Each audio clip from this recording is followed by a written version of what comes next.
Hello, hello, hello. The background music is Bitcraft, yes. I'm currently sitting in queue. There's still 30 people left in it. It's a fun time. Just sitting here waiting in queue. I'm trying to get a few more things set up for the stream, so give me just a moment.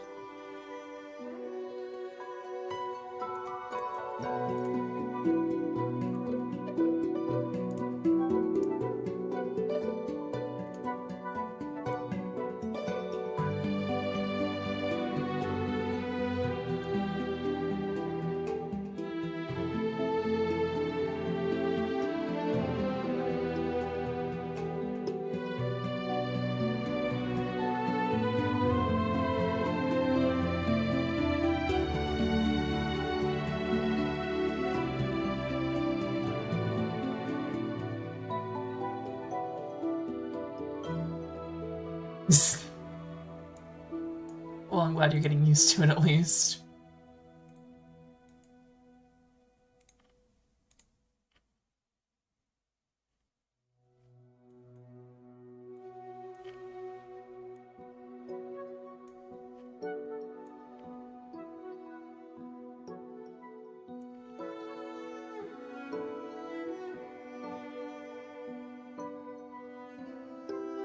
Turn up my voice like 10%. Okay, I think I can do that.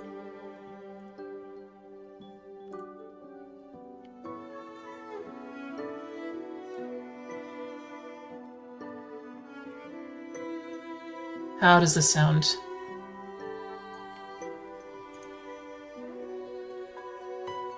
Is it too loud now, or is it...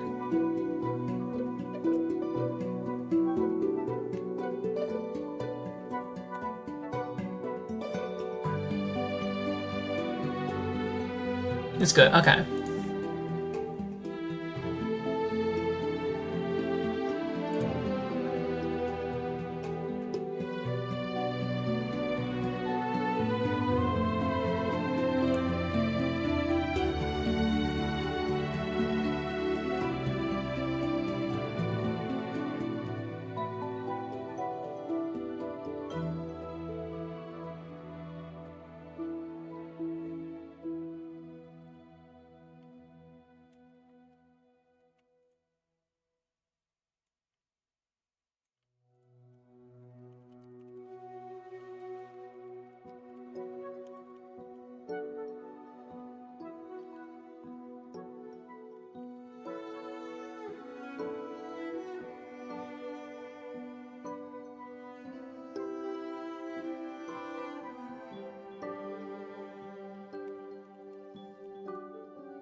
Oh, we went down to 28 in the queue. Hang on, I'm gonna try and get, I'm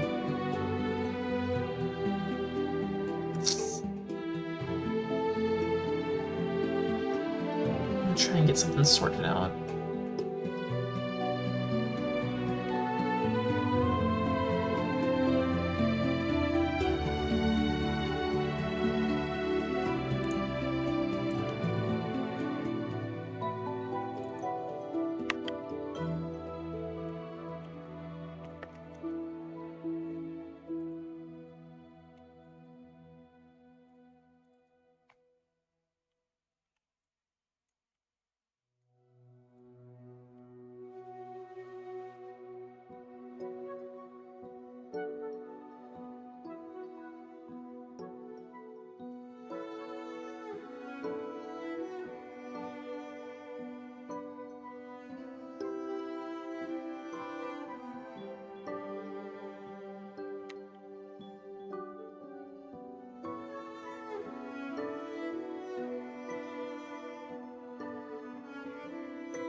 Awesome, okay.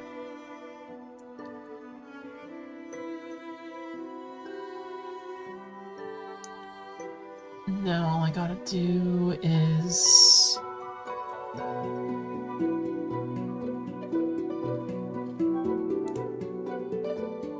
find out where the background color is coming from.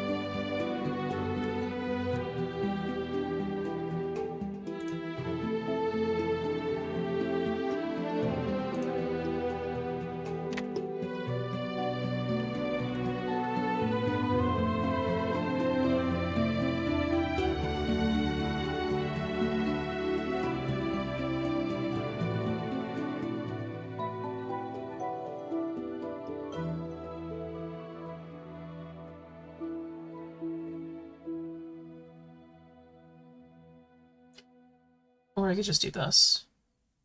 Let's see. Where did that go?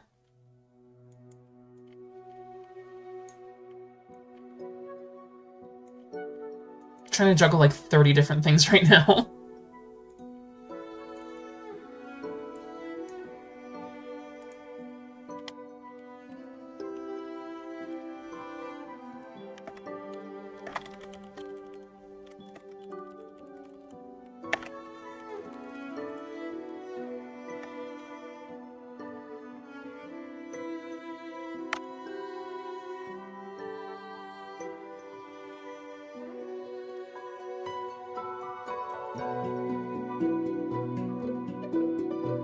That looks closer. Just one more thing and then I should be good.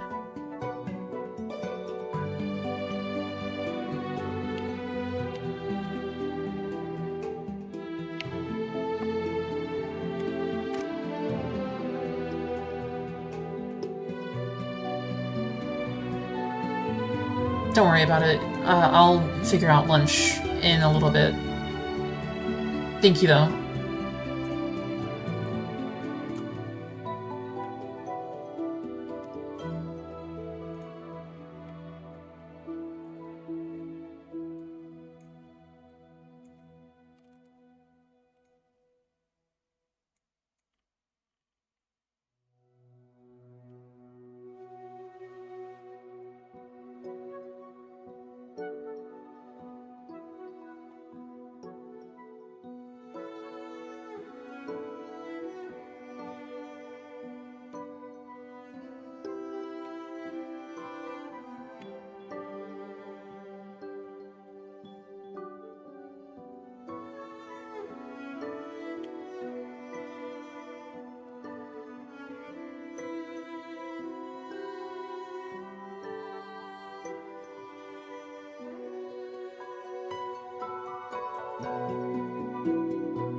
Hey, Giwa. That's one of my friends that I know the name of, but I don't know if they'd be comfortable with me saying their name. So I'm playing it safe.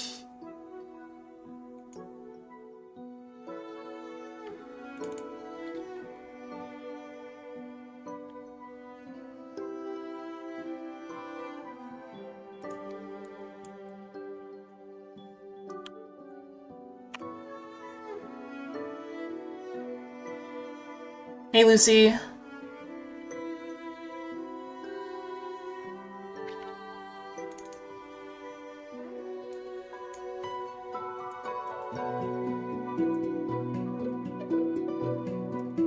You're hearing the music from the queue menu right now. We are currently positioned 28 in the queue. I'm gonna switch to a scene here in a moment that has... Oh, I'm peeking apparently. I'm gonna switch to a scene here in a moment that has the queue in a little window, and then we're gonna be making the thumbnail for this stream so it doesn't look like absolute dog.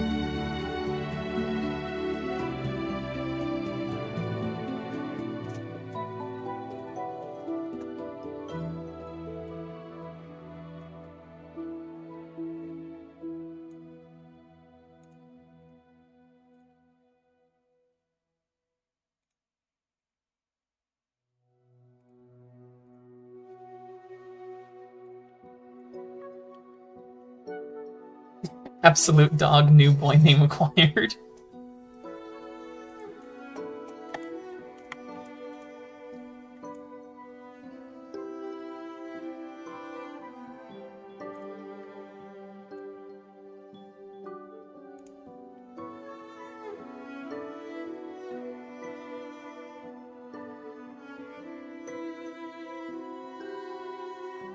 What was I saying about playing it safe? I don't know if you would be comfortable with me saying your name on the stream or not, so I'm not going to be saying your name, I'm just going to be saying Giwa.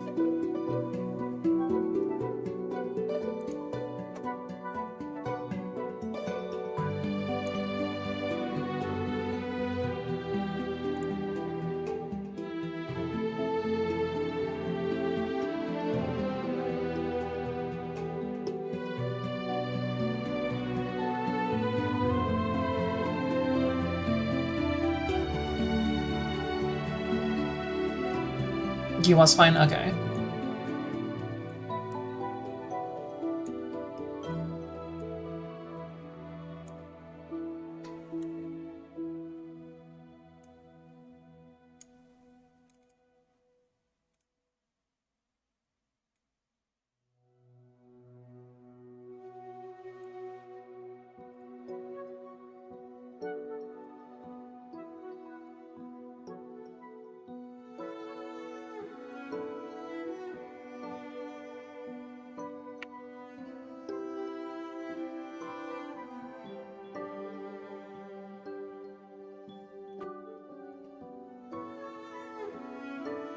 Okay, and switch. There we go. That's looking a little bit better.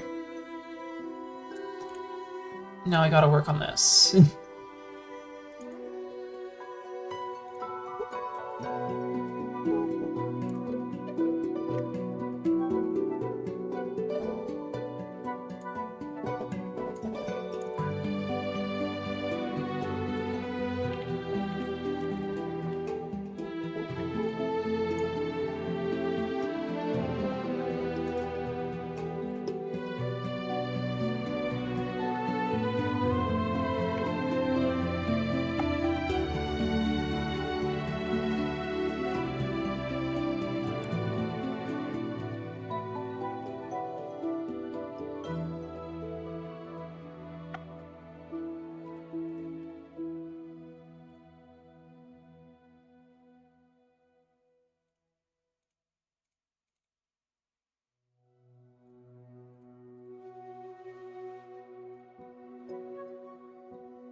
Sorry, you might hear my squeaky ass chair from time to time.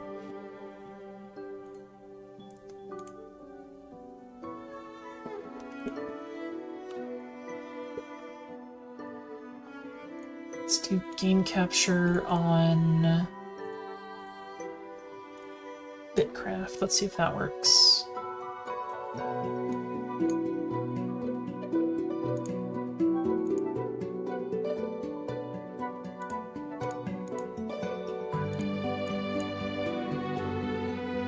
It would seem that that does in fact not work. Okay. Let's try window capture.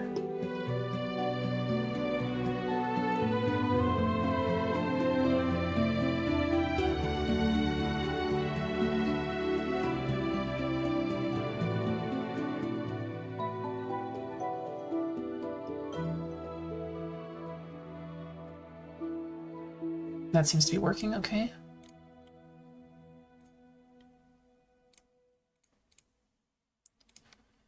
Window capture one more time.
Oh, that is a little bit annoying. I'm trying to crop the queue and it's like just slightly off center.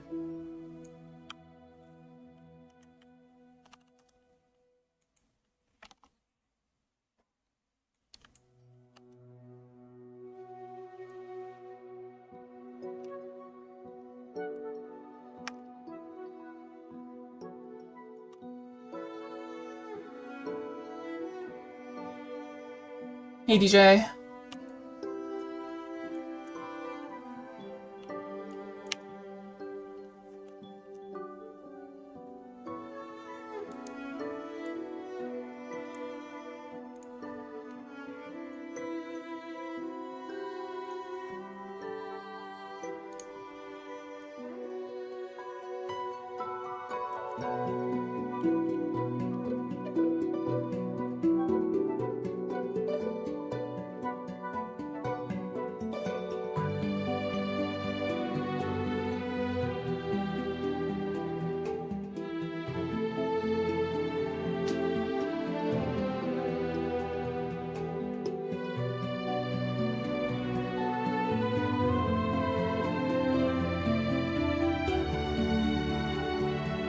So what is this game? Bitcraft is an open world crafting MMO.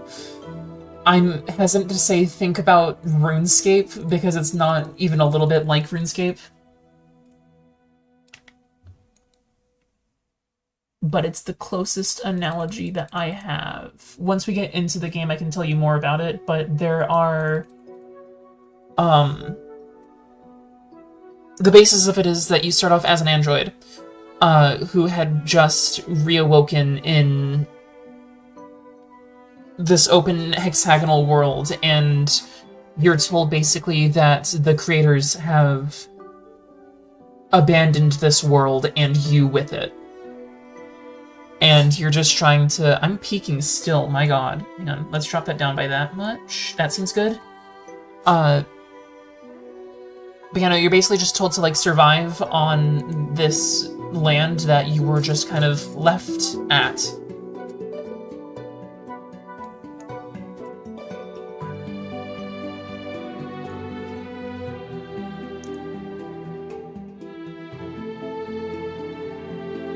It's a game about community, essentially. They're trying very hard to make it about community and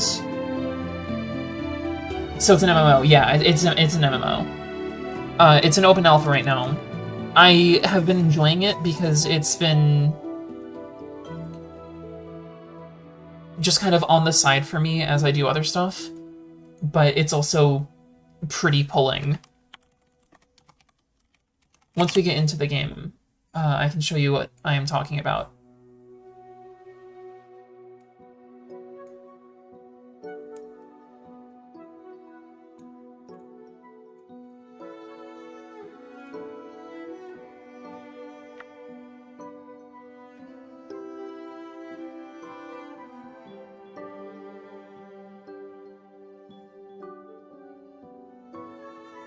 I'm looking for a good MMO, but most burn out quick. That is, it's fair, honestly. I would probably get the same way with something like World of Warcraft, or honestly RuneScape. No offense, DJ. RuneScape just seems like the kind of thing that I would get burnt out on pretty quick, but no, this has been fun. This has been keeping my interest for a while. Let me see if I can swap over to Krita real quick. I think I have mostly everything set up. I'm cringe, I know, buddy. Okay, I have mostly everything set up. Let's...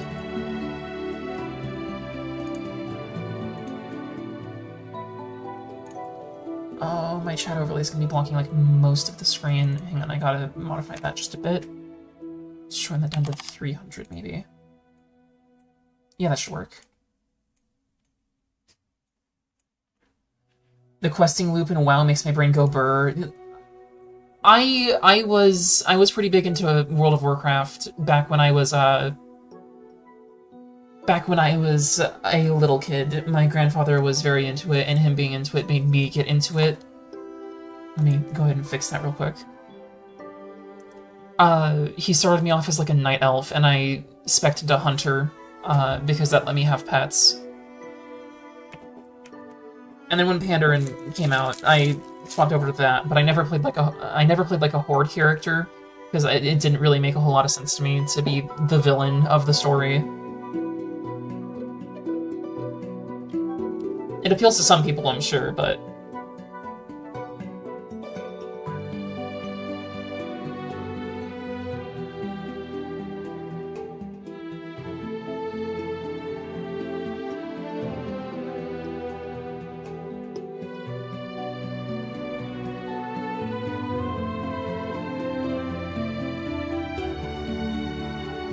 Okay, I am going to swap over to the scene of the actual game now. This is what it looks like as we're starting up. They're both villains in their own way for the most part. It's true, yeah, the Alliance is basically like 40k... That makes sense, but like 40k it was made originally so that there is not an objective good or bad guy.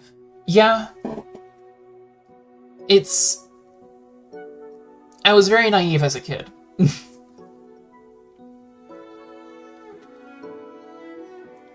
But this is what the game looks like on the screen right now.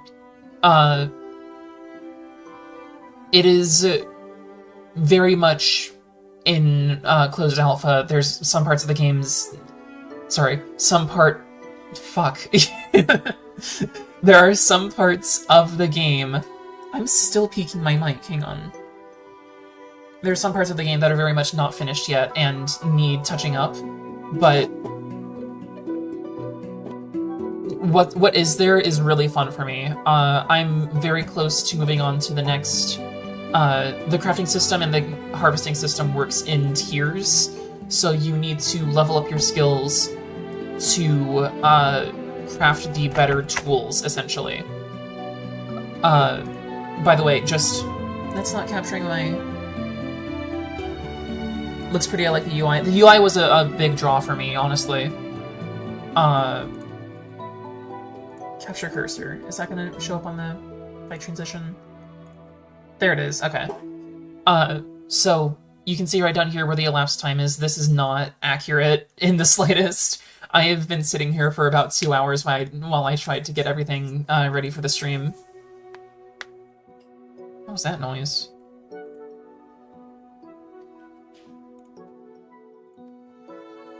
Oh, I got a notification somewhere else. That makes sense.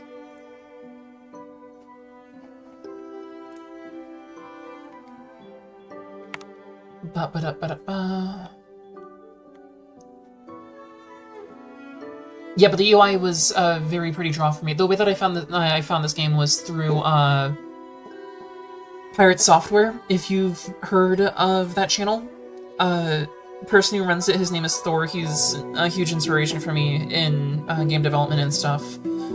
Saw him streaming this one day, and he was handing out closed alpha keys, and I figured that I may as well shoot my shot and try to snag one. Turns out there was a bug in the redemption code that made it so that the key would keep working until the first person went through the entire process of logging in for the first time. And in that interim, people were just able to mass join through that one key until the first person finished the sign-up process. The devs aren't doing any more key drops for the time being, though, because the wait times are already abysmal for the one server that they have. I'm not like dunking on the devs or anything. Again, closed alpha. They still need to scale up and make sure that they're doing the things right. What's in the game is fun, but my god. Now that we've taken a look at the game, I'm going to go ahead and swap over to my work in progress thumbnail for the stream. Please excuse the incompleteness of it. Yay! I'm going to go ahead and move chat over to my other monitor so that I can still see y'all. I'm also going to move OBS real quick,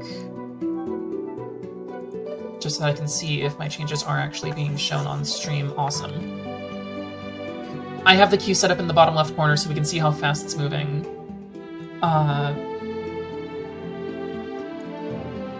Yeah, this can go on this screen, this can go on that screen.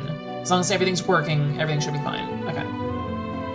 As you can see here, this is what the game looks like once we're in game. It's very pixelated. It's not normally this pixelated. I just took a screenshot and cropped it. So this is what my character looks like. This is one of the androids. The character customization is very fun. There's no like gendered options because you're all robots. It wouldn't make any sense.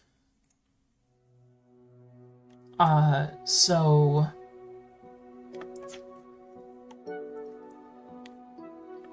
I'm trying to draw my little android on a raft with a sail post.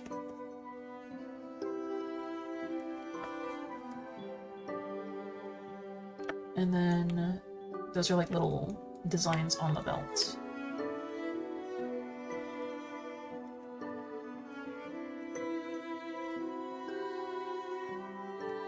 If I was actually able to get into game, this would be a lot easier, but we're not in game yet, so this is what I'm doing.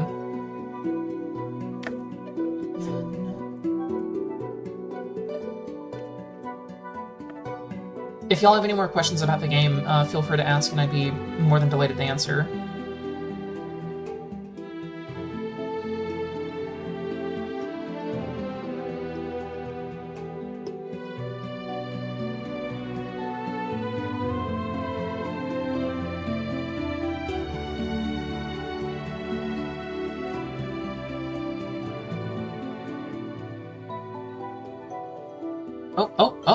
Oh shoot, okay, I guess I skipped ahead in the queue. We're gonna be swapping back over to the game. I'll complete that thumbnail later.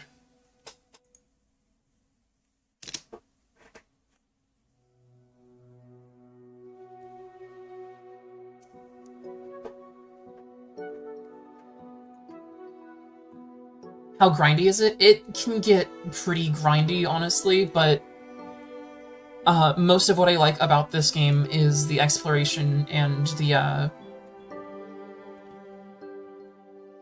way that the art style is handled. Once we, like, this is a pretty accurate... I am in my house.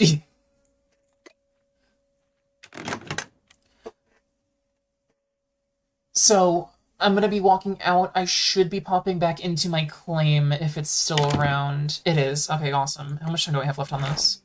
I still have 2 days left on my claim. So the way that this game works is you spot out a little plot of land to call your own. Green is your claim, red is someone else's claim. Is that someone else over there? No, that's... okay. Red is somebody else's claim, green is your claim, and if you see any white claims around... Hey, Yokomo!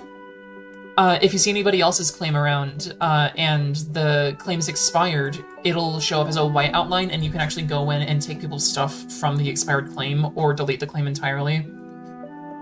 It's kind of a shitty thing to do, but if you're that type of person, you can go for it. I have my claim set up right now, so that it's pretty small. It's using up the least amount of tiles that it needs to. I can't get rid of all of these tiles, unfortunately, because the ones around here are the base claim radius, essentially. And they won't let me get rid of those. So I have some... Awesome!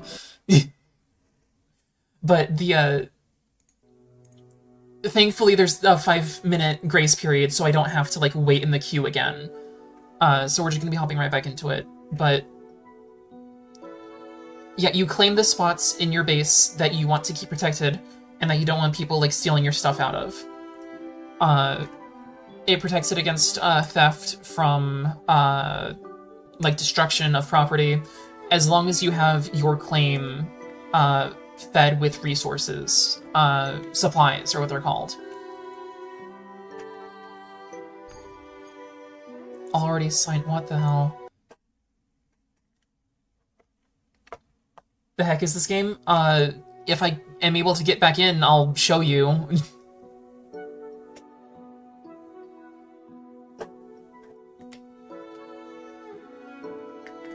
It seems like the servers are having a normal one.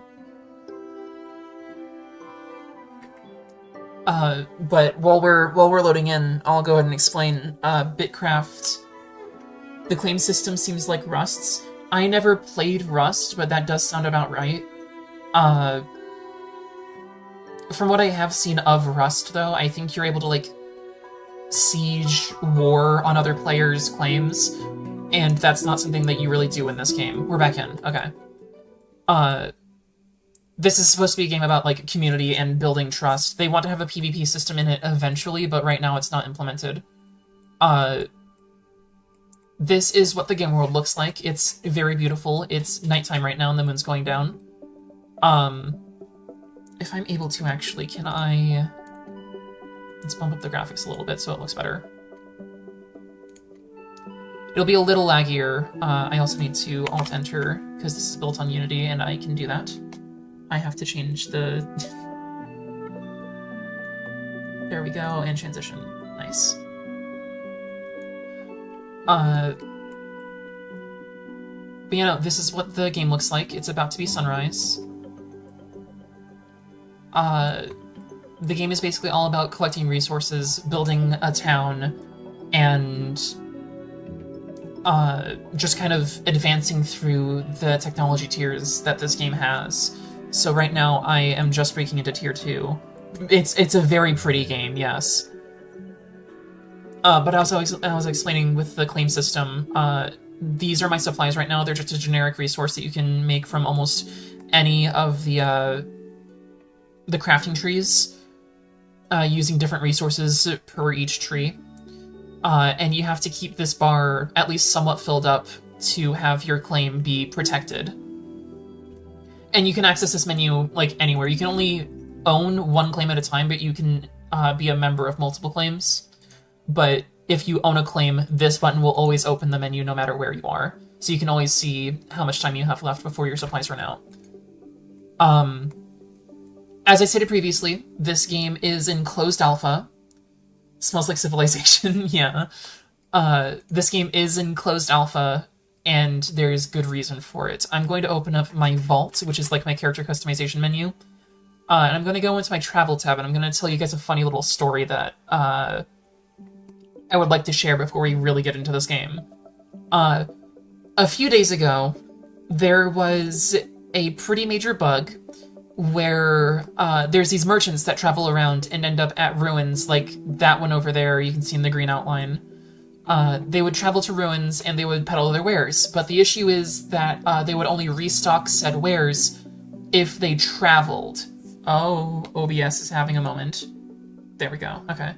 They would only restock their wares if they traveled, and their travel timer was bugged out. So they wouldn't travel, they wouldn't restock. This would be fine if back then the stock for two of the biggest items in the game, the cart and the raft, weren't locked to 5. So everybody went around to this one specific NPC, wherever they could find them, and buy out all of the carts and rafts so that they would be able to scalp the prices, essentially. It's fixed now, but for the first few days of the game, nobody had a cart, nobody had a raft, and that sucks because the cart is like one of the main ways of moving around heavy items that are called cargo in this. If I open up my inventory, you'll see that I have 25 small item slots and then 1 cargo slot right here. That's behind chat. You'll see I have 25 item slots and then 1 cargo slot right here. And the cart and the raft are great because if you hold right-click on them, you have an open storage button. They can hold 3 cargo items. Nobody could massively move cargo at the beginning of the game.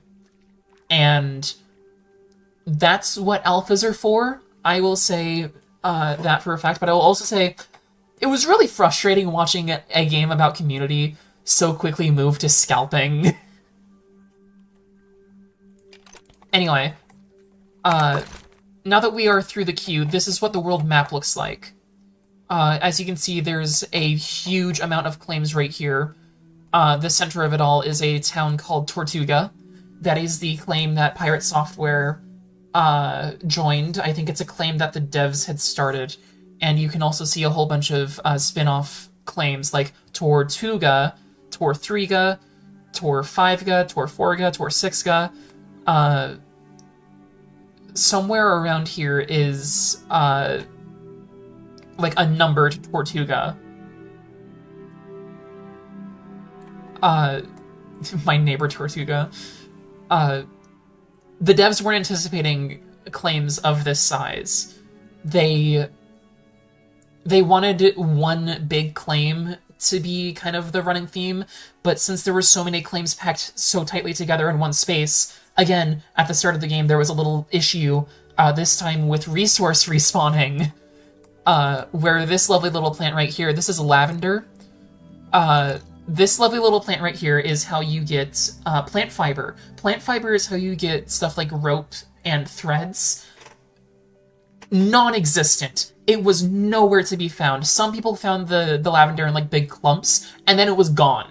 And it had an issue with respawning, where it was normally supposed to respawn as people collected the resource. It wasn't doing that. They fixed that bug. Again, the devs are like pretty on top of things in that regard, but for the first few days, if you wanted to get tier 1 plant fiber, you were kind of fucked. Unless you managed to go sailing to the northeast, like I did, and you found a different biome. You can see that this color is a little bit darker than this color is. That's because this is the jungle biome. The jungle biome has ferns in it that you can harvest for tier 1 plant fiber. And there's also a couple of other tier 2 plants in trees and stuff. Like I said, I'm just slowly getting started on getting my tier 2 tools and stuff. I'm not there yet, but I'm very close. The way that this game starts out is you have a little buddy following you called Wisp, and that's like your tutorial NPC, and they teach you how to craft at... Where's the workstation? It's this workstation right here. You start off by crafting the flint tool bundle, and you open the flint tool bundle up, and you'll get a bunch of tools to get you started. And they're all flint tier, they're all tier 1, and they're all kind of shit. So what you have to do is you have to go out and you have to find big rocks that have ore in it, like that one. That is a pyrolite outcrop. OBS, are you doing good? This does seem kind of fun. I'm actually kind of upset that my friends don't have this game, because if my friends had this game, I would not be doing a solo claim. I kind of decided, well, since none of my other friends got in on this, I'm gonna try and just do this myself. And it's been a little difficult, but I have managed to get pretty far, further than I thought that I would. You get pyrolite, you process it in, not here, you go over to the masonry table. You get pyrolite, you crush it down into crushed pyrolite ore. You go over to the rough grinder, you crush it down into pyrolite ore concentrate. We're working on a fix for the enemy AI, taking longer than it should and eating up a ton of server performance. We have currently set this to run less frequently to let us get more players in-game. If you notice the animal's behaving weird, you can disregard for now. Enjoy shooting fish in a barrel, Minch. I would want to try, but obviously can't now. From what I know, the devs are considering bringing more players into the game as they optimize the servers more and more. They're using this both as, when we can, we'll play with you. Hell yeah. This phase of the alpha is lasting for a month, and it started on the 2nd of April. So, come May, or March, April, May, yeah, come May 2nd, they're gonna be wiping the entire world and starting fresh,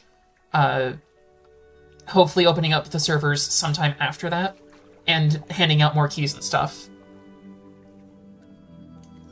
But yeah, no, the basic game loop so far is, get a claim, or join a claim, start gathering resources or have resources provided to you.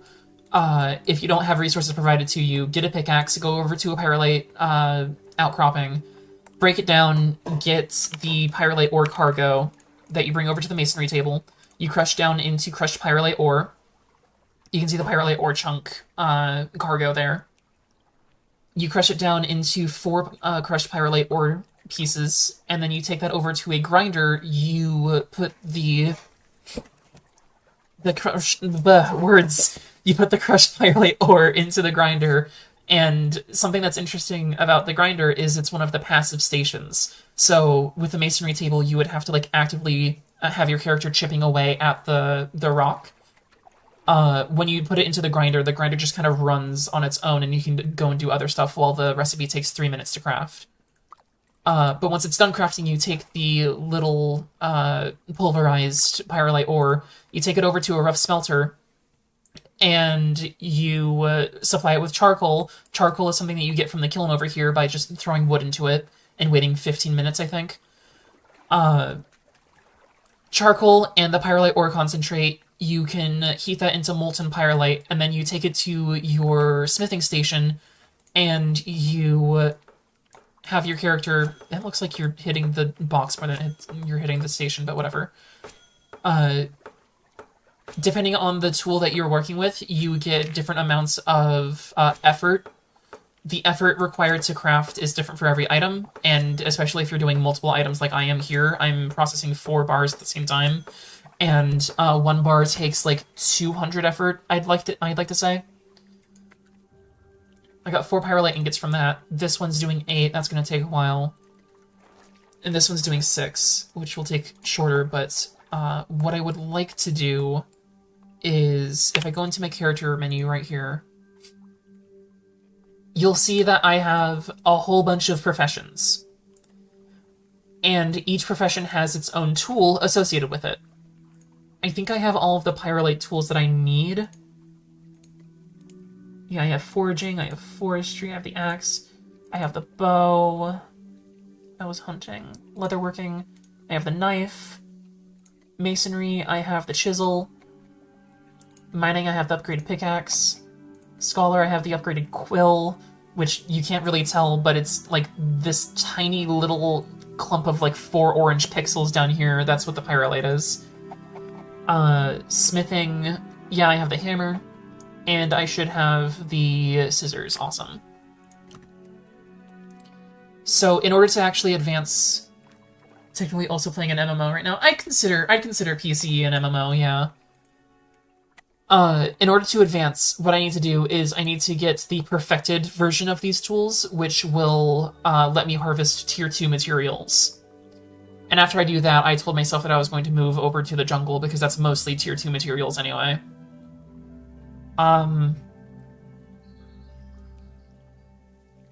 One step at a time, though. What I was going to do first was tier 2 fish already spawn around here, so I was going to work towards the perfected pyrolite rod first. I have a pyrolite rod, it just won't show it unless it's in my inventory. All I'm missing is the rough tool handle, really, and the rough tool handle is crafted at the leather working station over here. I need to stop sprinting. Oh, I'm wrong? Is it the woodworking station? It's the woodworking station. Okay. So for that, I need, I think I have everything, actually. Let me see. No, that's my inventory. Shoot. Okay. Let's go over here. 1, 2, and then I needed, what was it that I also needed? It was the, over here. You. My inventory's full. Drop that off. Not you. You. Alright. Rough tool handle. It'll only take 100 effort to craft, and I do 12 at a time. If there's any questions that you guys put in chat, I will answer them when I have downtime, like for instance when I'm sailing or when I'm crafting. Or just whenever I'm in the middle of a process, since I seem to stop myself a lot. Okay, now I need to go ahead and pick up the blueprints wherever I left them. I'm very organized, as you can see. It wasn't that one. Where did I put them? There they are. Okay. So I have that. I needed bone glue, I think? For the rod. Needed bone glue. I already have bone glue. Yeah, I have 1 bone glue right there. I just need 2 of these bars. The only thing that I'm missing is the rod itself. So I need to go down to fishing and then unequip this and start crafting.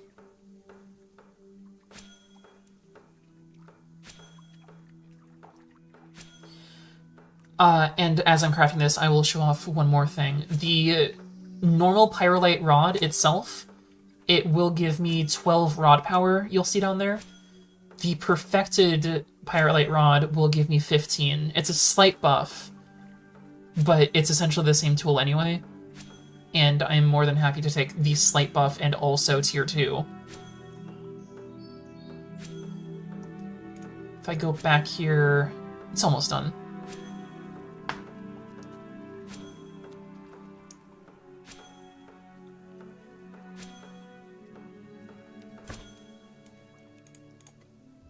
There we go. And now I'm out of wood glue and I don't have the other stuff that I need, but what I do need is fish oil, and the way that I can get fish oil is by going fishing. So while I go fishing, let's go on a little bit of an adventure. Ancient cloth, I think, is in this one, yes. That'll go into there, that'll go into there. I have a lot of cooked meat, which is good because I'm about 1/3 through my stamina. Stamina. Stamina is another thing in this game. So, as an android, I have energy. Unlike an android, I can regain this energy by eating.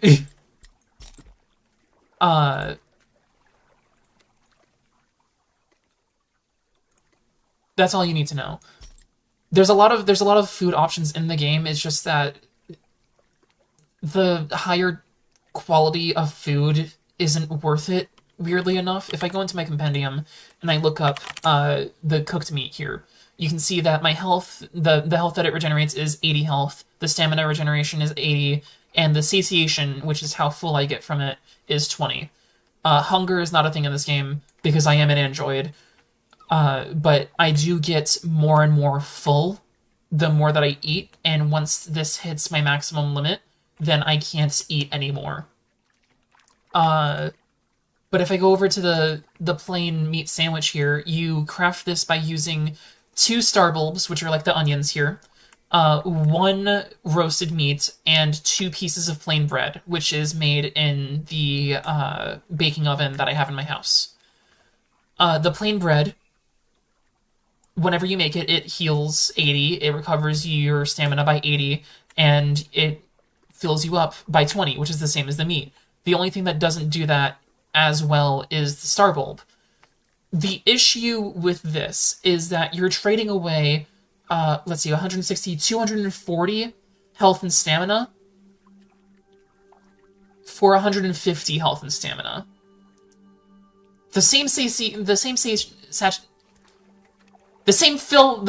fullness though.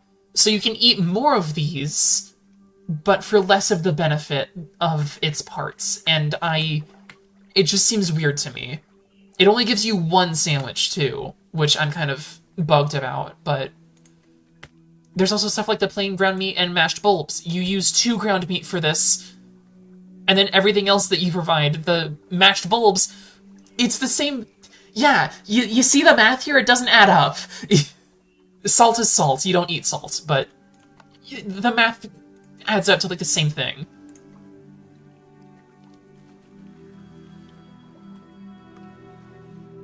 Saturation, satiation. Oh, that's a person over there. I'm on a raft, and I don't know their name. Kochi. I have not seen them around. They might be a new player. Oh, and they also have a raft. I forget that's, like, commonplace now. Hi, person!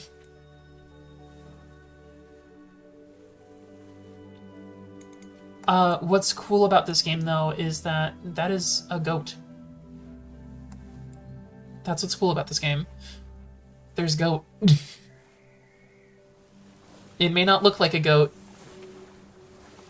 Perhaps the better food items are more efficient for late game due to taking less inventory per stamina regen. That's actually... Huh. Now you got me thinking. Did I equip my rod? I equipped my rod, right? I'm not crazy. Did I pick up my rod? I did. Is that tier 3? That's tier 3. Okay. No, but I didn't think about that. That's totally a possibility. Level 12 is too low. Success chance 0%. Okay. The only issue with level 1 fish is that they've been fished out of existence as well. But yeah, no, if I go into the character menu, you can see this section right here, listed power sources. Those are basically like your equipment and your armor for this game. So each one gives you max stamina and max health. If I de-equip it, then you can see I get less stamina and less health. There's different types of power sources. I still think it should give you more stuff. Yeah, but... Yeah, I can't really argue with that. It's less than the sum of its parts, but... Cooked meals are better IRL and should be that way in-game. Yeah, no, cooked meals are better in the game, I will say. If I go back to meat, you can see that you can't eat raw meat. Bad example. But... Let's say, berries. Plain cooked berries does the same thing that meat does, but if you eat just a berry, 10, 15, 12.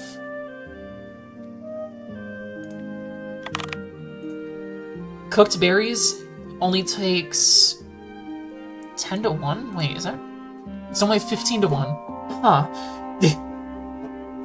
But cooked berries only takes 10 berries to... Is that actually still less than the sum of it? Yeah, it is! What the... Okay. Awesome. Then yeah, no, I agree with you. It should be better than the sum of its parts. Can I go up this waterfall with my raft? If I hold down left click, I won't be locked to like an auto-pathing system. I can just kind of like freeball it, but no, it looks like I can't go up this waterfall with my raft. Such a slight... Oh, wait, there we go! Sometimes the pathfinding is better than me. And it just drops down again!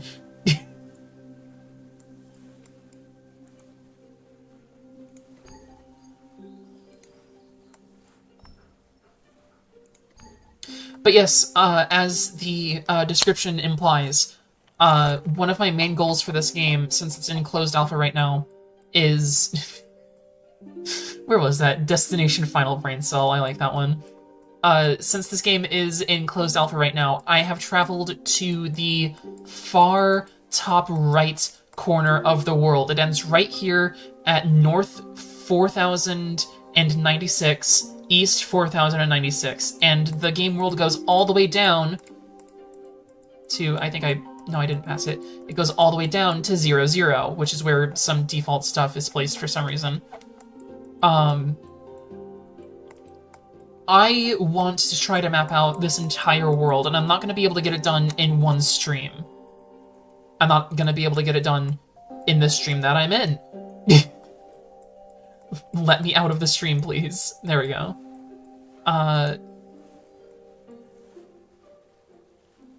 But my goal for this game would be to get 100% map completion every single time that you... Hang on, let me actually store my raft.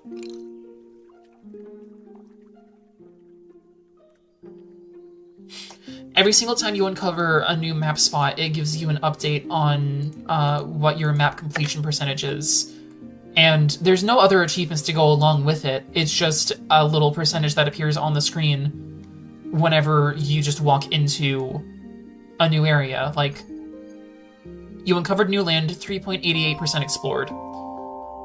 If I go into my achievements menu, which is the Y button, I keep forgetting, you can see that there's stuff for, like, my professions. These are based on achievement points. There's not 335 achievements, but you can see that there's, like, proficiency achievements. There's discovery achievements. If you discover enough items, then you'll unlock this research, or you'll unlock this achievement, rather. If you know enough about the stuff that you're crafting, you complete... We have to be the first to 100% now. Yeah, that's what I'm saying. I'm going to try to be the first person to solo 100% the game, and I'm already behind on that, but I'm gonna be moving. There's... I didn't mean to press R. There's keyboard shortcuts like R to take a short rest, which will passively recover your stamina. There's Shift E, which will eat the first food item that's in your inventory. There's a bunch of quality of life stuff like that. M is to open up my map so that we can check progress and such. But what I really want to focus on right now is getting all the way over to the ocean. And once I'm over in the ocean... Why did I slow down? Did I just climb on that rock? Was that something that... Okay. The climbing system in this game is actually sort of cool. You can see that whenever I highlight a ledge that I'm close to, it'll show like up arrows and my cursor will change to a picture of climbing. You can't do it when there's a rock in the way. No. Oh, I actually can't. Never mind.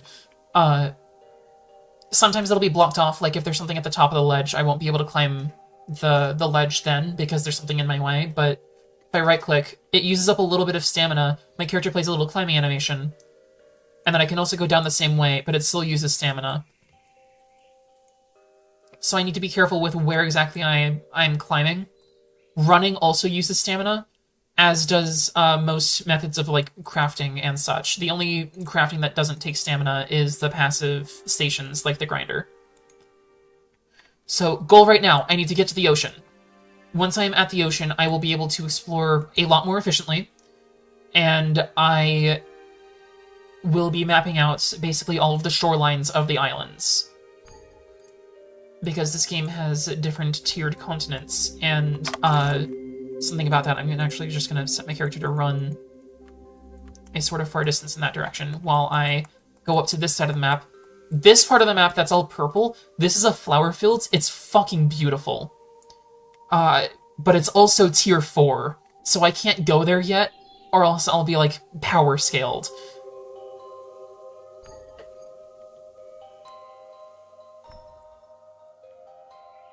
This is a completely abandoned claim. Oh, my position is out of sync. Sometimes the server will lag out and it'll spit that error out at me. That's not food. Twine, all gone. Animal, all gone. Wood, this is actually wood. Rock. Flint is so useless, I'm so sorry. It's a dye basket, and it looks like everything else was pretty much... Oh, there's another box over here. Farmer, gone. Damn. I wonder whose spot this was. But yeah, get to the ocean. Once we're at the ocean, sail around to the coasts, fill out the map that way, because that's going to be the fastest way of map progression. And if I can remember not to, I will not be entering any riverbeds, because that will be a surefire way of getting me thrown off track.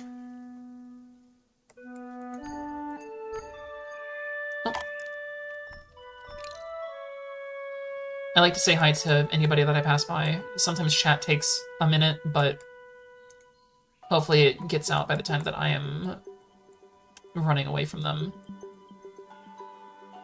And they said, yo, back, let's go. The players of this game, even in closed alpha, they're pretty friendly. Even though I'm running a solo claim, I'm still able to, like, trade with people outside of my claim, and that has been genuinely helpful for a handful of things. Back when carts and rafts weren't easily accessible, that's just a hole in the world. It's fine. Closed alpha, it's okay. Back when carts and rafts were not easily accessible, I actually had to pay somebody with the in-game currency, which I think I have in my inventory here. Yeah, hex coins. I had to pay somebody with the in-game currency to ferry me across what I thought was an ocean, but ended up just being a river. Yay! I think we were on, like, one side of a lake, and I thought it was, like, the opening to the ocean, because I hadn't had that mapped out yet. We are making our way. I'm probably going the most inefficient way, actually. Considering that the end of it is, like, to either side of me, and I'm running down the vertical end. Let's start heading eastward.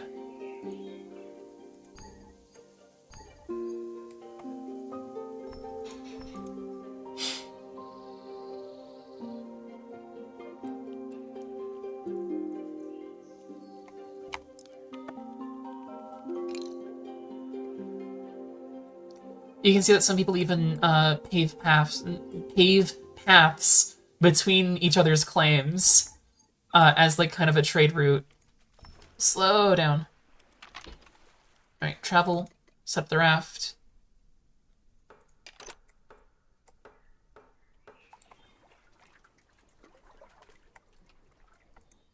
And let's go.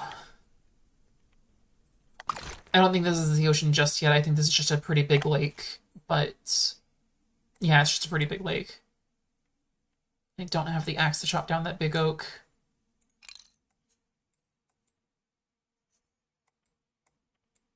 We're passing by some fish, but I don't have a high enough fishing level to actually fish them out of the water.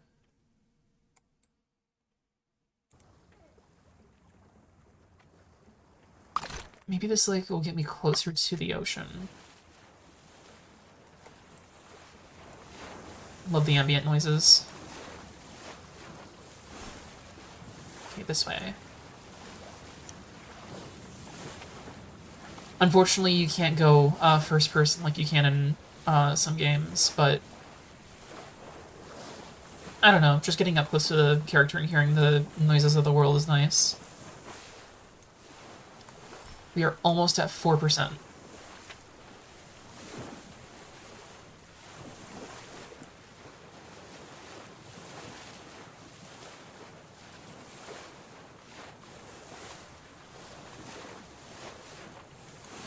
That over there is a white claim border, which means that somebody's claim... Oh, a lot of people's claims over here are up for grabs.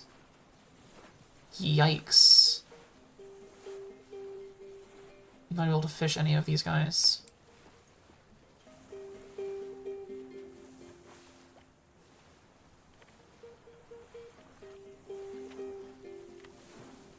I guess I can stop by these claims and see if they have any fish. I don't like to steal from claims that are up for grabs like this, but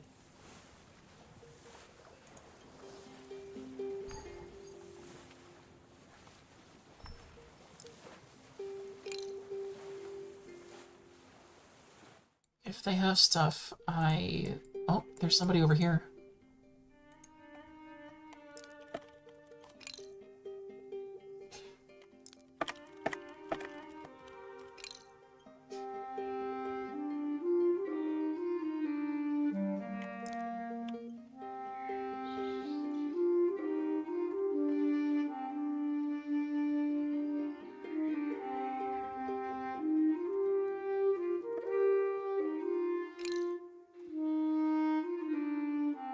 They had a lot of storage on them. They had a lot of fish on them.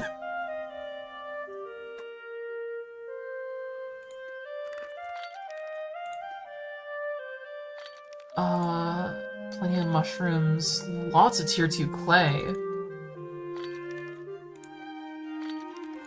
Looks like these people were actually pretty far into the game, and then they just weren't able to get on.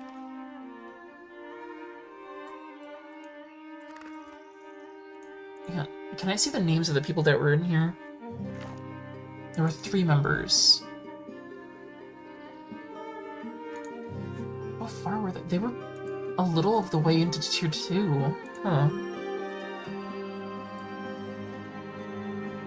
Unless they just up to tier 6 is implemented so far.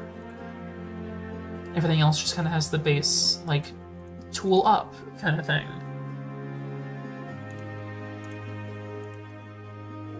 You know, 3 members were here.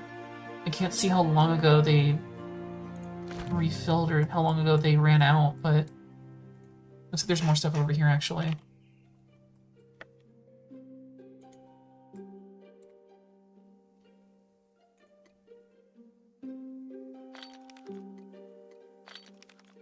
Some berries, more tier 2 clay. Sticks, tree sap, more berries, some wood. A lot of more wood.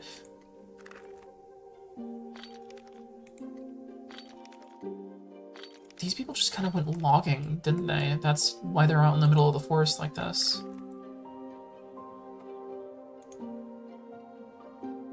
The other person that's here is also going through their stockpiles and stuff.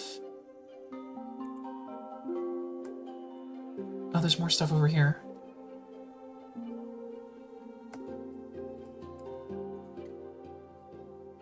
See you, Giwa. Thanks for popping in. Let's get back on the raft.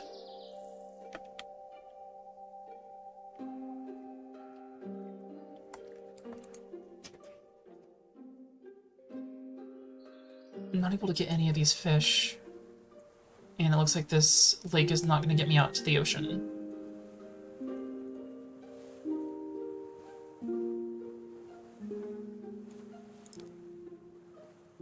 Tier 3.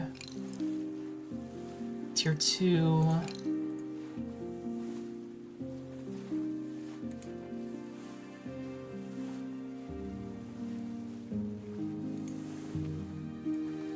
Invisible fish.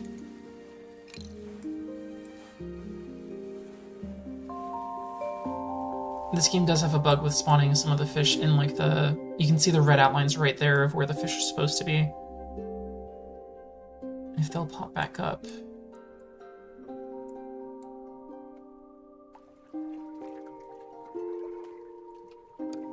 No, I don't think they're gonna pop back up.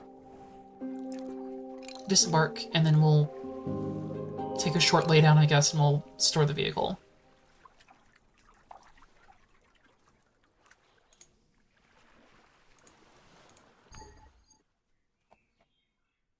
Gotta head eastward. And on the way, I may as well.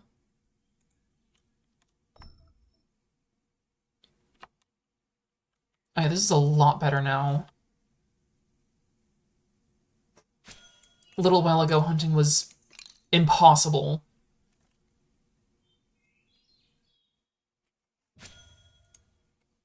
you would try and, like, get an attack out, and it would take, like, maybe a minute for each attack to get out.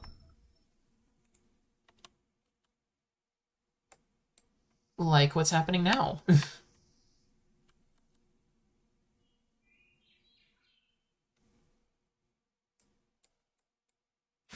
That's what that pop-up was about a little while ago. The enemy AI is...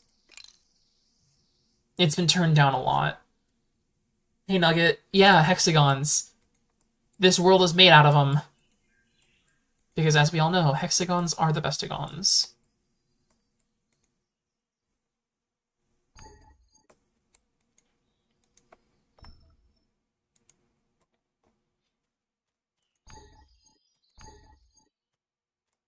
Come on.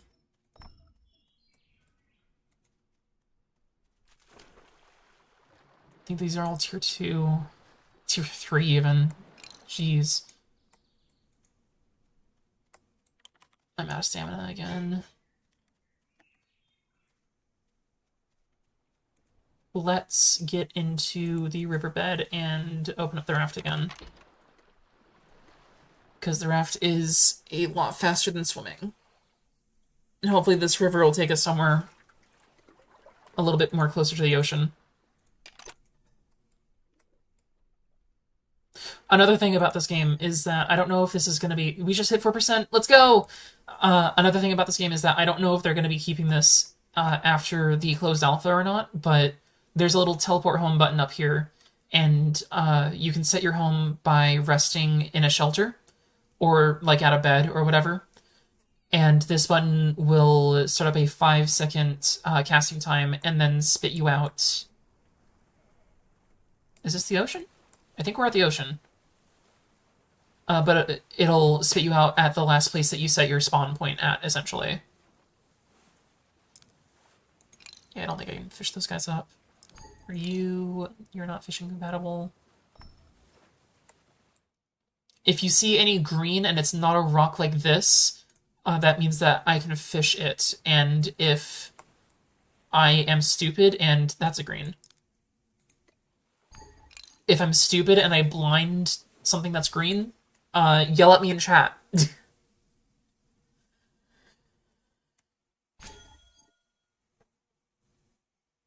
We're not going to be here for too long. I just wanted to fish up some of these crawdads because their products from crafting are used to make higher tier stuff.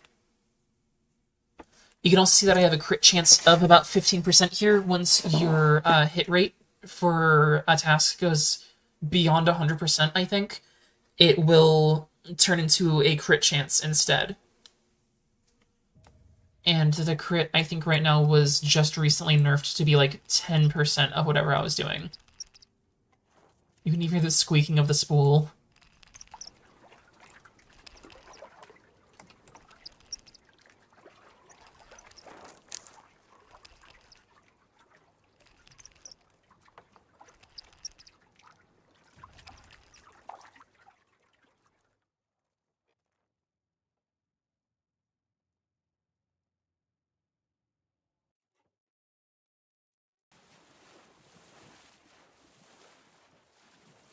Okay, we're going to be going along the coastline here.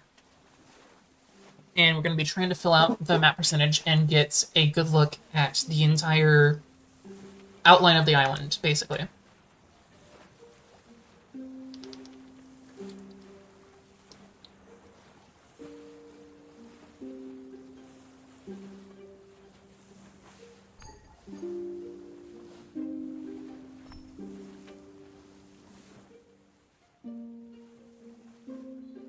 The one thing that I will say about this game is that there are higher tier vehicles that I could have. For example, there is a large cart deed that I have to buy from this NPC. His name is Brico. Every NPC in this game is also an android, kind of in the same vein that I am. Brico is the construction merchant and will build vehicles if you bring the supplies for him. But there's stuff like the large cart. There's also the there's the raft deed, which you get by buying from Rico. Actually, if I go into cargo here and I type in raft, you'll see the resources that I had to craft in order to actually get the package, the cargo, to bring to Brico. This is pitch. It's made by cooking sap in an oven. Can I go this way? Thank you. This is cloth. I get it from tapestry, from tailoring. This is rope. I also get it from tailoring. And this is wood logs, which I get from chopping down trees.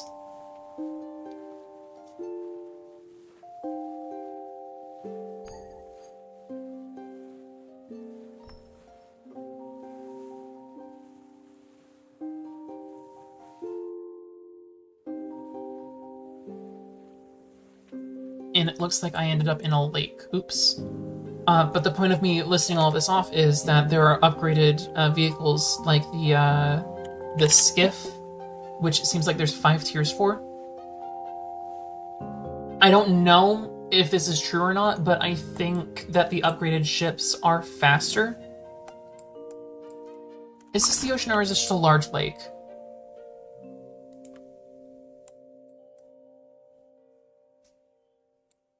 I don't know if I was going right down the middle or not.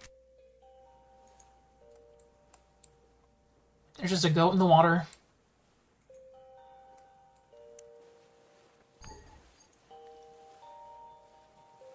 But, I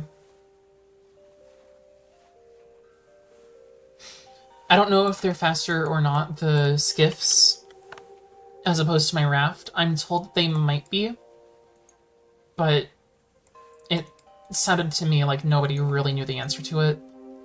It would make sense if they were, because more resources, better vehicle, but as far as I know, the carts only go up from, like, normal to large.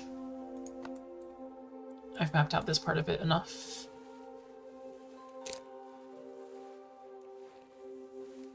I'm having crackers. I am trying to mute whenever I'm eating so that you all do not have to hear my crunches. I'm sorry.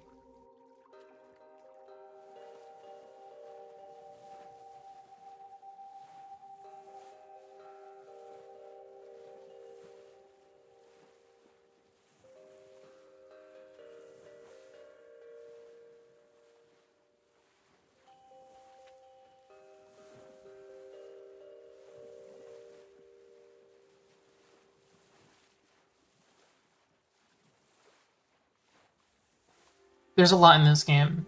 I'm frankly surprised. I'm frankly surprised that this is even considered an alpha because of how much there is in it. Like, this seems like it would be a beta, maybe. Like, when you hear alpha, you expect, like, an unfinished product. But this has, like, 5 tiers of crafting, different exploration phases. You can see on the map there that that's one of the traveling merchants, one of the travelers. I think that one is either Heimlich or it's Rumbaugh.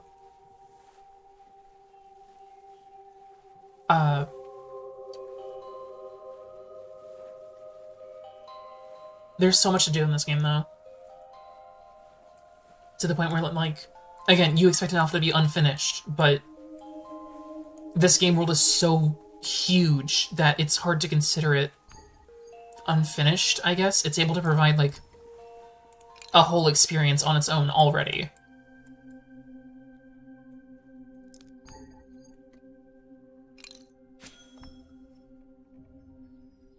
And yet sometimes there's server issues like that, where you have to, like, start up a task multiple times before it actually listens to you, but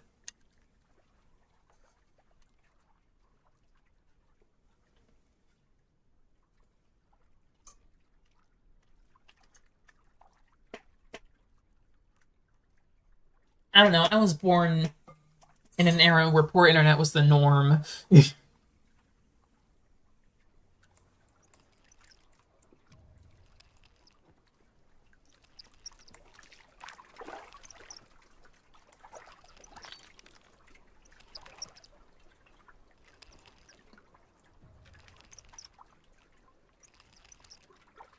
The only thing that really worries me about getting better tools is that as the tool power goes up, stuff like this, where there's like a chance for you to catch something every time it ticks, I'm worried that I'm going to get like less and less chances for it to tick.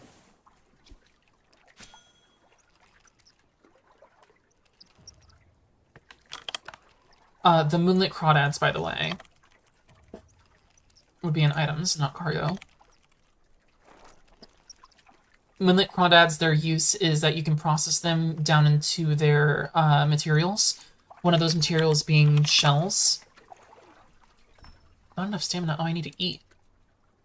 I don't eat the bread that I have. Bread's pretty easy to come by. Rough shells come from the crawdads, and the obtain thing is a little iffy sometimes. You get the rough shells, you process them down into crushed rough shells.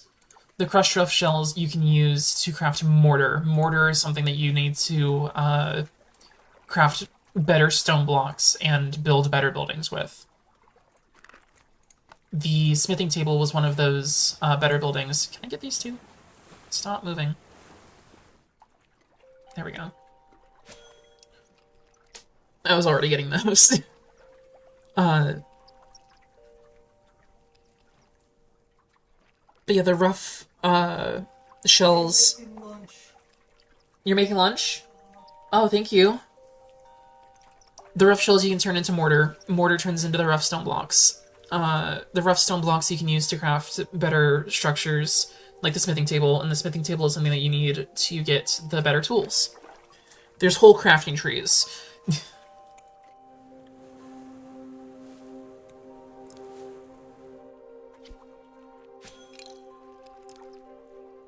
Those are tier 1 as well.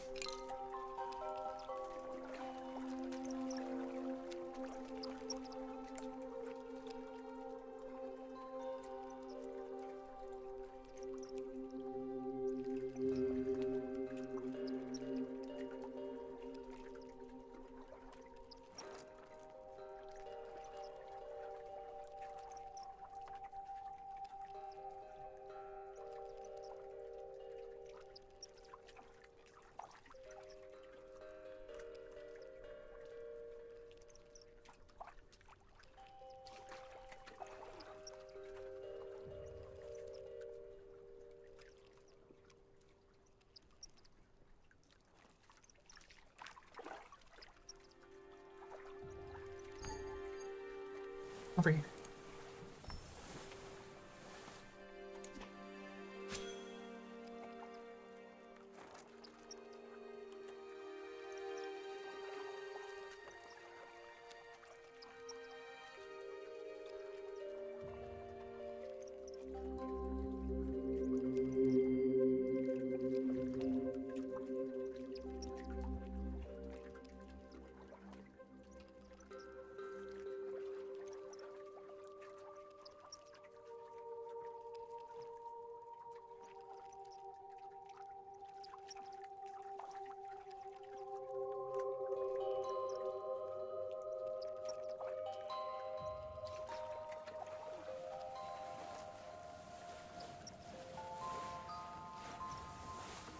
Oh, there's another person.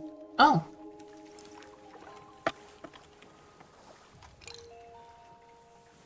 I've actually talked to some of these people in global chat before.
That's Brico over there, actually.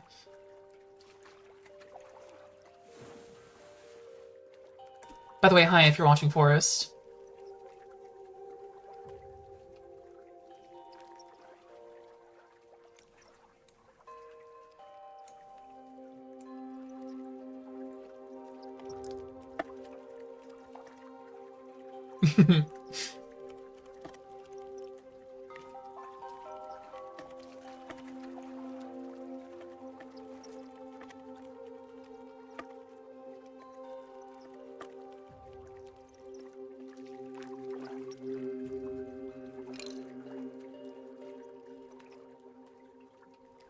Hey, Forest.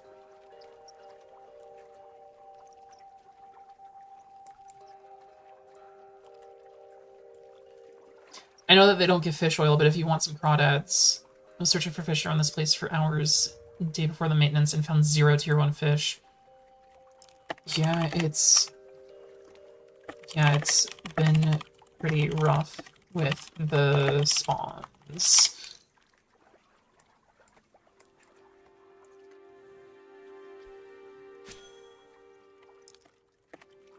I hear some people find better luck on the outer islands.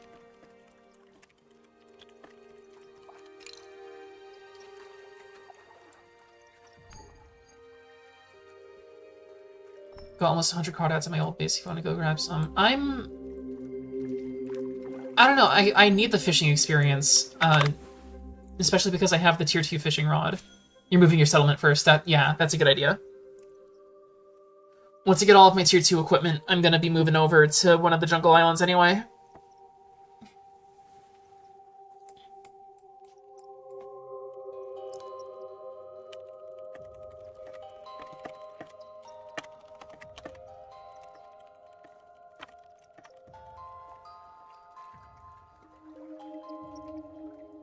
I think so. Wouldn't it be tier 2 oil though? Or am I crazy? Fish oil. Oh, there's only 1 tier of fish oil? Or... It says tier 1 fish oil. It even has the basic prefix to it. I think there's only 1 tier. I'll have to try it out then. I can't fish up the tier 2 fish anyway. My level is too low.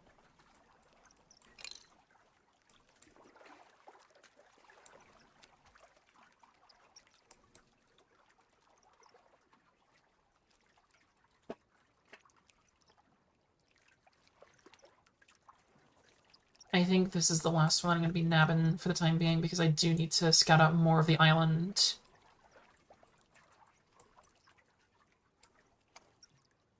So once this is finished, I'm going to be moving on. But thanks for hopping by and chatting.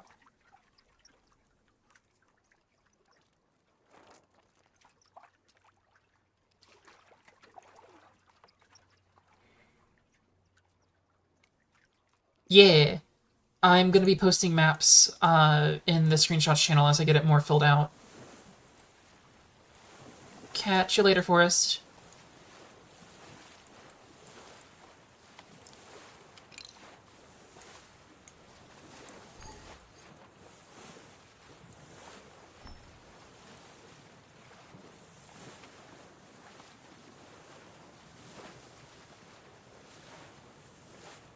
Yeah, I'm only seeing crawdads and stuff. What am I looking at over there? That's... Okay, I think that's another Brico. What the...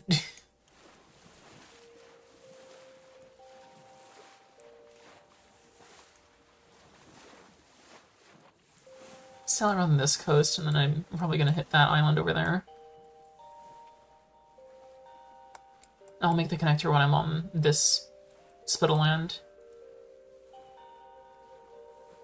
Actually, let's check in on Global Chat. Let's see how Global Chat's doing.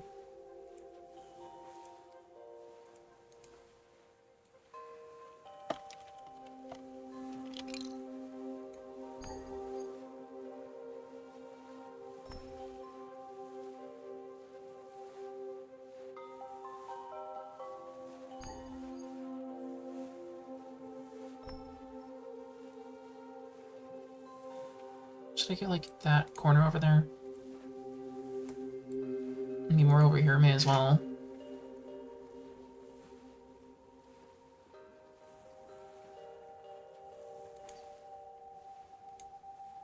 A little bit more up here, and then that should... There it goes, okay. 4.1%, let's go. Yeah, once I'm right about there, I'll hop over to the island. You can hop over to the island right now.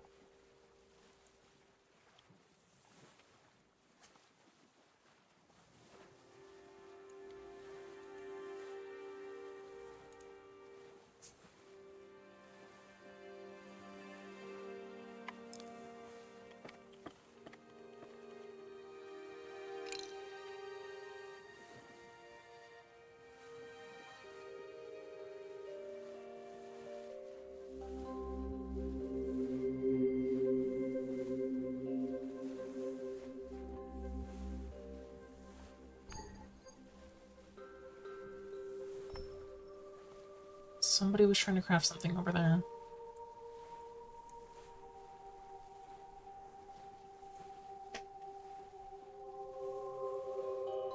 And somebody made a fishing station over here. Actually, I could steal their fishing station for just a moment.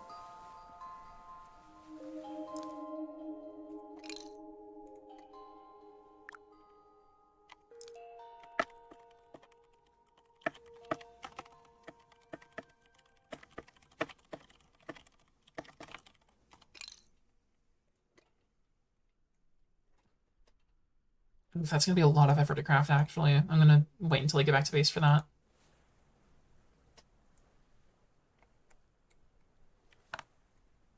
The stone power, right? Yeah.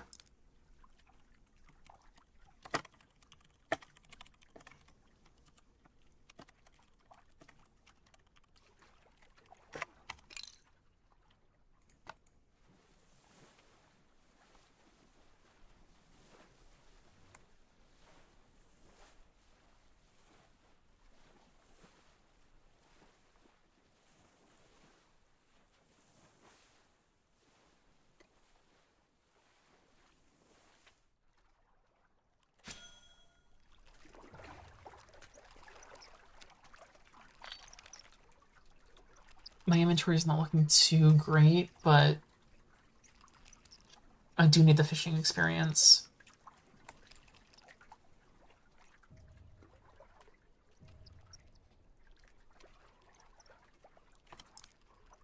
Whoops.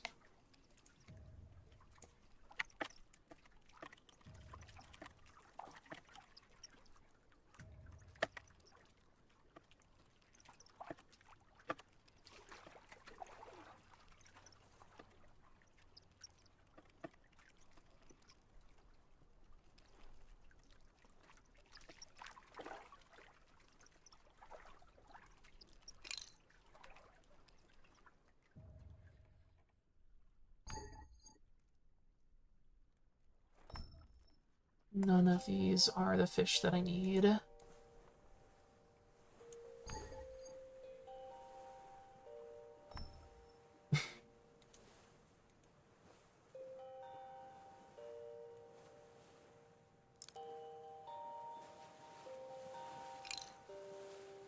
Those ones are tier 2. Yeah.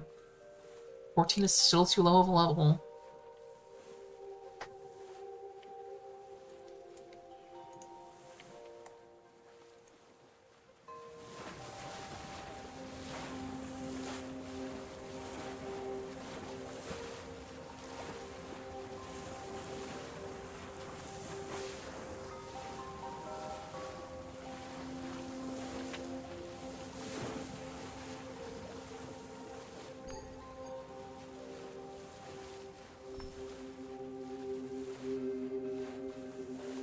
You can see that there's another traveler right there. I think that one's Svim, the musician.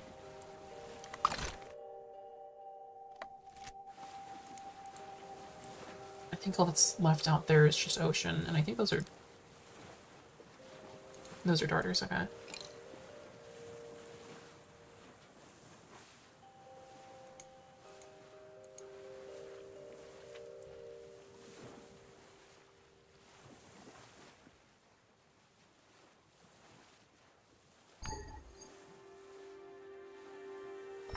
Did I also get this corner? Hang on. There it goes, okay. And then I think I'd be able to just cut straight through here, yeah.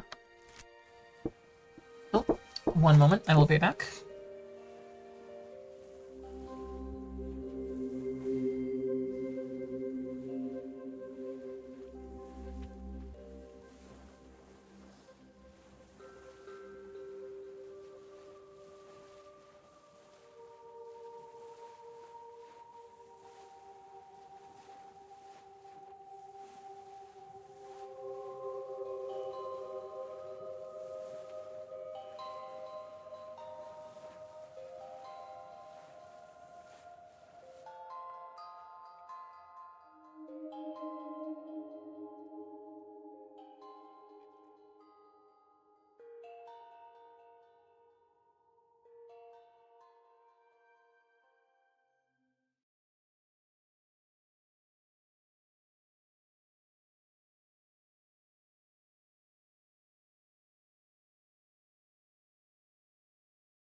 My awesome boyfriend has prepared an awesome lunch for me.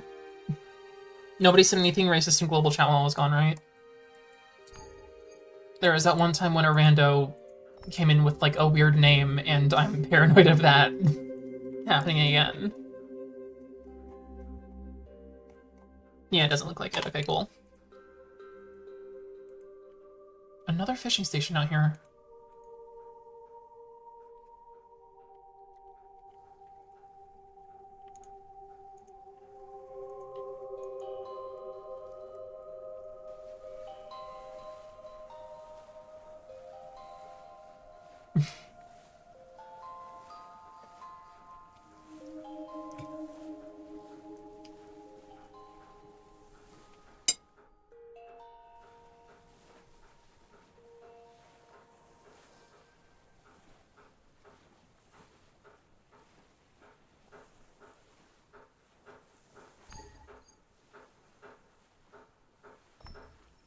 Okay, that is good for that coastline, and then we continue over here. Looks like there's 2 people over there, but I'm not going to talk to them.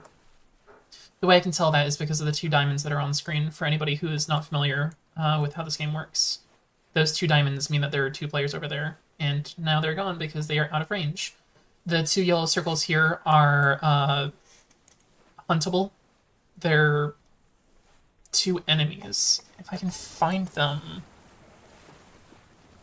There's one of them. That's a goat. Sorry about that weird burp.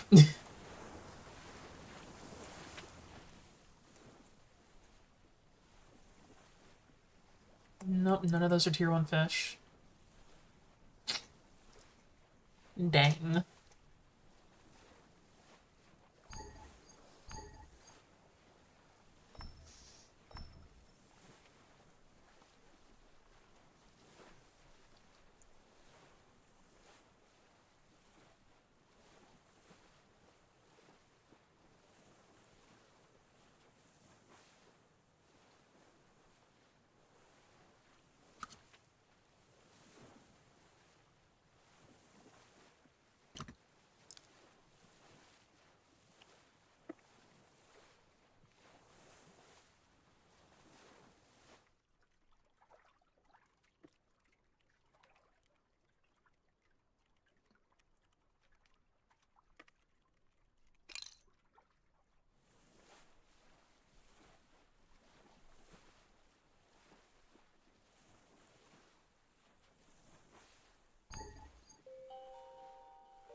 I didn't show up on the map, like, proper.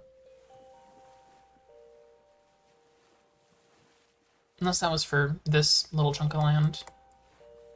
Which it might have been. It was. We're almost at 4.2. Then I can make a 420 joke. It'll be so easy.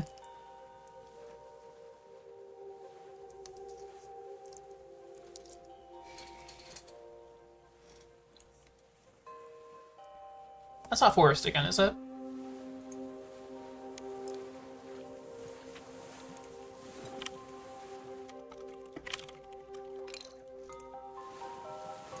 That is not forest.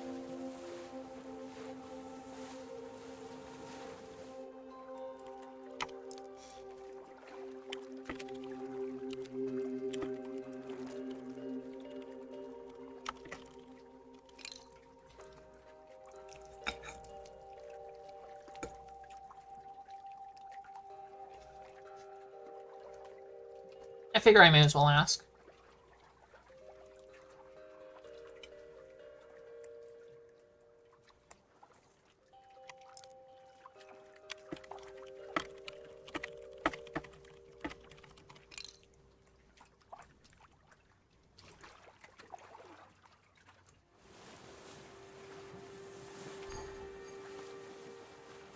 That inflatable banjo character, they're a threat. I must complete my map before they complete theirs.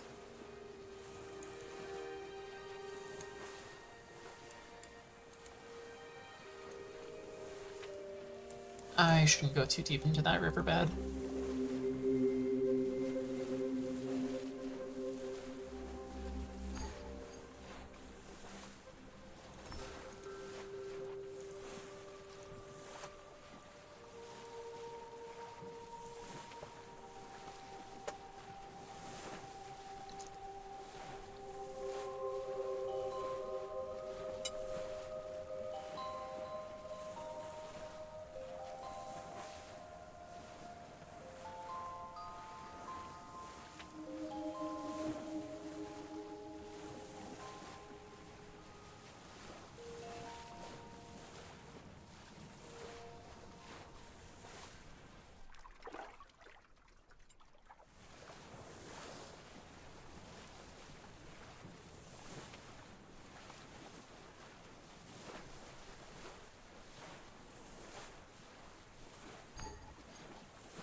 By the way, to anybody watching this stream, I want to say thank you.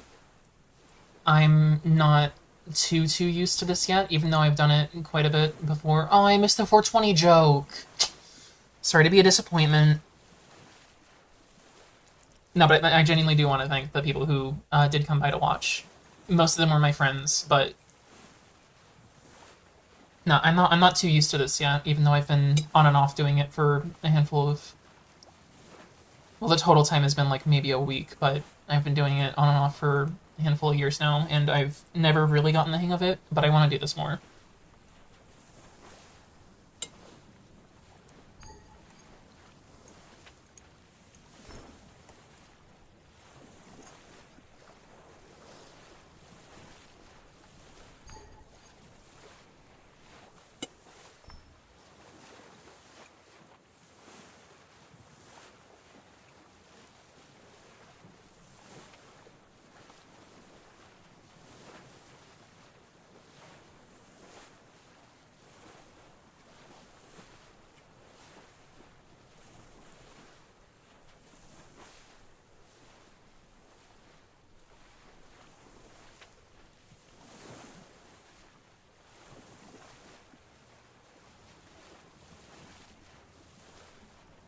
Yeah, I go around. I don't go in the riverbeds.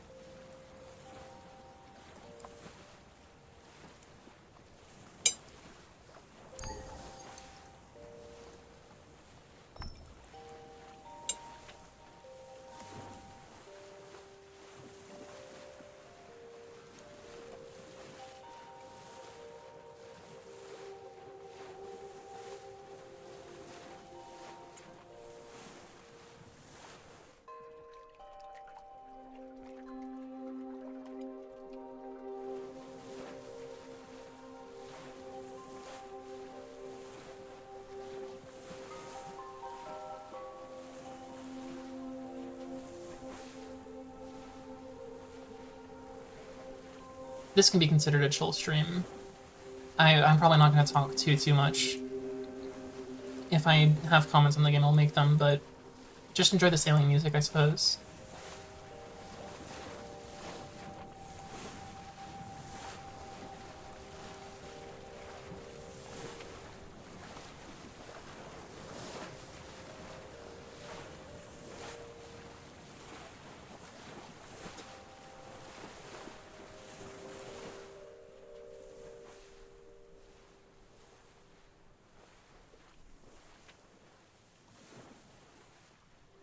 That is a whole ass base here, actually. Hang on.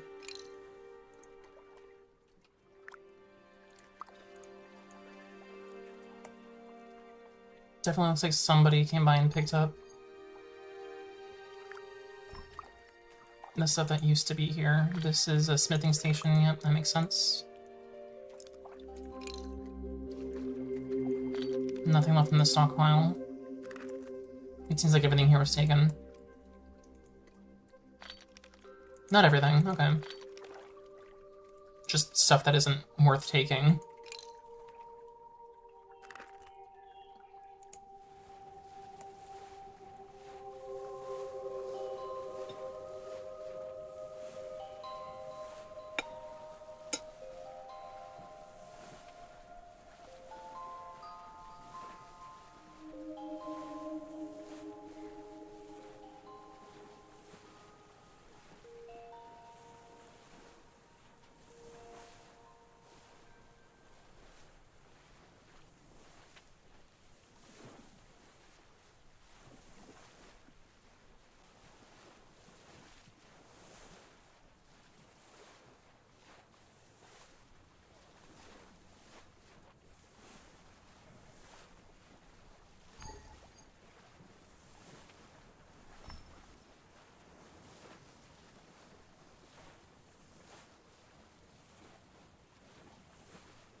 I'm not.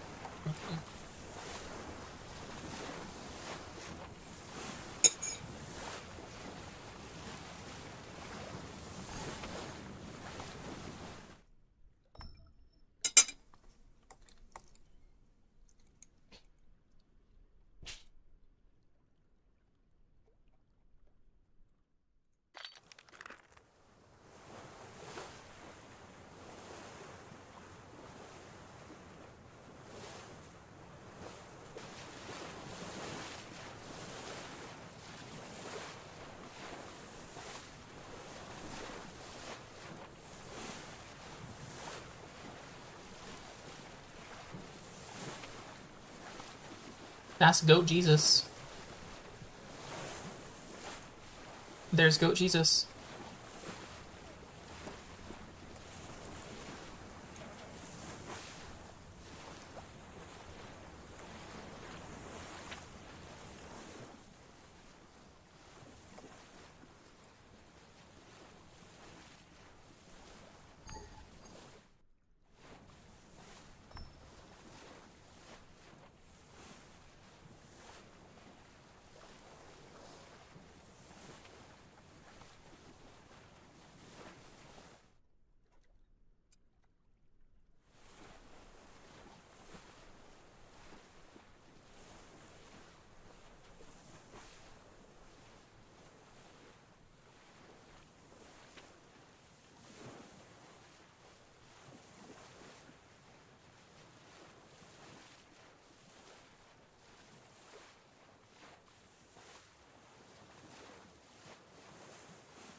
We're coming up on land that I've already explored, apparently.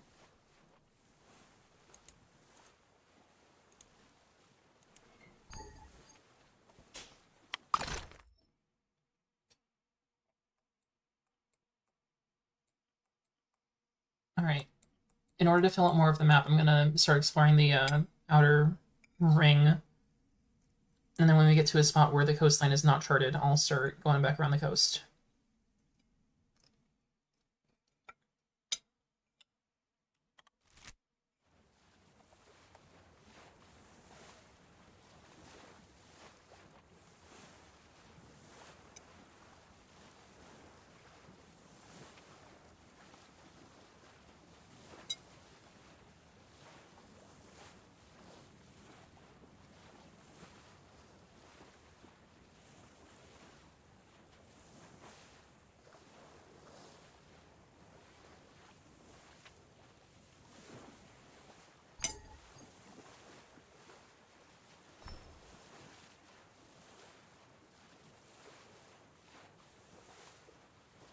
Food is really good. Thank you for making lunch. The food that I'm eating right now, by the way, no leftovers, awesome. The food that I'm eating right now is something that TV prepared for me. It's stir-fried vegetables and chicken mixed together with ramen and a little bit of soy and soyaki sauce. It's really good.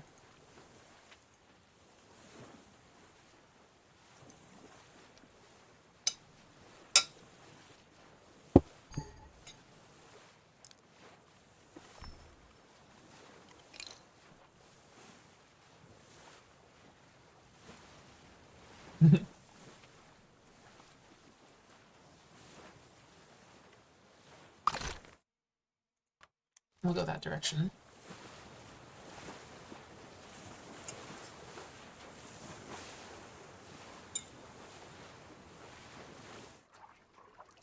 No, keep going, come on. Yeah.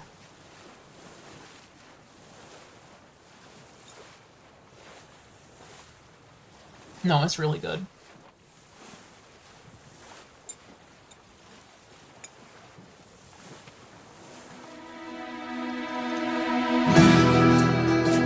Okay. Suddenly music is incredibly loud. Hang on.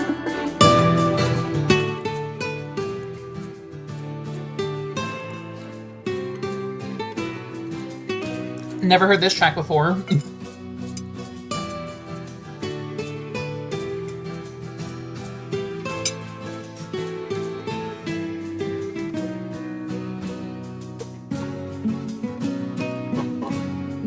Suddenly the strings department just kicked in. Awesome. Department, whatever.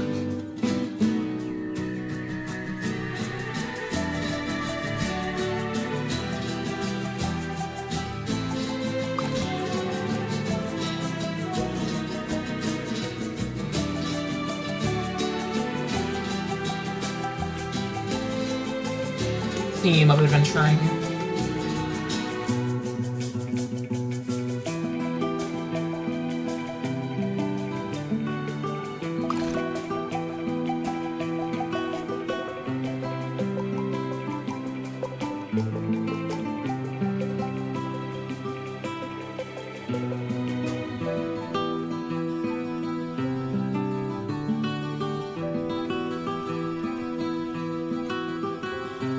Theme of water. I like that.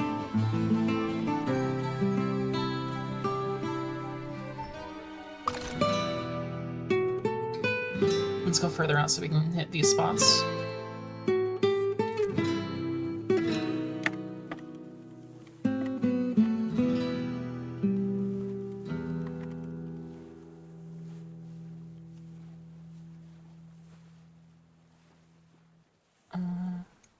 Alignment center.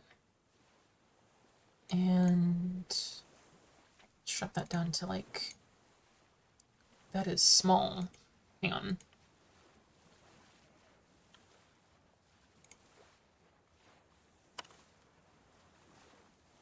How's that look? That still gets cut off. Hang on. Outline. Keep moving. Come on.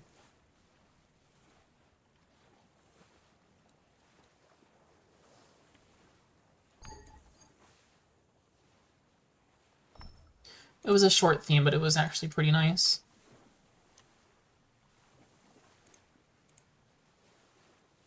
That looks good to me. Actually, maybe not centered. Let's left align that again, and then we'll just bump it off of the side a little bit. That's good. Okay. And then go. Okay, head to the north.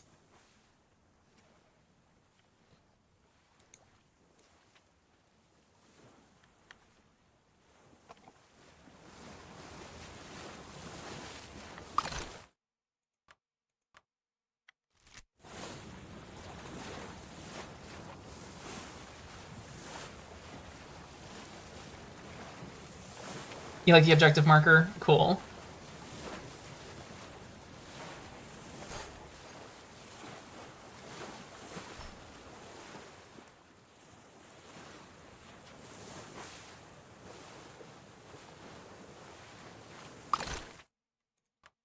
Head over there.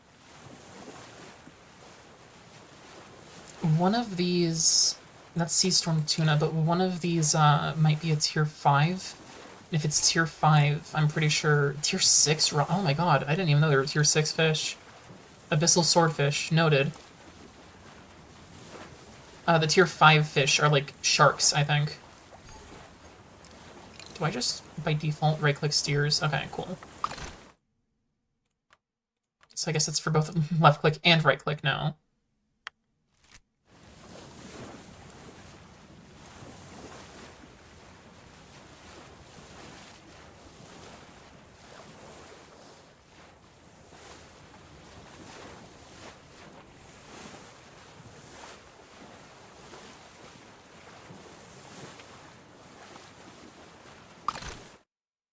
Yep, doing good. So you gotta keep heading due north. Looks like there's salt up there, which I don't really need.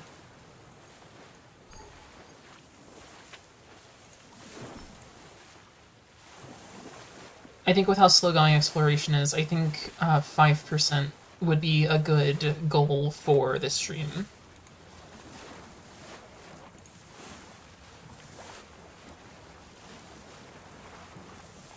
Me when I see salt underwater, I don't need it. Me when I see salt above water, looks delicious.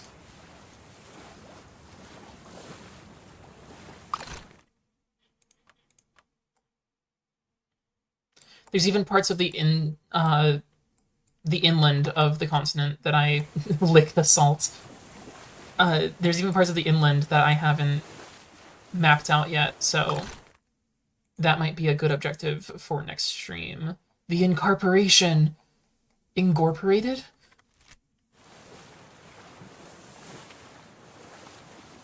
Is that... That's a claim wall.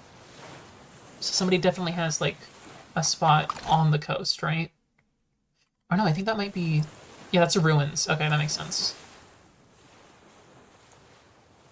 Carp Incorporated?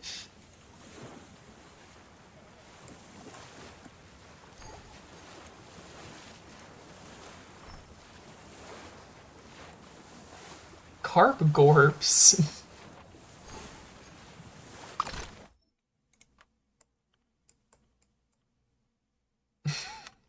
My life incorporated.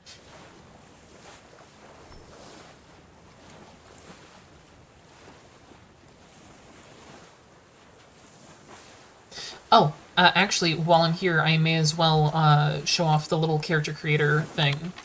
So this is the vault. I use it to open up my raft and my cart whenever I need them, but it's also the character creation menu, which I'm not going to have behind chat, actually. I just realized it's a bad idea. So you can see that there's, like, a whole bunch of different things. There's the body colors. Come on. There's the body colors here. There's different masks that you can equip. Actually, if I take off my hat, you can see that I'm rocking the feline mask right now. It gives me ears and a little kitty nose.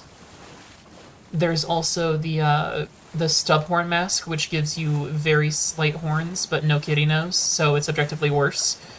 And then there's the drooping ear mask, which looks kind of like the Zonai from... Or not the Zonai, or the ancient race from Tears of the Kingdom, Breath of the Wild. You know the ones.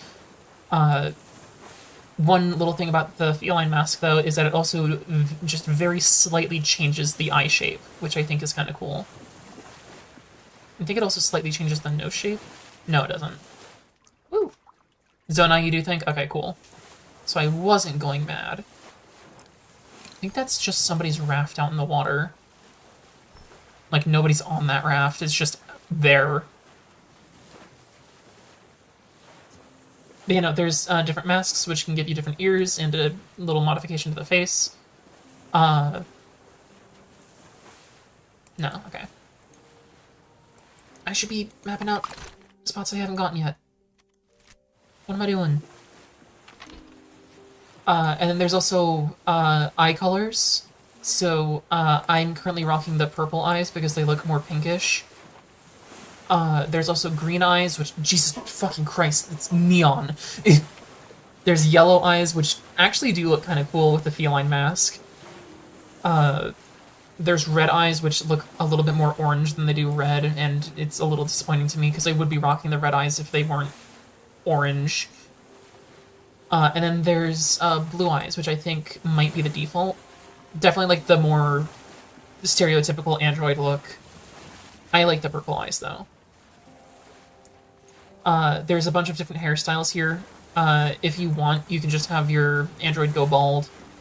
You can see all the little chassis markings here and stuff. That is an expired claim. Sad. But there's also like a short buzz cut. There's the side swept, the bowl cut. Keep it going, come on. Oh, here comes the strings again. Go far out. There we go.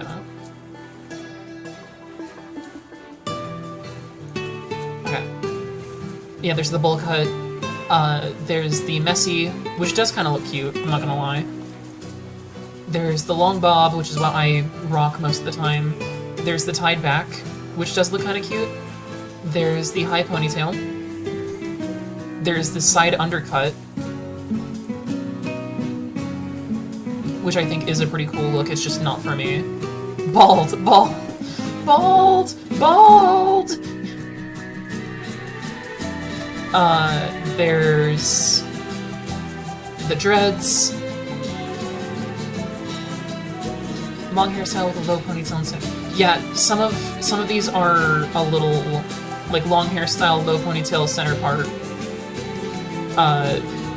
Long hairstyle, low ponytail, center part. Long hairstyle, low ponytail, center part. Long hairstyle, low ponytail, center part. They're not finished yet. There's the shag, which definitely does look like Shaggy's hairstyle. Keep it going, come on. And since we already got this far out, may as well. And then there's the trim. Let me equip the trim. Which is like a more classic Sprinkles look, but nah. I like the long bob. The long bob is what I rock. The belt that I'm rocking and the gloves and the hat that I was wearing are part of a profession set, which means that I got it through unlocking, I think it was tailoring, here we go. Yeah, this is the set that I'm, sort of mostly wearing. If I go into hair color, there's a whole bunch of hair colors. This one is marked as ginger hair, which, yeah. This one is brown hair, this one's light brown hair. We have charcoal. Let me see charcoal, come on. Any of these tier 1 fish? You almost look like tier 1 fish. There's charcoal, you can do just complete white hair. Dark gray, light gray, and gray. I like the brown hair. Keep it moving, go. There's hats. I like to rock the tailor hat, even with the feline mask. You can kind of see the ears still poking out over it. There's shirts. What I really like about this game, actually, is that you're able to wear both a dress and a skirt at the same time, which is a look that I have considered in real life a handful of times. It doesn't look that great. Voice crack. It doesn't look that great, but I think it looks at least a little cute.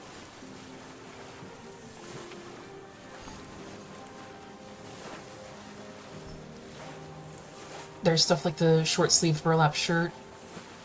If it'll let me change clothes, there we go. Which I think kind of color-wise thematically fits the long skirt. There's like a vest. There's the burlap long sleeve, and then there's the ragged shirt, which I kind of like because it looks a little bit like a crop top. And then there's the tailor shirt, which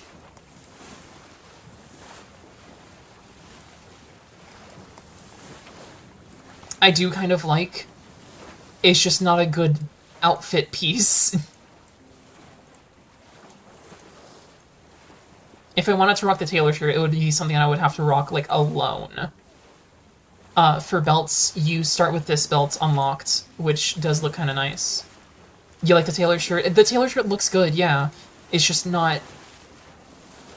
It doesn't pair with the outfits well, is the only issue. Yeah, you start with this tattered belt to start off with, and it looks nice enough. I like the tailor belt a lot more. Especially when paired with the tailor hat, because it kind of looks like... It kind of makes me look like a The World Ends With You character. And I like that game.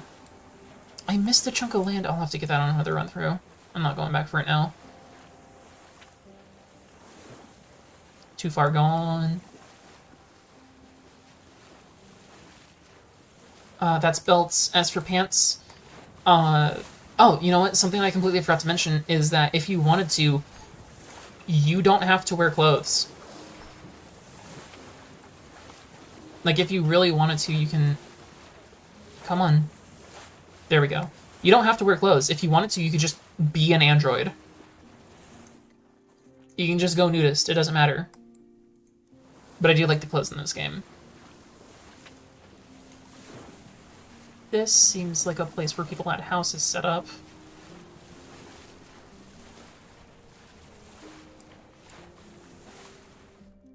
Whose claim was this? Hang on.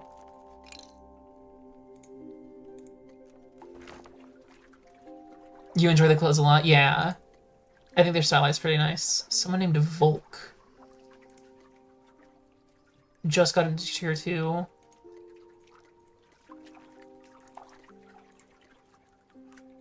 Claim name Crimpus. What do y'all have? A lot of seeds. You can go for now, it's okay. I'm gonna be going at this for about 2 more hours, I think.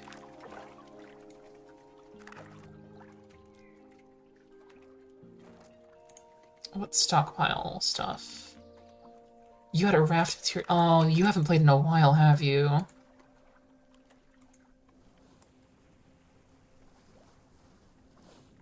That's just... There are so many abandoned rafts out here.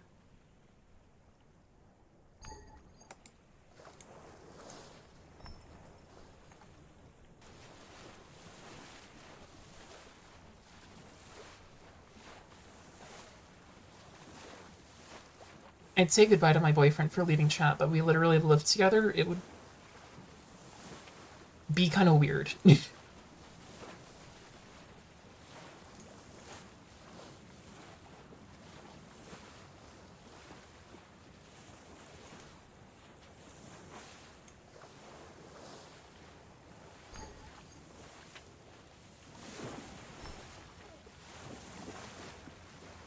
Looks like we're gonna be dipping in here. Have I... No, I haven't been anywhere near here.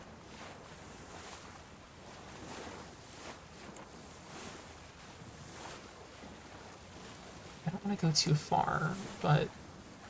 Oh.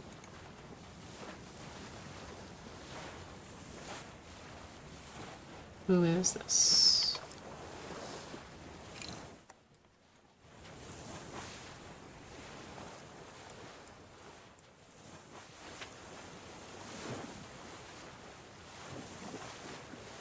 Yeah, I don't think I want to go too far into there.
Yeah, all the tier 1 fish are just flat out gone. I know that some people are finding them somewhere. Because I traded with somebody for...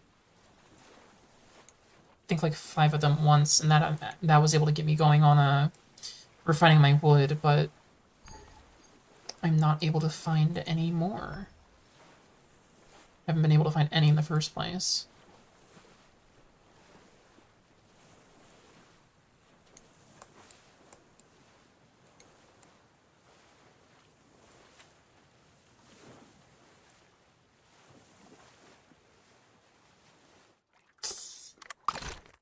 Where am I?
So it just went all the way around back into this, so... best to keep it going.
I think that's someone else.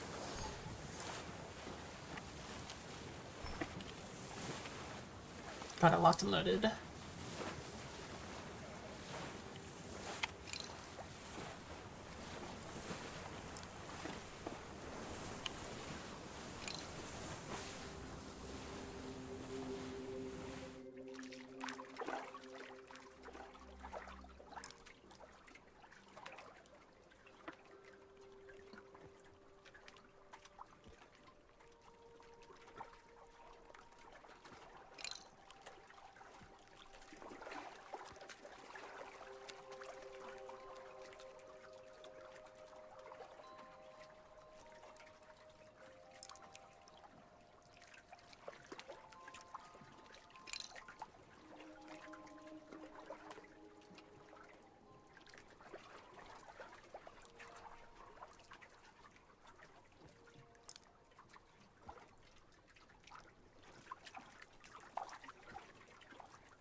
Art says hi, chat.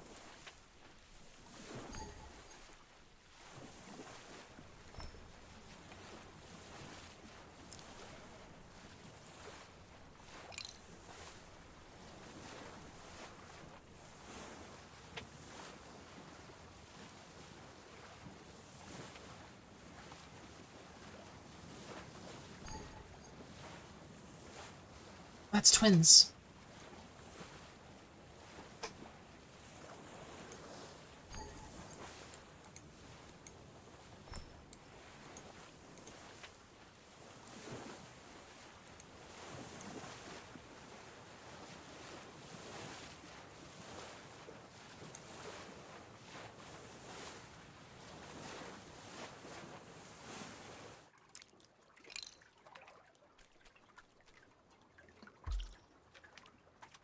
What do you have to trade?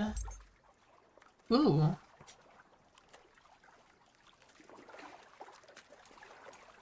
How much money do I have? I get the most out of my money if I just bought these two.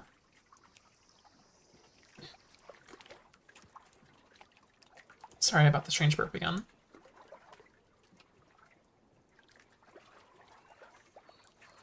I really want to know what the 4 points mask is, though. Works shooting spikes. Well, if I had money. If I had money. Okay. Mask pattern. Give me one of those. And pointed ear mask. Wait, no, do I already have the pointed ear mask? Vault. That's build. Vault. Pointed. No, I do not. Pointed ear mask.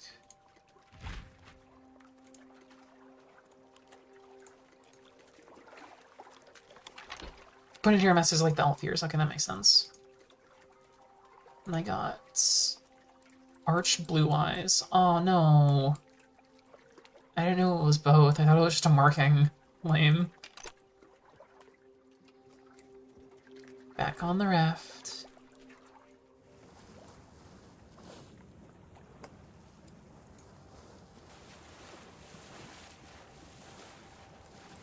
It's good to have him at least.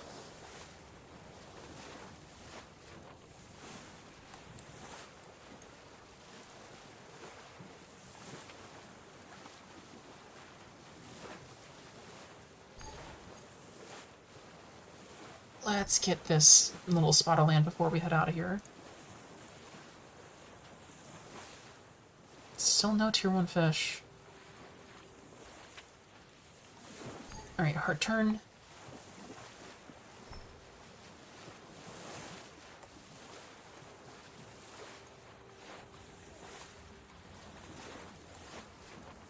Wonder if I can see the moon. No, it must be about midnight game time then.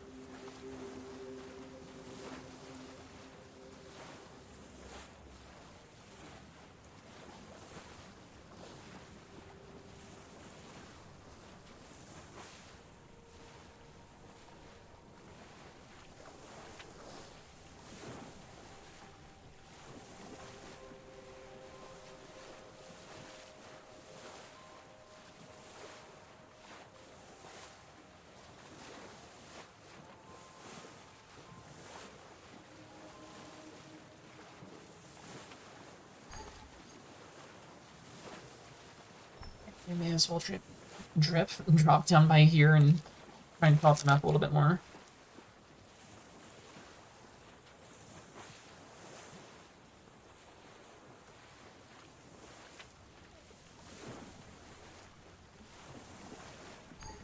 There we go. And then let's keep it moving.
That's Rumba.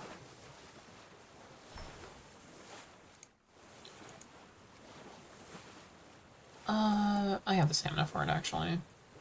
I need to get my fishing level up anyway.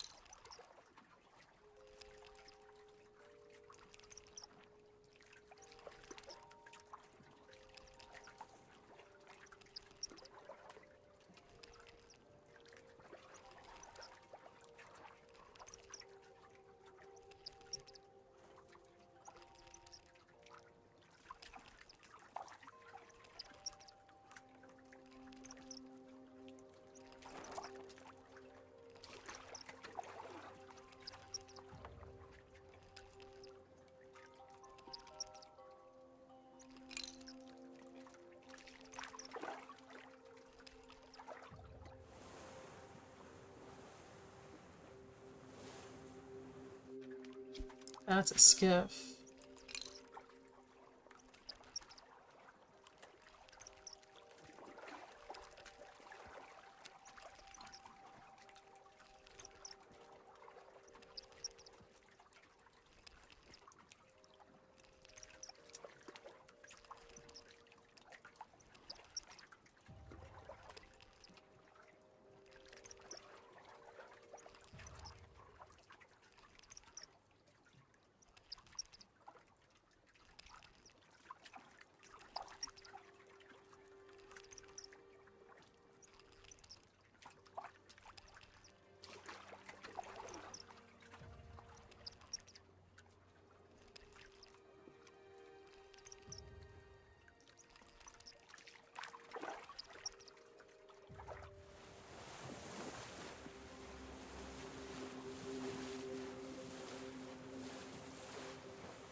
Well, then once I get to the level 20 fishing, I get to get a new set of clothes. Yeah.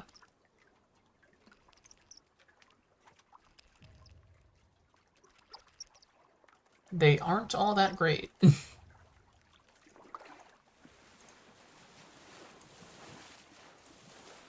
I mean, together they work as an outfit, but piecemeal, they're not all that great.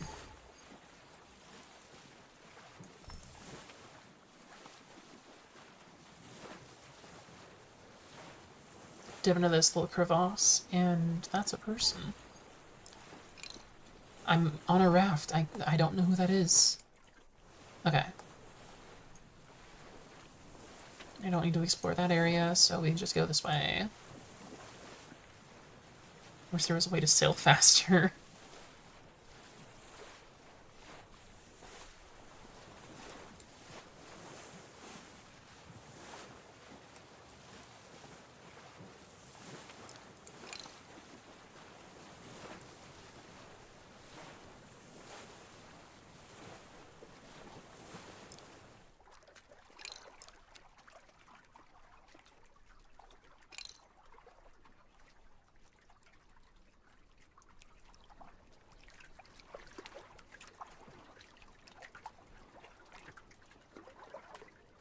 They don't see me, I think.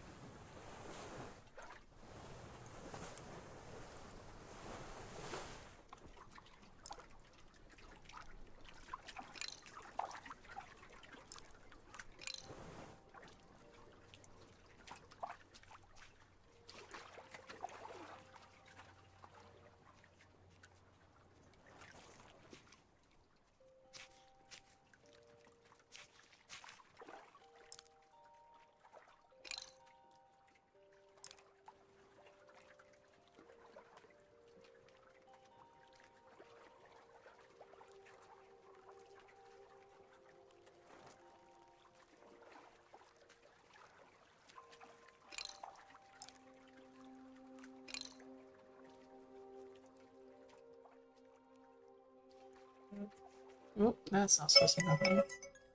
Yes, it is.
Let's dip in here, or...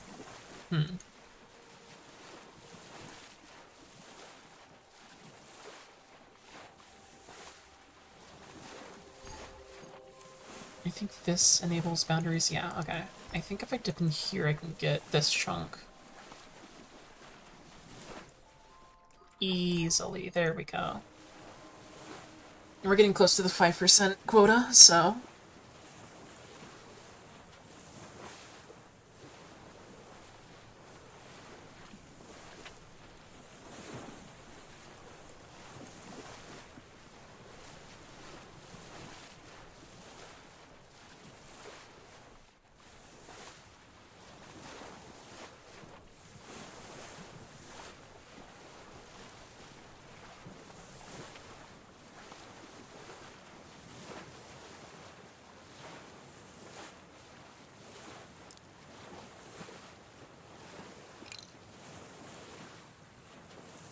Don't think I'm finding any more tier 1 fish out here. Not in this spot, at least.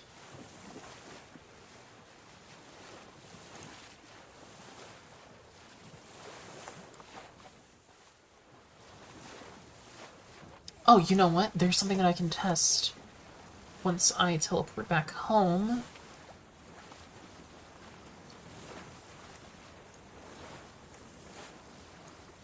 I have some bugs that I have a recipe to turn into cloth, and it didn't work before the servers went down for maintenance last time.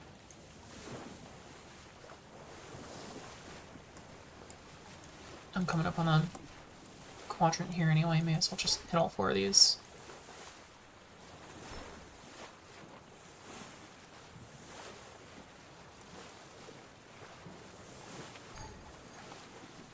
And come over in this coast. Give it a moment. There it goes. Wait, 35% left.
Alright.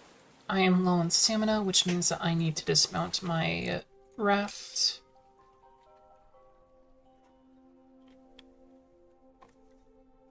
Whenever the server decides that I'm allowed. There we go. Rest. Let's make a stick shelter, place it down. Add all. And then build it. And I don't have an upgraded mallet, so I need to rest after this. Yep.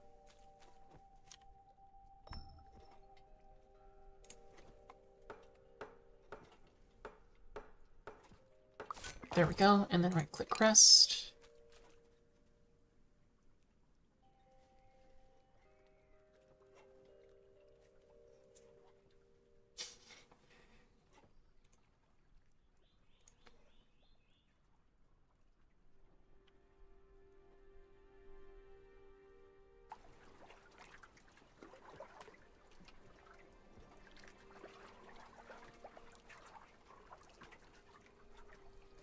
And once my stamina is back to full, I'll get back on the raft and I'll continue.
Okay, full up. Let's deconstruct. Well, okay.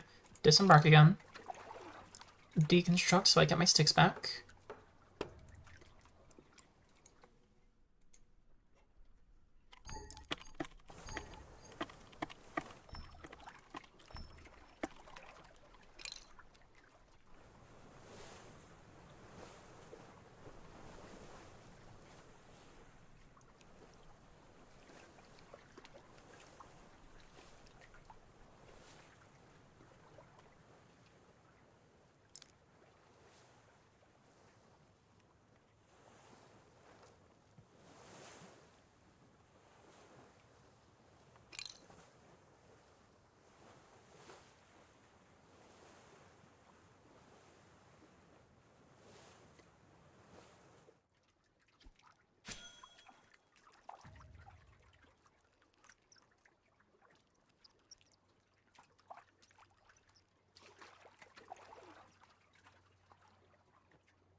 My inventory's full. Okay.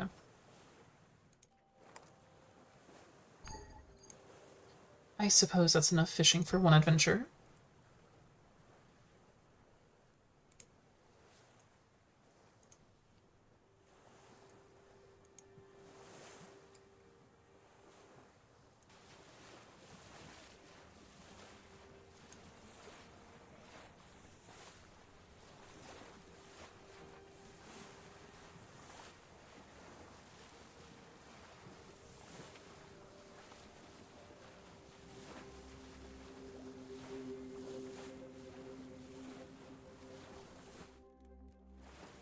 I should be sailing by the boundary, the chunk boundaries, yeah.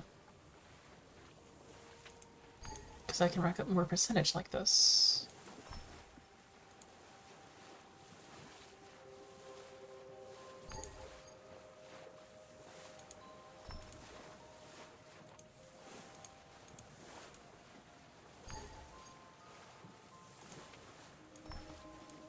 That's the ticket.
That was a weird visual glitch.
That was a tier 1 fish. I was about to pop off.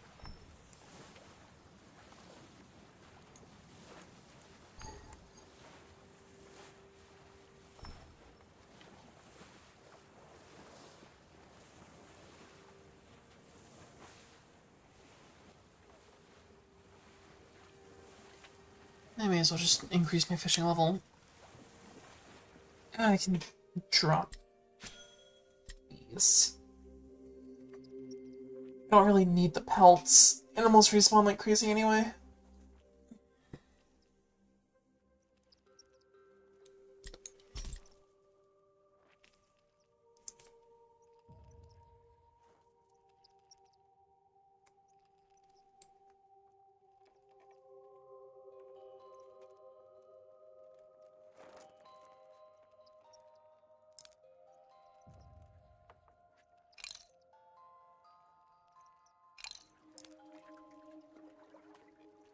Level 17 is still too low. Wow.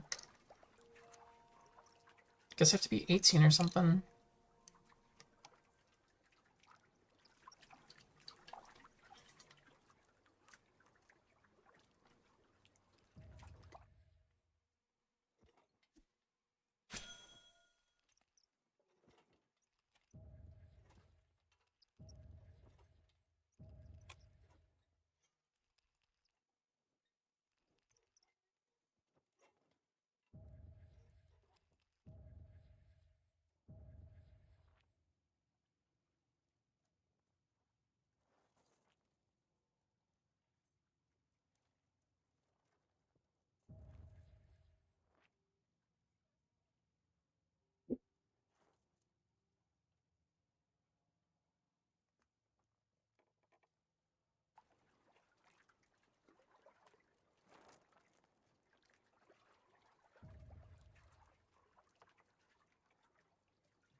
I wonder what the requirements for the strings to kick in are.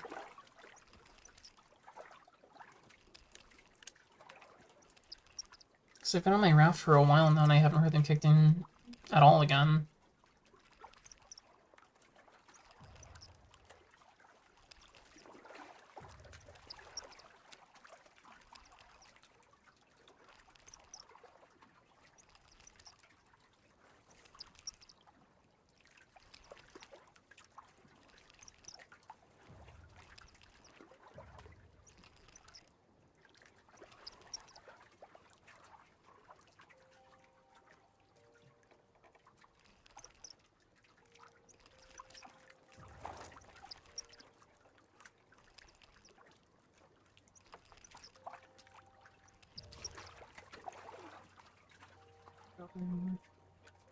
Okay, cool. There's some over here.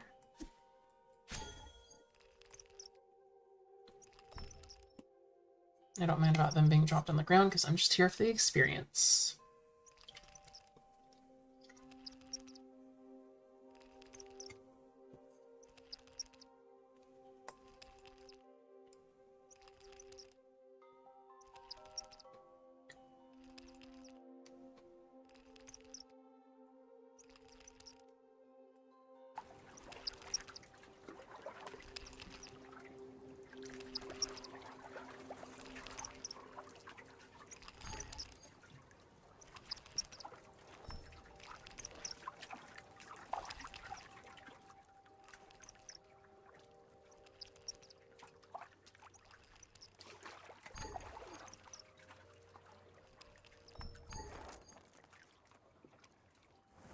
Alright, time to move on.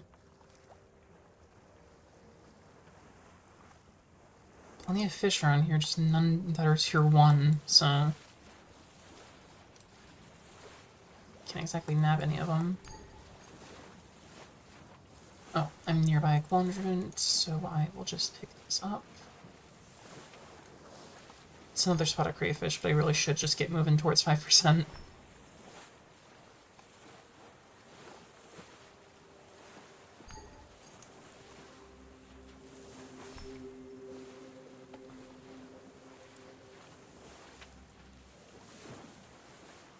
Let's see, where am I right now? I am not on a part of the map that I recognize. I'm going all the way around.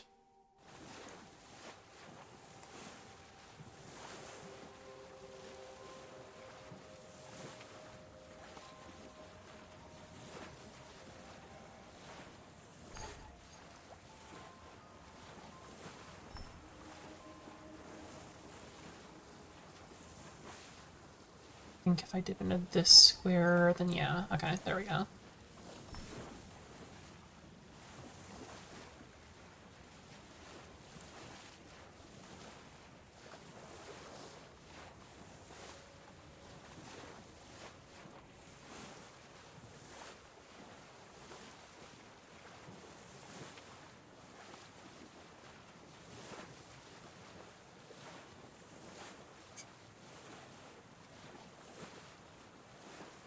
That's just another chunk of missing land. Interesting.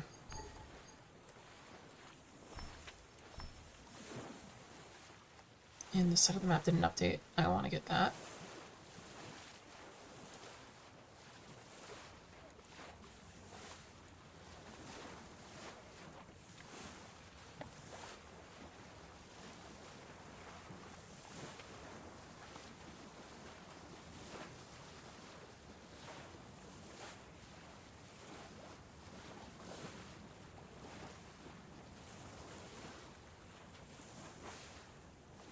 Why are you angling over this direction?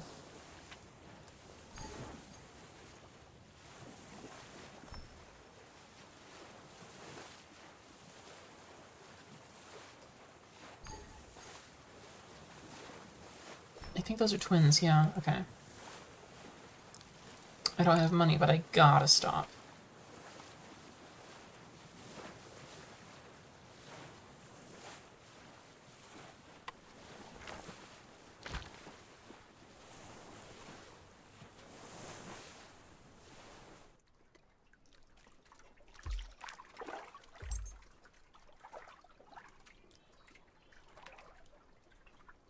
Another feeling mask.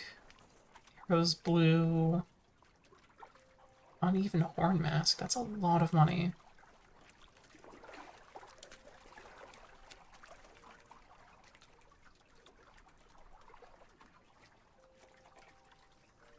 You'd have to make a handful of trips in order to make anything more, like, meaningful as far as marks of the twins go. Let's see, there's 160 for the tier 5. That should be able to get you just about anything in their store.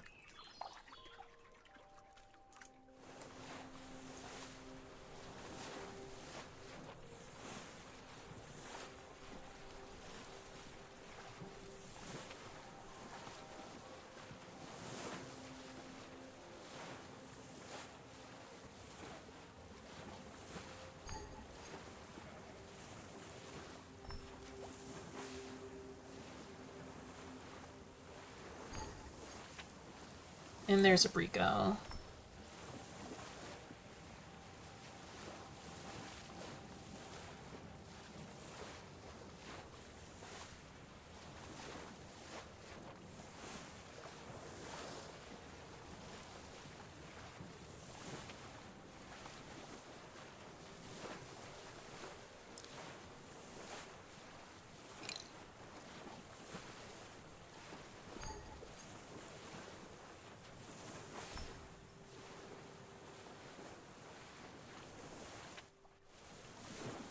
Keep going.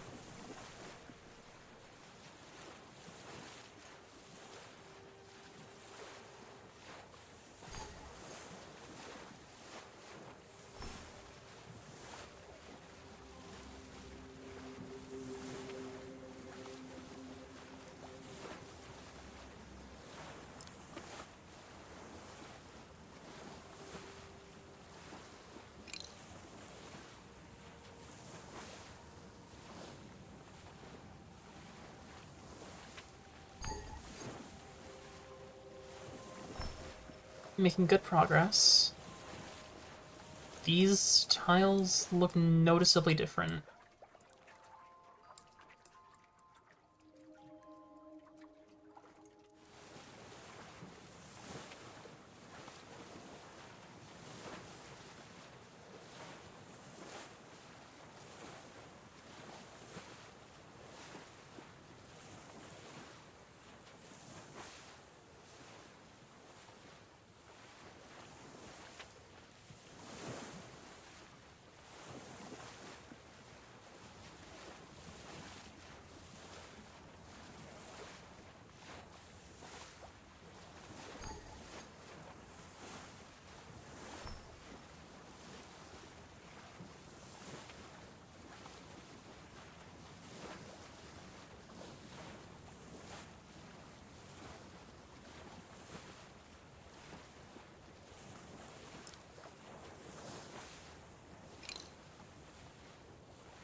This just keeps going.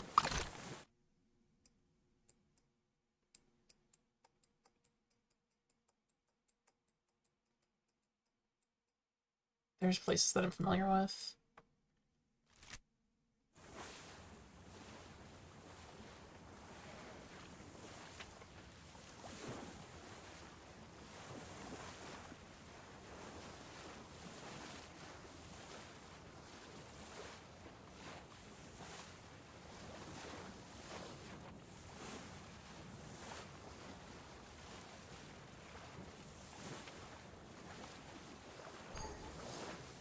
Pretty close to 5%.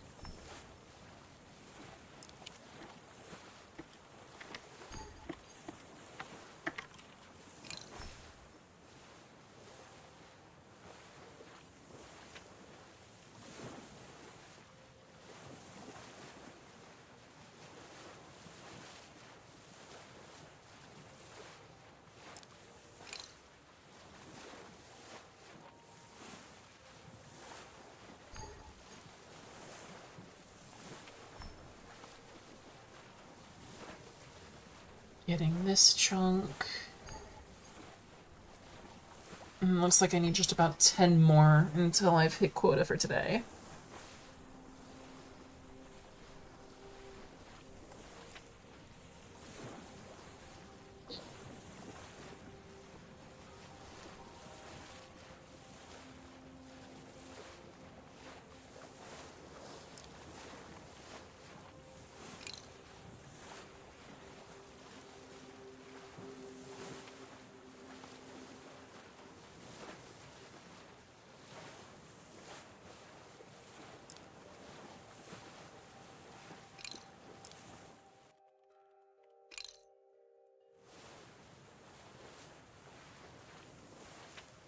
Oh, that's a different jungle biome.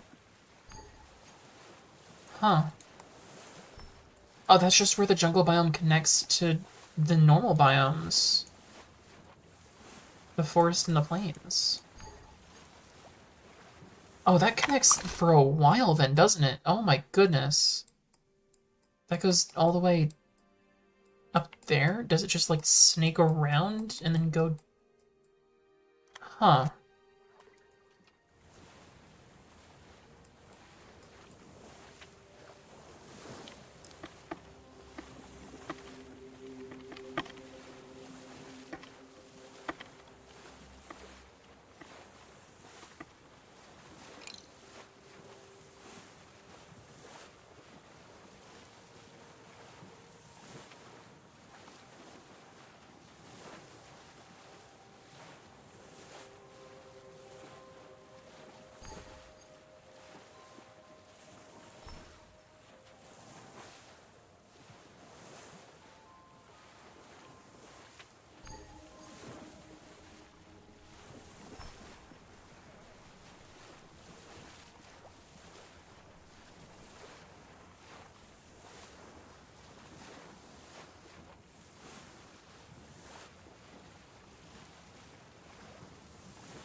If I just sail in close here, I'll be able to snag these two.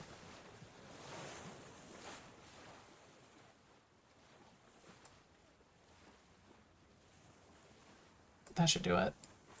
There it goes. Someone's skiff is out here. Okay.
0.06% away from quota.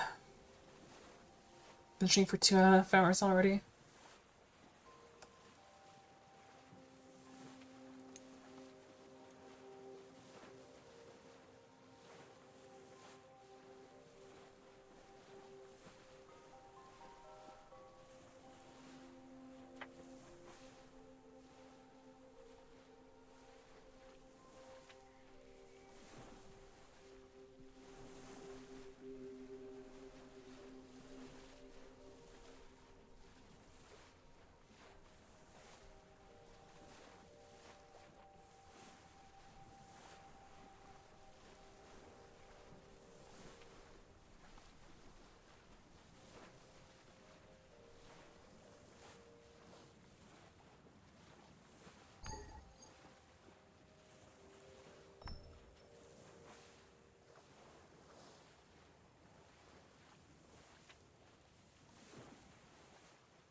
Oh, there's another swim.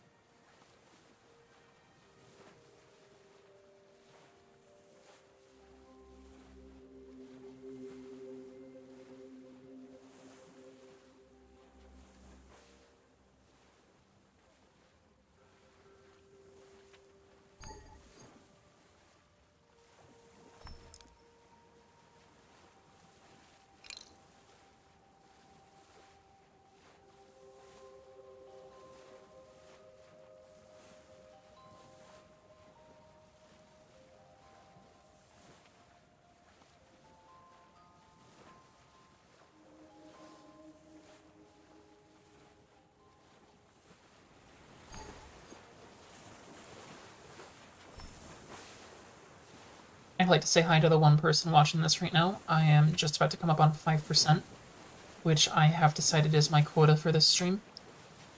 Because the beginner continent is a bit larger than I expected.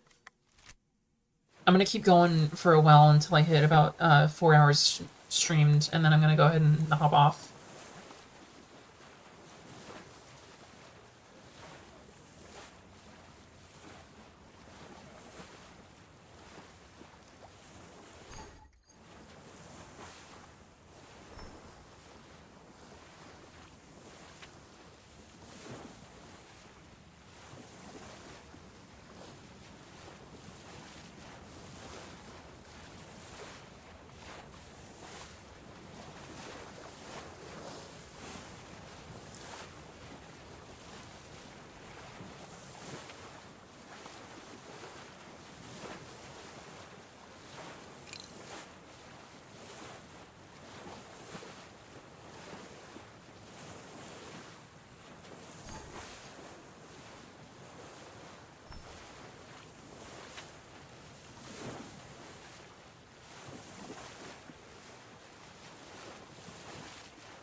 None of these are tier 1 fish, which makes sense.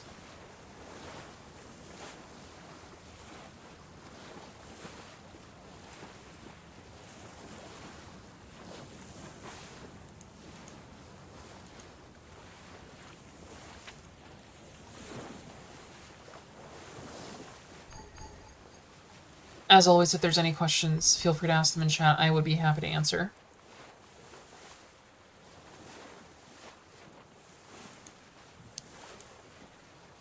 Just need one more tile until 5% completed. Sorry for the crinkle, and for the crunch that's gonna happen, I am eating crackers.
Let's go out to sea a little bit so we can catch some of the ocean here.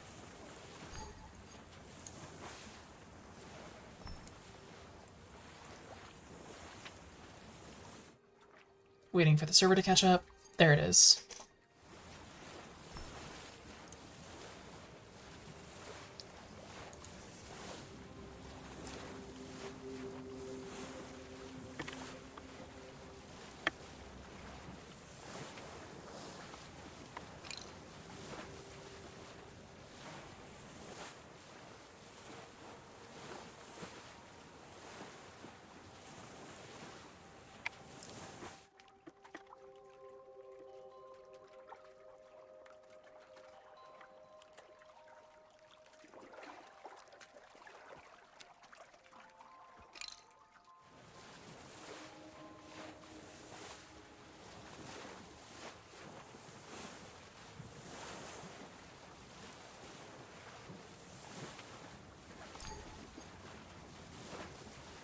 Whoa, changing vector.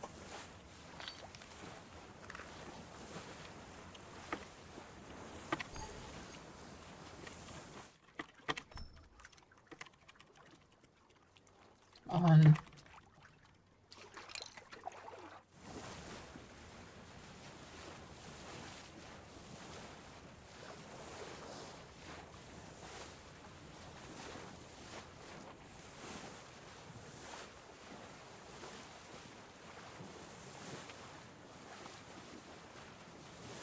My taping game is not what it used to be.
There we go. Okay, get back to the coastline.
Fat trees in the ground.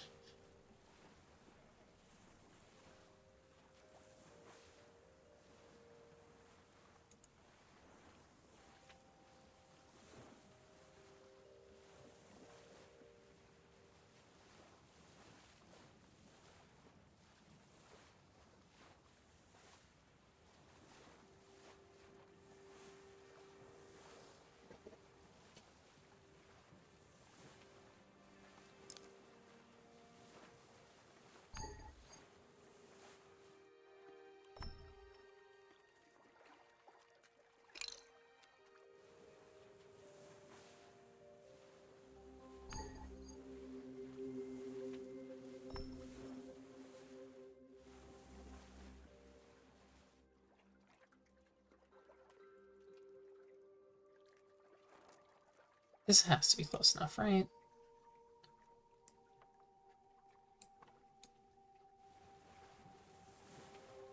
Maybe it's not. Uh-oh, okay. Disembark. Sure. Is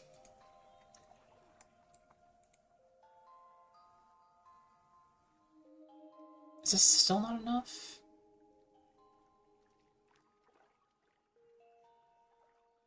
Come on.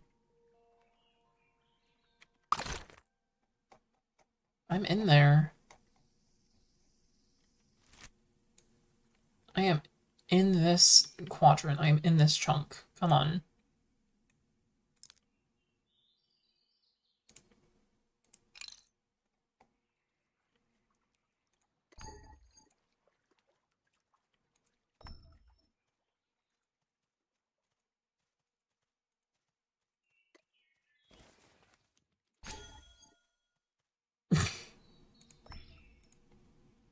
Why is the map not updating?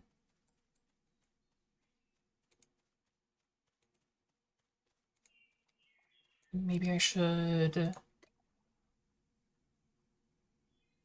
Yeah, if I do this, and then... This is gonna go full screen, but... Go back in. And then I do alt center again.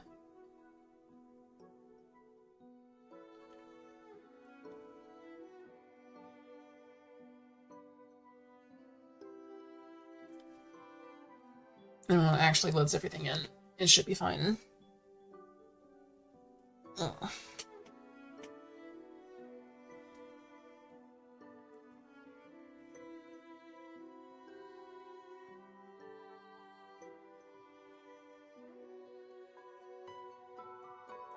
It full screened again. There we go.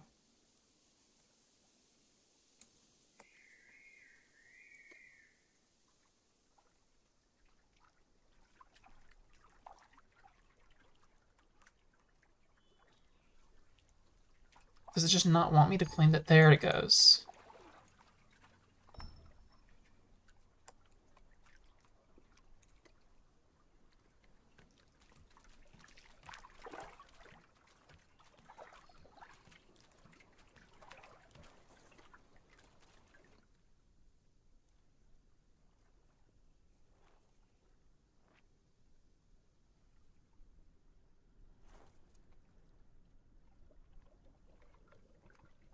Very quiet waters.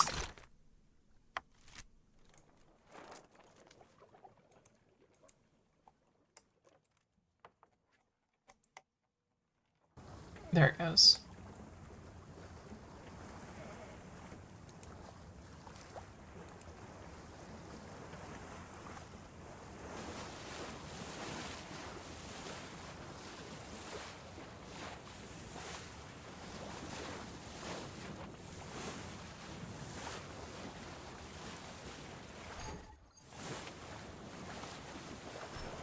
Go south enough to catch this one.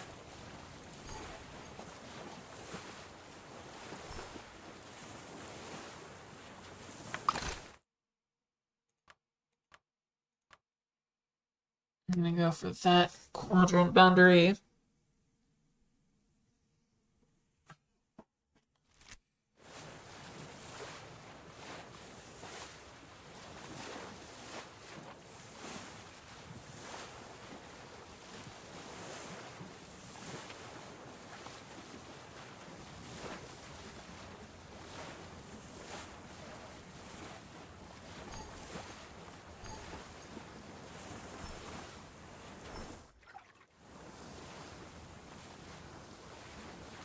There it goes, filled in.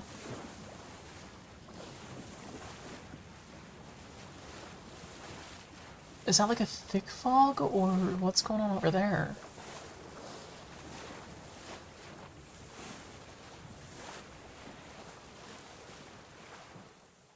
Oh no, that's just the world being split into two. That makes sense. And we're about to sail right over it. Yeah, okay, there we go. We're good. Hi, baby QB.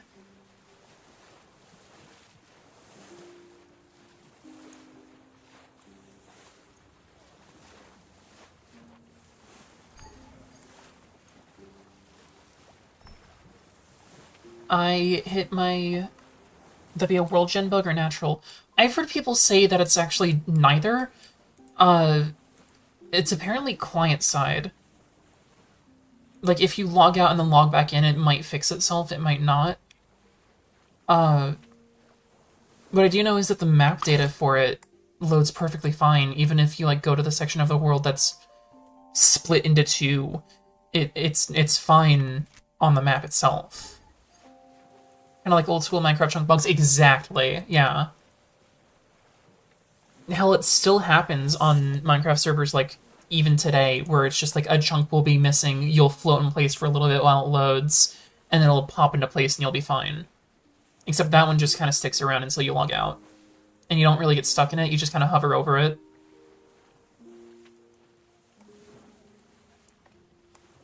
Coming pretty close to North 2000, actually.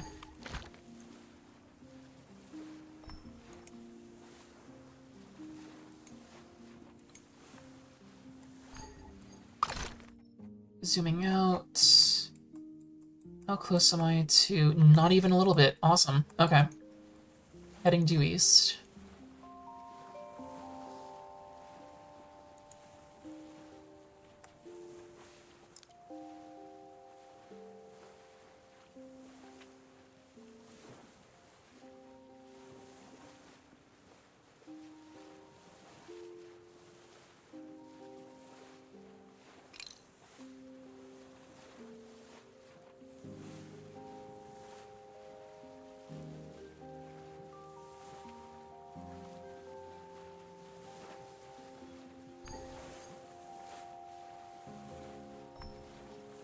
Sorry they don't have music or anything going on. I'm kind of just getting back into the swing of streaming.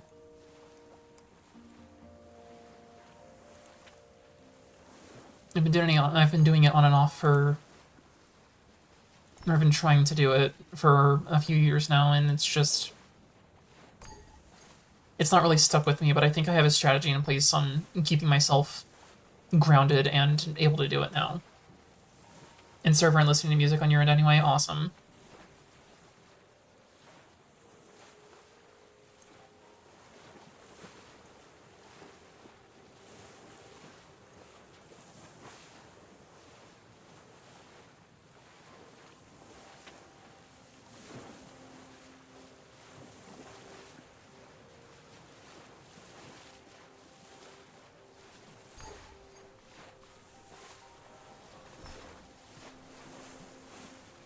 Is that gonna fill in the map?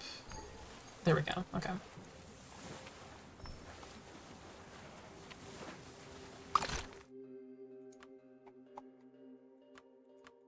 So I'm doing this for the completion percentage, but I would also like to have a bigger map filled out. Oh, I missed a chunk right there on the coast. Comfy Chaos Corner. Any out of sync issues happening? I've had surprisingly little. It's really just been that the map hasn't been filling in immediately, and that's been happening pretty much the entire time that the game has been up.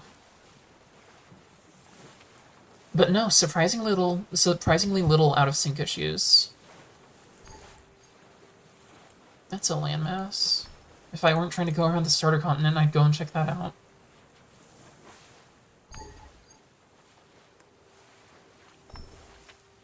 Alright. The map still has to be filled in. There we go.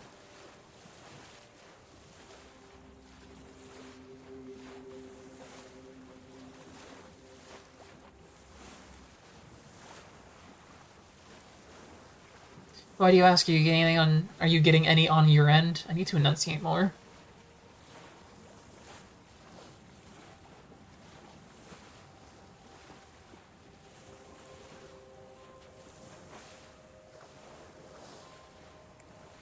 Need to head further south so I can get that chunk.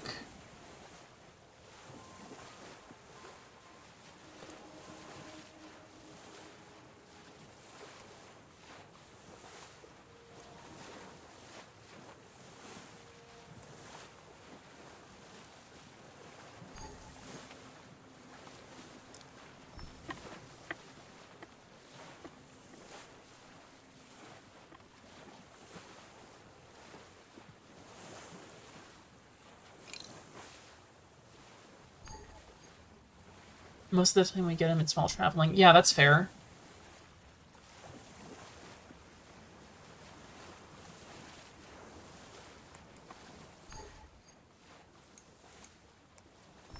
People were making jokes when I started swimming to the corners of the world that I was the person who was causing a lot of the server lag.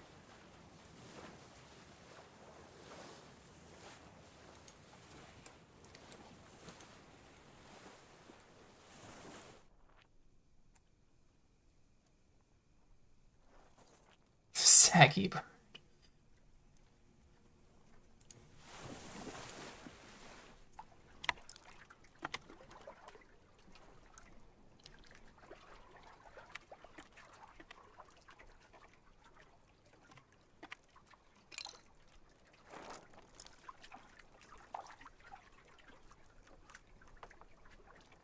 It's good though. The entire purpose of Alpha is to stress test all aspects of the game. I agree. I agree. Uh, I'm not saying that I hated the jokes or anything. They were actually pretty funny at the time. But I was a little paranoid that that was, like, accurate.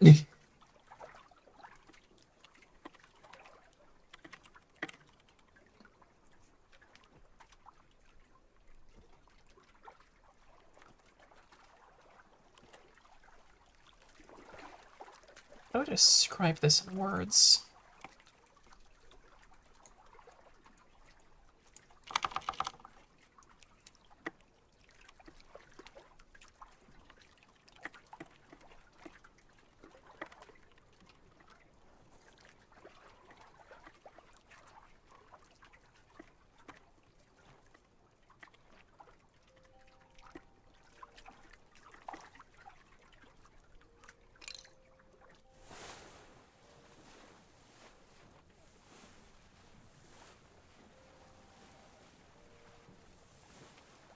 Even so, that's just you doing your job as a tester. I have stories about that actually. So I was a tester for a company who I do feel that a lot of people think of them just as words, think of them playing as just early access via versus playtesting. Yeah, that's fair. Um, I actually have a story about playtesting. I used to work for a company who was doing playtesting for a big company, and I'm not going to say who. But I got to test a console before it even came out, and uh, by playtest I mean they were having us test backwards compatibility for it, and there was hardly a schedule in place. Uh, like we were just kind of like given assignments based on what was left. We weren't like really scheduled for anything, except for when this big company was like, okay, we need you to test this game. We need you to test this specific game. And we need you to get to the complete end of it like you would any other game that you were playtesting for backwards compatibility. And this game was Zuma Deluxe. And if you know what Zuma Deluxe is, rather, if you don't know what Zuma Deluxe is, it's one of those classic like moving track match 3 things. Uh, you play as like this Aztec frog statue who's going through temples and trying to solve their moving ball puzzle or whatever by shooting additional balls into the track and trying to match 3 so that they disappear and give you points. And we were stuck on that for a while because the thing is the game as it goes on it gets progressively harder and harder to the point where like the entire office that I was working at was in on it, and we could not complete it. Like we got to I think level I want to say like 15 before we were all losing our minds, and it got to a certain point where like a week had passed, and the company had to come in themselves and say, okay, listen, you've played the game this far. It works perfectly. We don't need to be wasting any more time on it. Just move on. Apparently there was a lag spike on the server. Just an in-game earthquake. Uh, so I do have experience doing playtesting and stuff like that. Uh,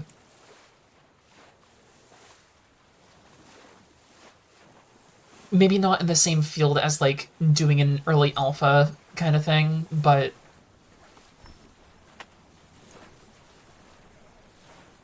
I've always found myself also just like kind of breaking games by accident. I feel like that's something that a lot of people find themselves in. Gotta be thorough, right? Yeah. No, that's the thought process that we got into. Like, we have to finish this because the requirements say that we have to like make sure that there's no strange bugs that happen. We gotta try doing different combinations and stuff. We have to record any bugs that we find. But the thing is, we couldn't get past, like, it might have been a bug that we couldn't complete level 15 or whatever. We'll never know.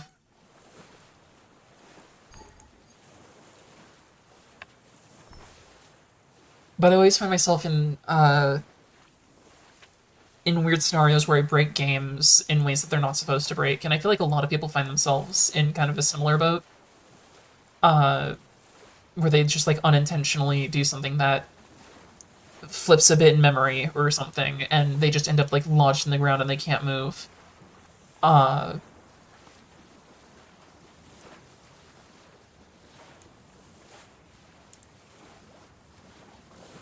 it's easy for me to find myself in situations like that, though, and it's both funny and frustrating when I accidentally clip into like a dev room that I wasn't supposed to find, or something like that. Normally that shit only happens to speedrunners.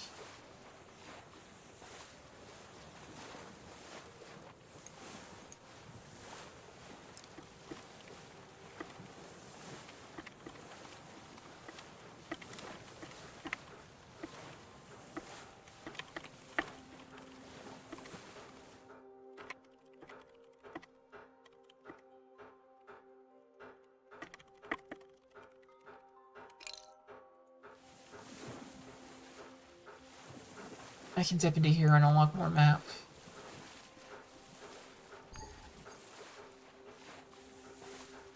Does this go?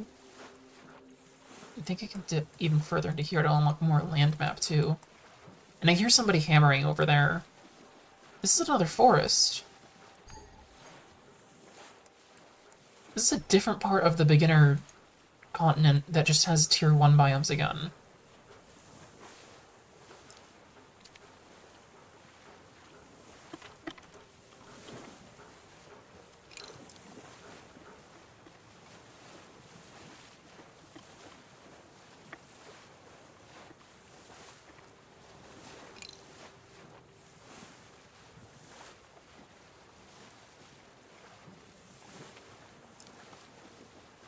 Definitely frustrating when games release is finished. It's okay. As an aspiring game developer, I I want to cut developers a lot of slack. Because I know how hard it is to make a game. And I know how sometimes bugs can be like very obscure. But I mean, even old school games had bugs. Differences they can't be fixed. Newer games are spoiled in being able to do patches. Yeah, no. Uh, Old school games, yeah, you had the floppy disk, and maybe if you were lucky, the developers would be able to like push another production out with new floppy disks or new CDs or whatever, uh, where they have that bug fixed in a different patch. Us nowadays, we are definitely spoiled in being able to just push a patch, everybody's able to download it at the exact same time.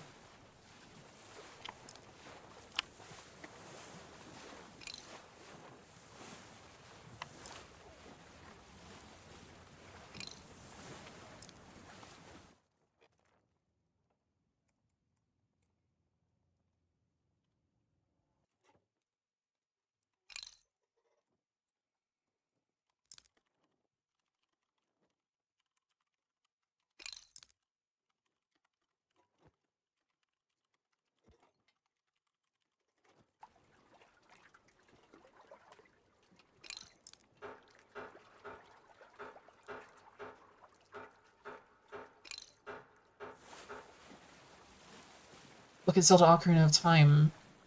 To make changes, they had to release a different cartridge. Exactly, yeah.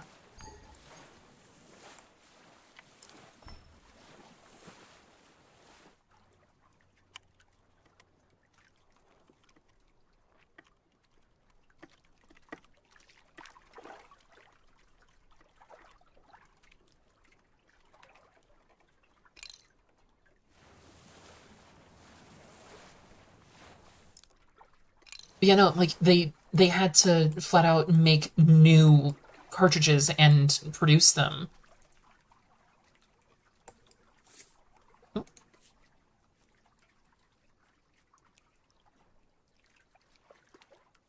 just gotta wait for, there it goes.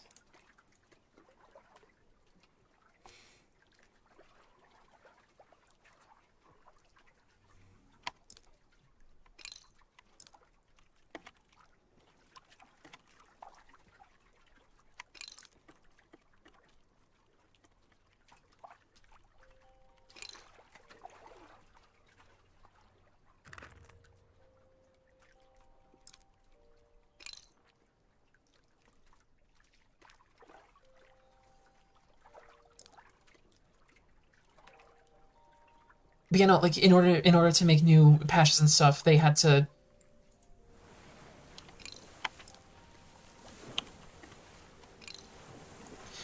produce new cartridges and new floppy disks and new disks and stuff like that.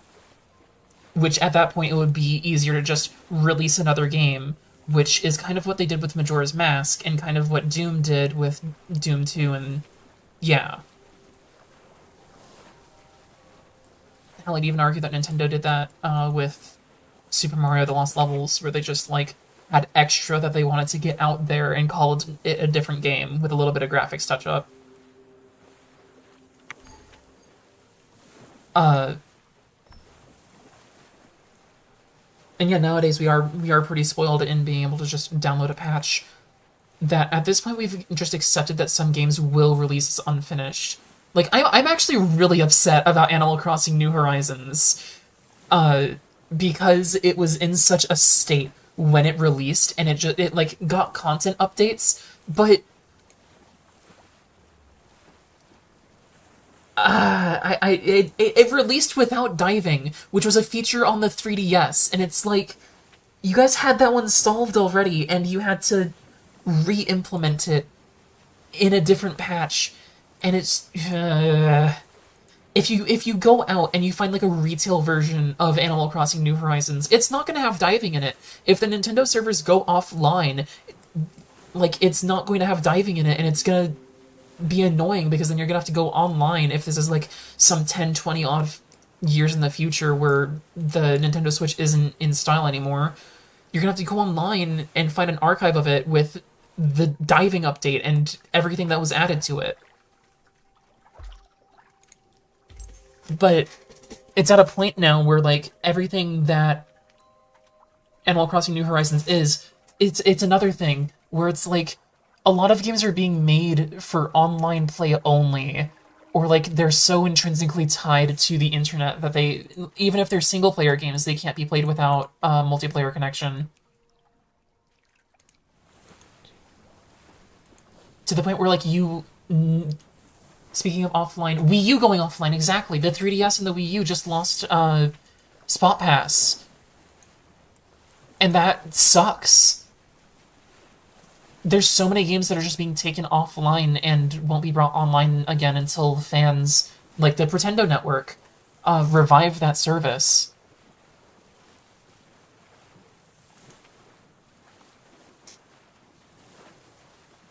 I always, how do I put this? My family was not always in the greatest spot financially when I was growing up, so we didn't really have the expenses to go out and buy video games all the time, like when they came out. Uh, oh, that's another message. I have a streamer and community who are all scrambling to download Maps of Mario Maker 1 and play the old school games. Yeah. Shout out to Team, what was it, 0% for actually getting through and completing all of the Mario Maker 1 levels, even trimming the herbs. Same with the expenses. What does that mean? Same with the expenses. Oh, you mean like, yeah, you weren't able to like pick up the games as they were coming out. You weren't able to stay current unless you managed to like save enough money to get the console and then find out maybe that there was like an extensive modding community for the console already in place. So you just kind of went ahead and did that because you feel like you missed out on most of the console anyway. You don't want to keep doing that now.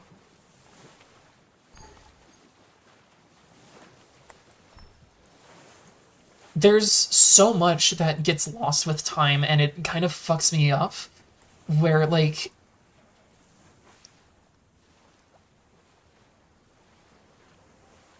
how do I want to phrase this? I would much rather go back to a time where internet functionality in games was like not a thing unless it was a massively multiplayer online game, like an MMO.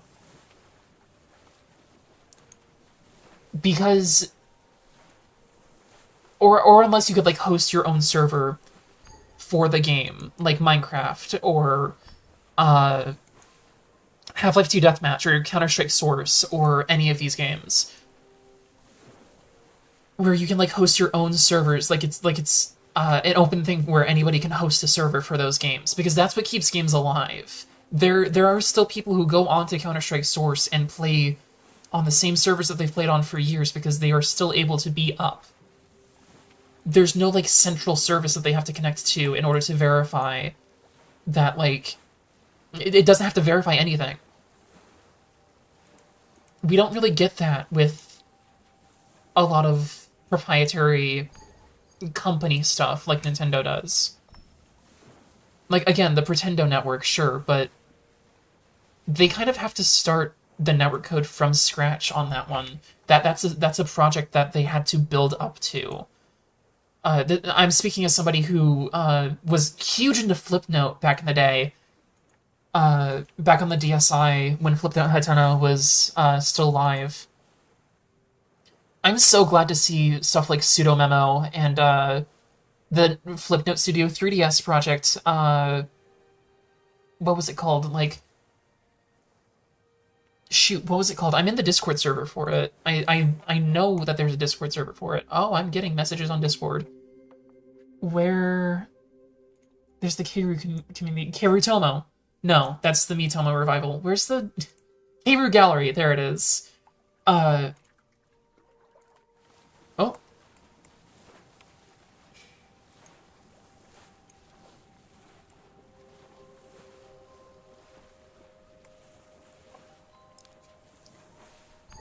But yeah, Keiru Gallery, which is the Flipnote Studio 3D revival of the online service that never came to America because Nintendo caught too many people being weird on it in Japan, so they just decided this isn't going to work out.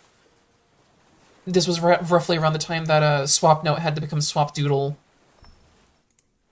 and they shut down like all of the online stuff entirely with your friends list.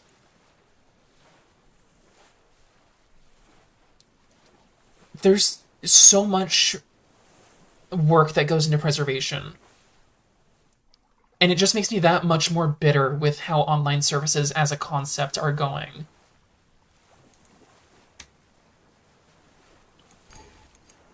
How did we get here? we talked about playtesting, and then and then you said definitely frustrating when games are released as finished.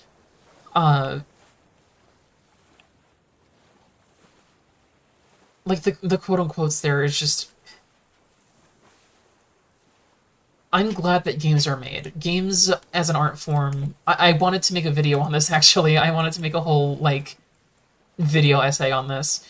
Games as an art form are something that has kept me sane and alive, I want to say. Not to sound too melodramatic, but it is kind of nice that some games are being brought back to life. Yes! Okay. Video games as an art form is something that it's been a driving force in my life. That's a better way to put it. I wanted to make my own video game ever since I was... God, I don't even know when. I wanted to make my own video game since I started playing on the computer, which was when I was 2 years old. I wanted to do the same shit that everybody else is doing, and I wanted to give back to the community that has kept me where I am kept me happy for as long as I've been able to be. And the more and more that I kind of continue on the path that my life is taking me, the more I realize that I'm not exactly... how do I put it? It's hard for me to get shit done in that way, just on my own. And the longer that I have to wait on that, the more time that it takes for me to like get started on projects like that, the more that I start to see voice cracks out the wazoo today. The more that I start to see the degradation of the game development community, and I start to see like a lot of people get disheartened, which is why I think it's great why people like Thor Pirate Software are out here giving advice and telling people to keep their chins up and telling people to just keep trying no matter what. Because a lot of people, myself included, need that message, especially in the waves. I don't know about you, but my first experience of PC gaming was Caesar 3, SimCity, Lord of the Realms, Age of Empires, Warcraft before it became World of Warcraft, back when it was an RTS, yeah. My first PC experience was, I want to say, Nick Jr. because I was 2 years old, but my actual first PC gaming experience would probably be World of Warcraft, actually, because my grandfather was pretty into it. And stuff like that just got me more and more into it. I was born with a PlayStation 1, the Crash Bandicoot games I still hold incredibly dearly to this day. When the trilogy was released, I was like there on launch day to pick it up. It was huge. uh, man. I want to make video games, and I worry sometimes that I'm not, like, good enough. And then I see all the companies that are out here just fucking doing random bullshit and making the scene worse, and it pisses me off that I thought that I wasn't good enough, and then I see them succeeding in their failure. And that feels harsh. Nintendo 64 was my childhood. Speaking of Crash, I was disappointed in Crash Team Racing Remake. I've heard mixed reviews on that one, yeah. The only Crash Team Racing that I got to play was the Game Boy Advance Nitro Kart. Nitro Kart was the one. Uh, I never really got into Crash Team Racing. All I had was the first three games, and that was about it.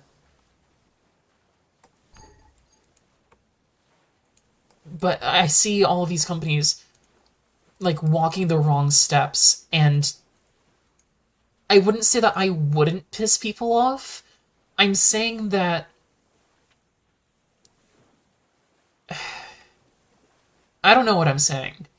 I'm saying that I want to try, and I'm seeing a lot of people do the right things and a lot of people doing the wrong things, and I don't know where I would fall into that.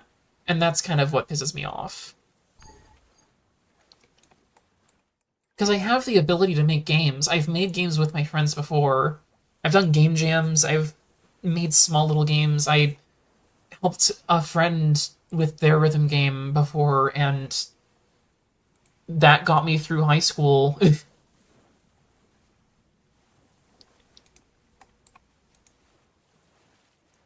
I started to learn server architecture because, not server architecture, but I started to learn how to do like web hosting for a web page that I set up for. I did a panel at MacFest recently. And if you don't know what MacFest is, it's the music and gaming festival. But I did a panel at a huge convention recently where I just kind of got up on stage.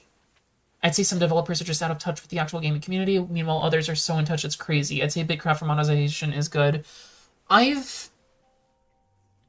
My internet has been kind of shitty lately, so when I started hearing about Bitcraft's monetization, when I started hearing about Bitcraft's monetization, my internet like cut out right then and there, and I wasn't able to hear more about it. I should really look into it again. But from what I hear, I think they're doing like cosmetics only, which is good. Because a lot of people want to experience a game. Not a lot of people have the money to pay for the game, but the people who do have money and do enjoy the game are going to want to support the developers. And cosmetic packs or just cosmetics in general, it's a great way to do that. Palworld developers seem to have a good head on their shoulders. I think despite the entire Pal world,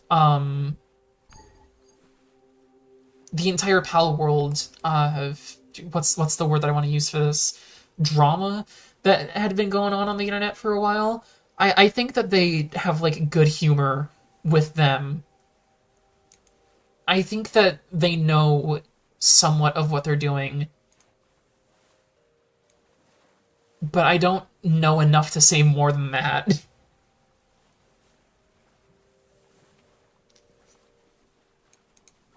I saw, I think, their April Fool's teaser trailer for like a visual novel because Vinny Vinesauce had streamed it for his commercial chaos bit, and they know what they're doing.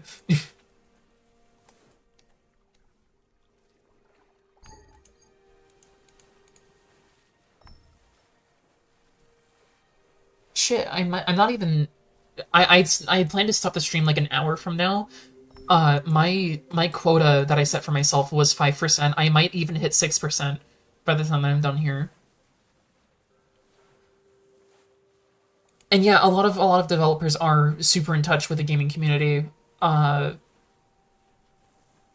to steal a bit from Thor, uh, a lot of developers will like actually listen to what critics are saying and change their game to reflect it, as opposed to like seeing the huge sea of game good, game bad, focusing on game bad, ignoring everything there, and just being like, no, we made a good game, and ignoring everything from there on. Because I'm definitely the type of person who, if I see a negative comment, or if I see uh, someone who is like intentionally insulting me to get on my nerves, that shit will get on my nerves. And it's hard for me to really ignore stuff like that. I'm also the type of person who gets in my own head a lot, but I'd say it's a lot better to like think on the things that people are saying than to flat out ignore what everyone is saying. And yeah, it's a rough balance to strike because there are people who give good critiques and then there are people who just want to get on your nerves. The issue is not to cut out the entire slice of the pie, or it's not to throw out the whole pie rather. It's you gotta take it in pieces.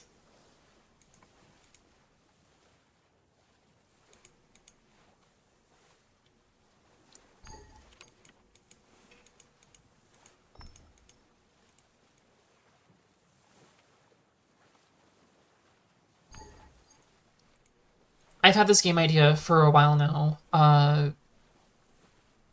It's a grappling hook game because grappling hooks are fun, and recently everybody has started to realize that. um, but it's basically about this kid who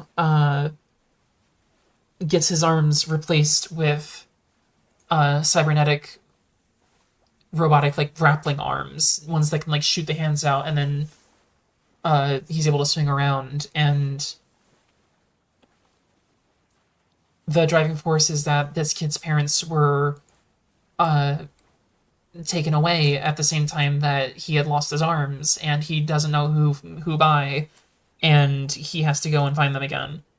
And like I feel like I explained this story pretty concisely. Uh, the gameplay, I want it to be like a platformer grappling hook kind of thing that's like sort of open world, and the details on it are very hazy even in my own head.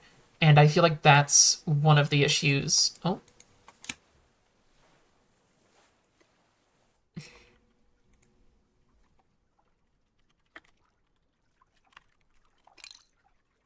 I feel like that's one of the issues that I struggle with a lot, where it's like I want to do something, I don't have a fully fleshed out idea, and I kind of drop the ball there.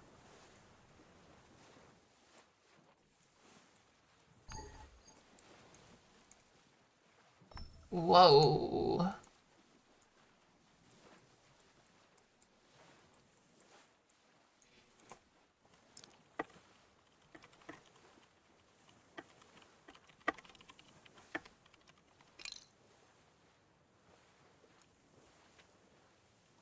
Story is an aspect that would be hard for me as well, but maybe start with what you got and maybe it'll just start flowing to you as you go. Yeah, it's the starting part that is difficult for me. It's a difficult aspect for me, been for as long as I can really remember. Uh, I've tried starting so many times, and I feel like I just haven't gotten the right foothold on it, in a sense. Am I gonna have everything mapped out there? No, I'm gonna have to dip into there. Okay.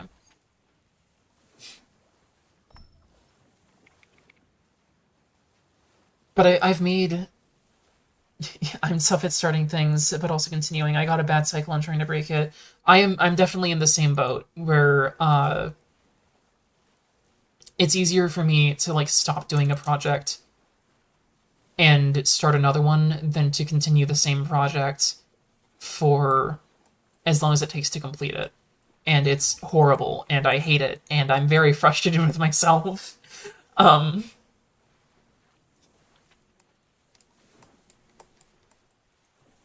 I want to have my own game put out someday, but I also know that it's not going to happen if I'm working alone. I have friends, and I'm just like, I'm scared to ask them for help because they're all also doing their own projects, and technically I'm supposed to be helping them on their projects, and it's a barrier that I have to push past.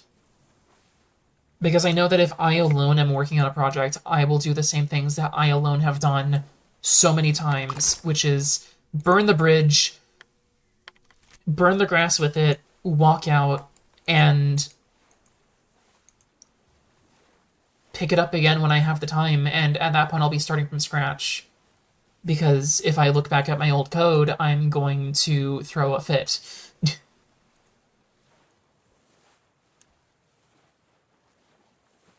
I'm great at writing, I'm at least somewhat decent at drawing. I can't code for myself, and I don't know why.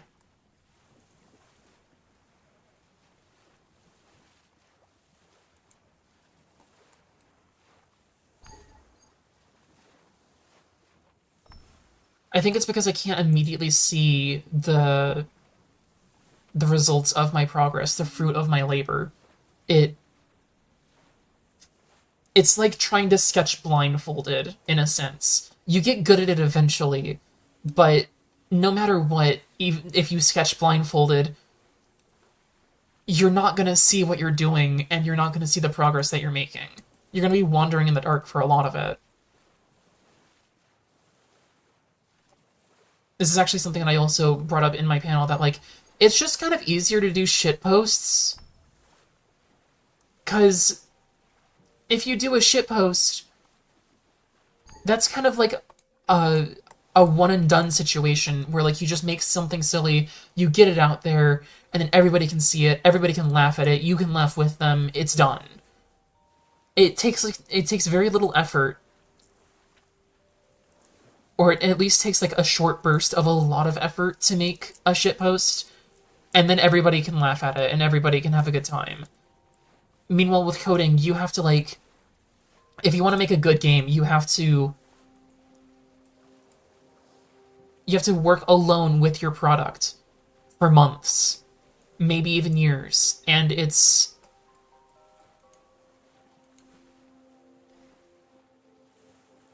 hard to sketch blindfolded. Instant gratification, exactly. You can't see the fruits of your labor, so you don't get that same gratification of, like, okay, this sketch layer looks good, let's move on to actually doing the line work.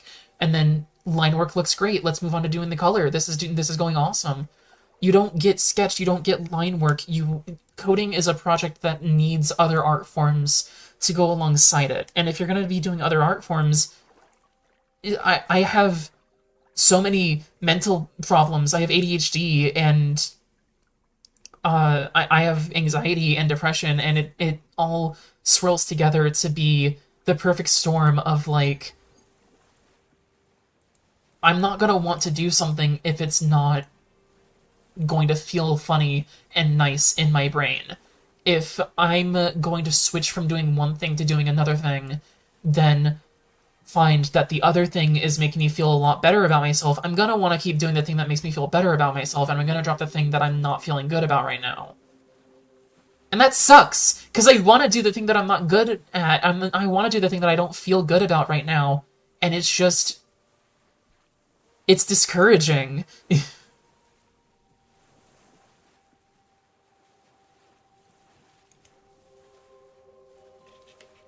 It's something that I talked about in my panel, where it's like...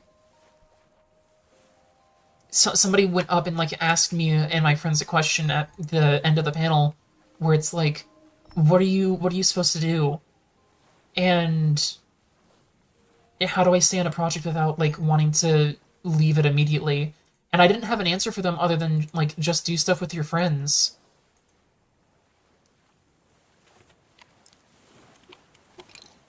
Because if you do stuff with your friends, if you're working good with your friends, that seems to be a workflow that works the best for you. And I worry that I'm not in the same space.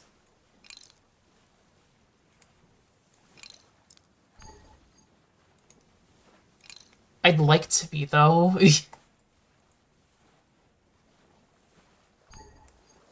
And this isn't like a dog on any of my friends. I'm not saying that they're, like, horrible for not helping me out with anything, because I legitimately have not asked them to help me with anything. Mostly because, again, they're all doing their own projects right now, and that's just how life is sometimes. But I've been so frustrated with myself for so long that, like, I'm gonna start to lose it eventually.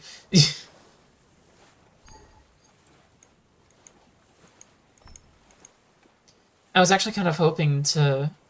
at that point, it might be about having to find a balance with yourself, which is tough. Because very easily that balance can be tipped the wrong way. Yeah. It's always been tough for me to find a balance like that.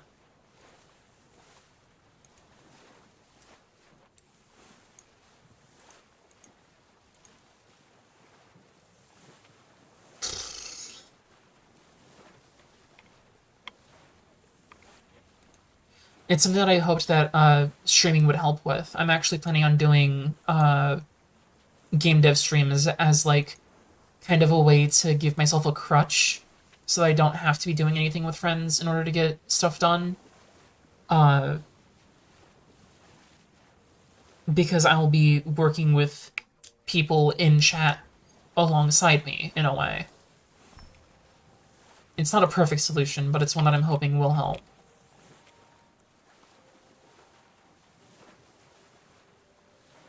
And this has kept me pretty on track, because now I have a record of, like, where I started and where I'm going to be finishing. It also provides a reason to be focused, and I want to do the same. Oh, go on.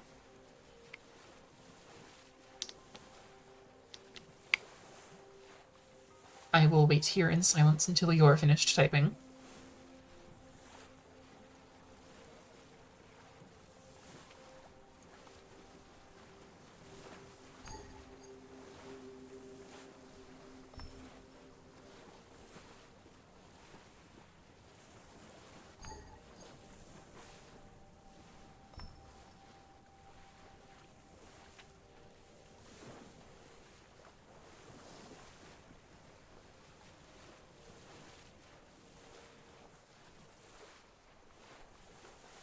The idea for me is I have trouble committing to myself, but if it's to someone else, then I have no problem, mostly because I can't let others down, but I can let myself down. So streaming seems like a way to make it about others, even though it's still for me. Yeah, no, you hit the nail on the head. I can't commit to myself. If I commit time to myself, it's just like, what am I doing? I've lived most of my life in a state where it's like, I have to do this or else somebody's going to be mad at me. I have to do that or else one of my friends is going to be super upset. I can't let anybody down, like you said. But it's that fear of disappointment that, like, recently I had a little bit of a breakdown uh, about that fear of disappointing people, because I realized that that fear of disappointment turned into a fear of failure, and that fear of failure turned into not wanting to do anything. It dug into my depression and it rooted itself in there, and it would not leave. Really wish my voice wasn't cracking so much right now. But it rooted itself in my depression and in my worst thoughts, and it wouldn't leave.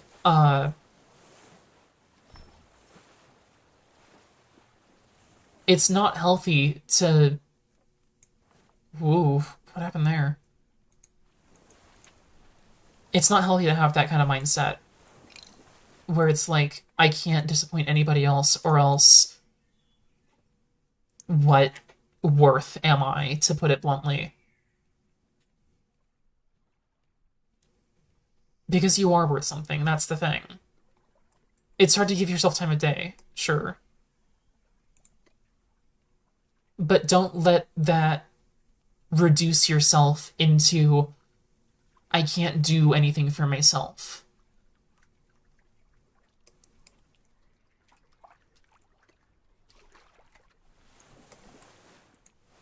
I don't know.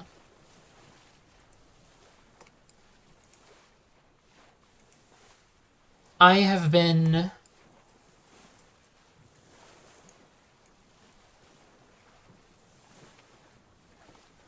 I have been alive for a long time, living with myself and getting exhausted with myself, to the point where it's super easy to just feel apathetic about not doing anything, and it sucks.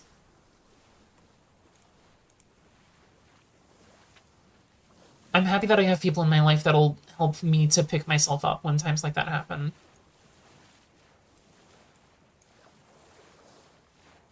And I just gotta keep getting up and keep trying at it. And that's the only thing that I really can do for myself. I just gotta keep getting better.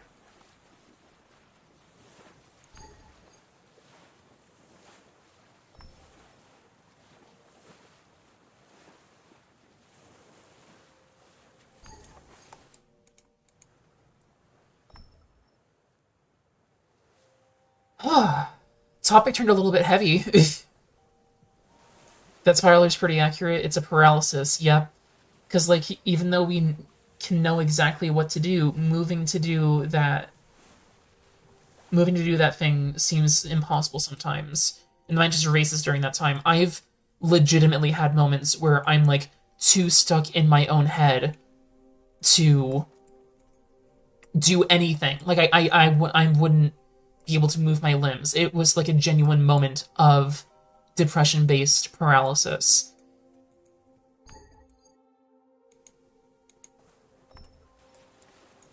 It sucks. And yeah, the mind does race during that time, to the point where, like,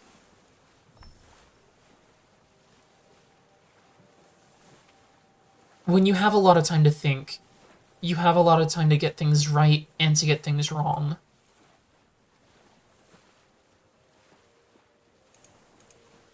Oh wait, shit, did they have a fishing station?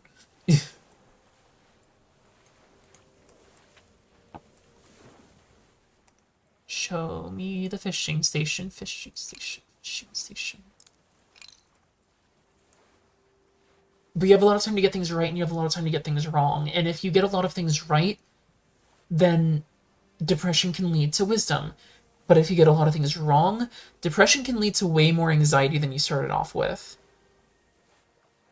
And you never know if you're getting things right or if you're getting things wrong. It all depends on where the mind is during that time. They had a fishing station.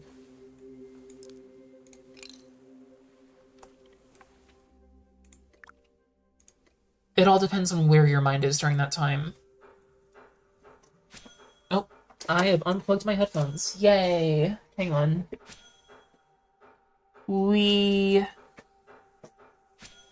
jeez, did that break OBS? No, it didn't. Cool. If that did break OBS, sorry, I unplugged my headphones and everything went wrong. But you never know if you're getting things right or if you're getting things wrong.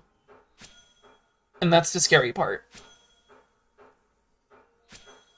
Worst part is you don't have to get a lot of things wrong. Sometimes it can only take one wrong thing in a sea of good to weigh heavily on us, like the one mean comment in a group of nice comments, exactly. Super easy to get discouraged. Super, super easy to get discouraged. And the thing is that, like, usually when you get one thing wrong, you enter that spiral where you work off of that one thing you got wrong, and that leads to everything you're thinking about being in the same area of that.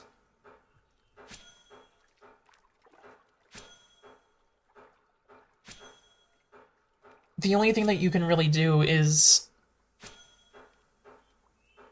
It's gonna sound like a whole bunch of bullshit that makes no sense, but the one thing that I found that I'm able to do is I'm able to, like, fight myself sometimes.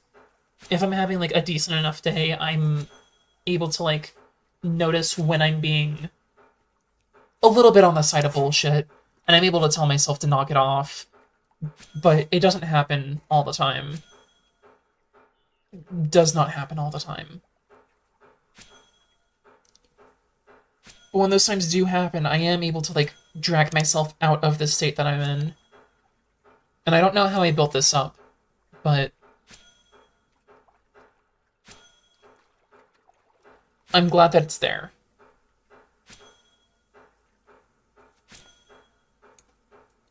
I just realized that despite using the machete, I think this is actually using my my fishing rod stats. It is.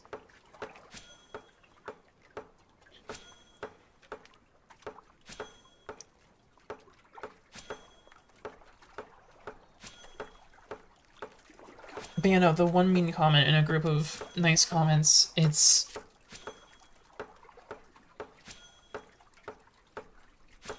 Another issue for me is, sharing what I'm doing with people. Because if I show what I'm doing to people who I respect the opinion of, and they say nice things about it, my brain goes, oh, well, that's done. I don't need to do it anymore. Because it got that reward out of it. It got the stop signal. And my motivation just slowly goes further and further down. And if it's somebody whose opinion that I do respect, or if it's somebody whose opinion that I don't respect and they say something negative about it, if it's somebody whose opinion I don't respect, I'm going to at first disregard it, but later on it's going to weigh heavily on me no matter what I do. And that will inevitably, it will inevitably lead to the demotivation spiral anyway, because am I wasting my time? I have no idea. I might be. And yeah. Oh, I see the color coordination.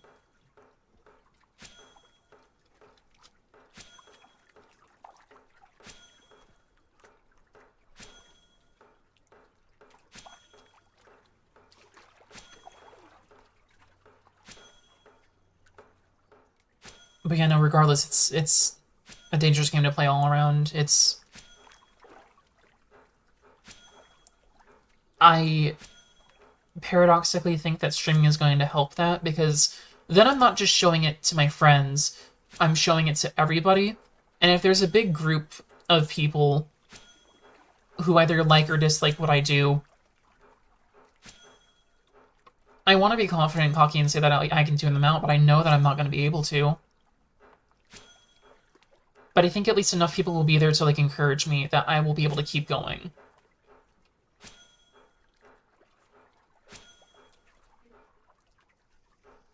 Just remember constructive... I have something in my mouth, hang on.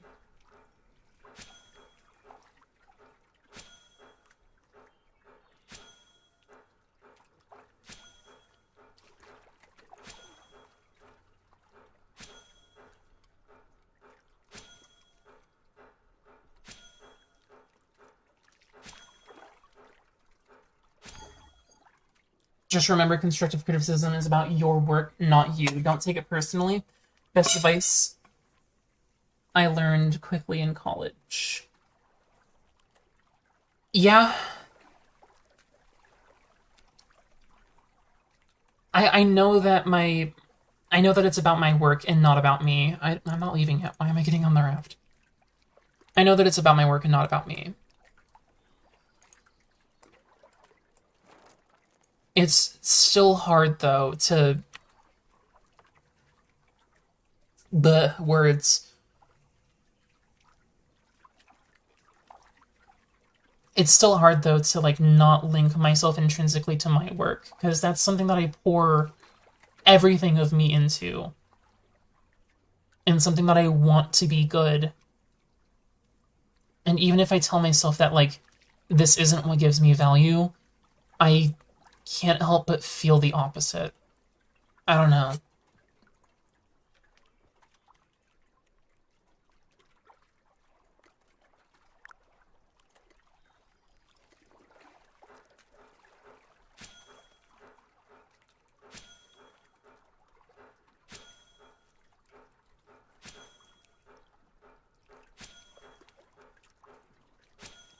Like, when I'm streaming, if chat is bothering me, I can just say, like, you guys are being kind of mean. I'm gonna stop looking at you for a little bit. It might still weigh on me, but I can at least stop looking at them for a little bit. If it's coming from a friend, it's like, oh, cool, you thought it was good? My brain's getting the stop signal. I'm gonna slowly stop doing this over the course of, like, the next week until I forget about it again. And if it's somebody who I respect and the comment is bad, I'm going to fix what I can until eventually I'm going to get the anxiety spiral of, am I wasting my time? I'm not healthy.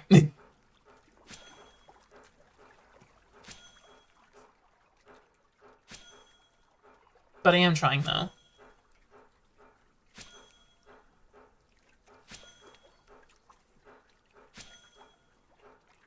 I poured my blood, sweat, and tears into it. It's hard not to be attached personally to our projects because of it, yeah.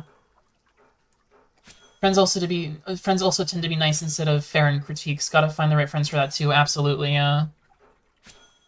I'm glad that I found a friend group that is not afraid of being honest with each other. I'm not saying my friend group is like assholes to each other. I'm saying that like they will tell you if something's wrong. And it's why I want to work with my friends.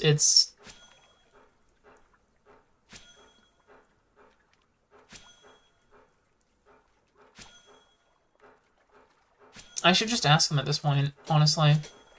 I should just ask if there's anybody who would want to help me.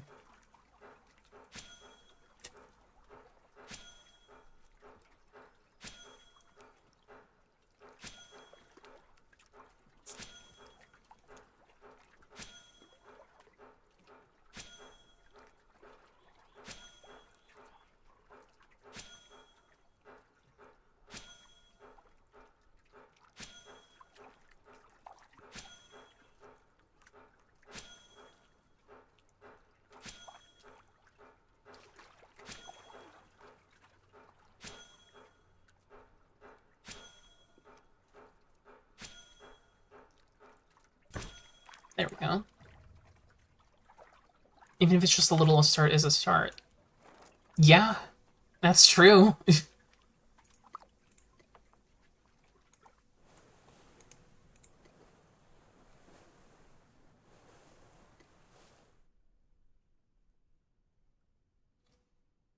Server moments. There we go.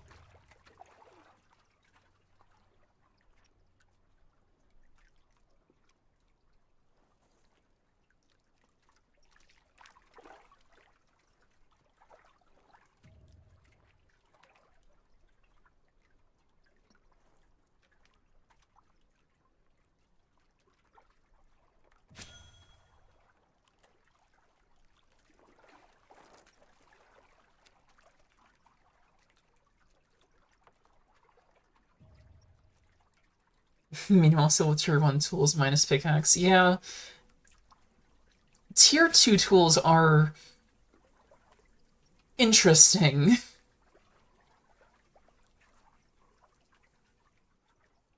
But I mean, hell, all you would really need for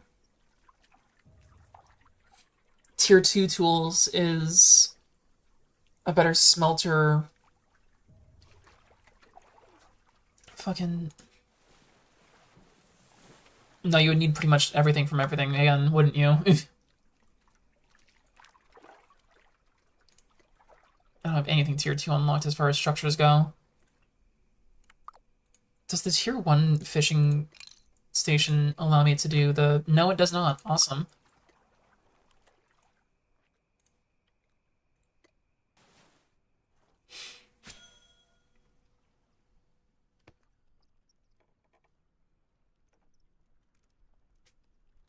Playing this game solo is definitely a challenge, and it's a challenge that I am more than welcoming.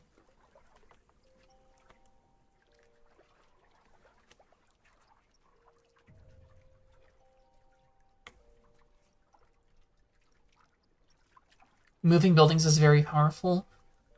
What do you mean by that? Like, yeah, you can move them to be closer to each other so that like everything that you do is all in one space, but is there like some secret buff that I'm not aware of?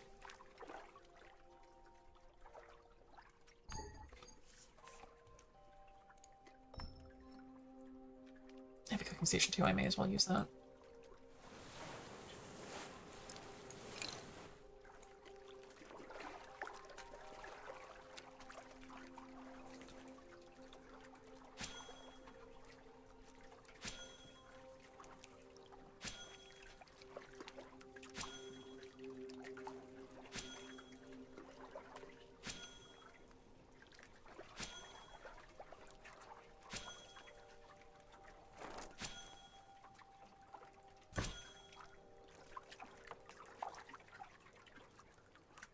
Oh, are you able to move? Wait, you can't move structures like that. Just extend my plot, move a stockpile next to it, and just mine and store as I collect the... No, that's clever. The only issue that I would see with that is you'd be extending your base so that your supply decay rate would go way up, but... No, that's clever.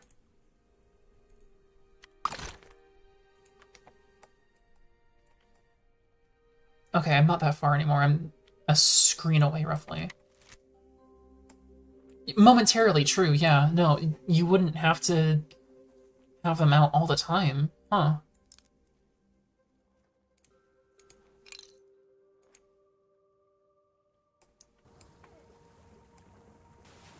Huh. Unfortunately, my base is near. Then when you're finished, just move it back in base and remove the extra claim. That is a good idea. Unfortunately, my claim is, near the neighborhood, let's say. I have a couple of, pyrolite veins out here, but they're way too far for me to extend out to, I feel like.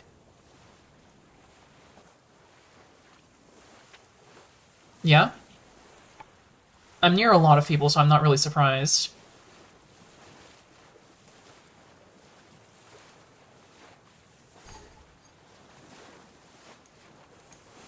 Yeah, I'm gonna hit 6% before I end the stream off tonight, huh? South of the big group? You're south of Tortuga?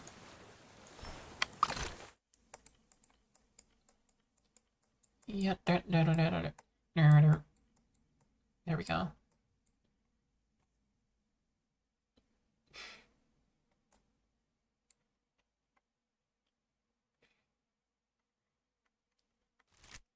I wouldn't know which claim you're in. I don't know why I even looked.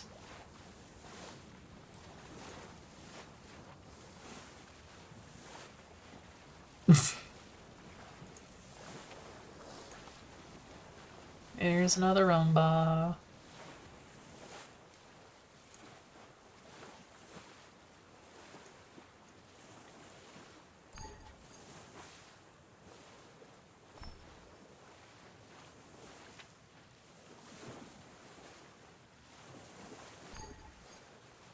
West of Camp Best Thor.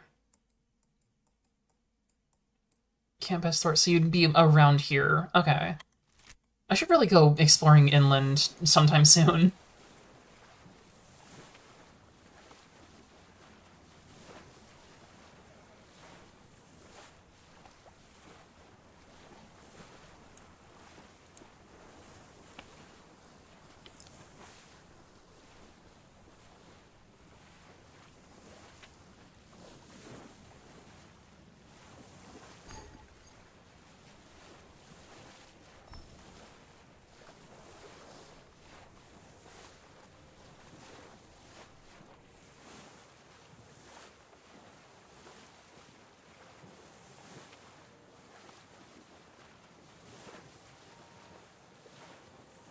That's another NPC. Can't tell who it is yet, though.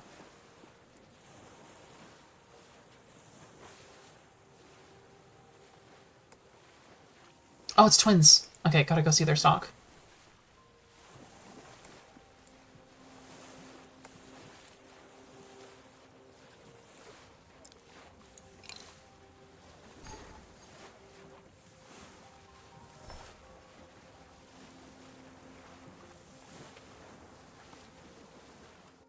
Claim totems themselves can't be moved, but in theory, if you want to move your base, you could just make a giant claim line and then move building your chests and stockpiles.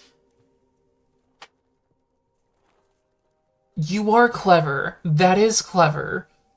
It's also a dangerous game.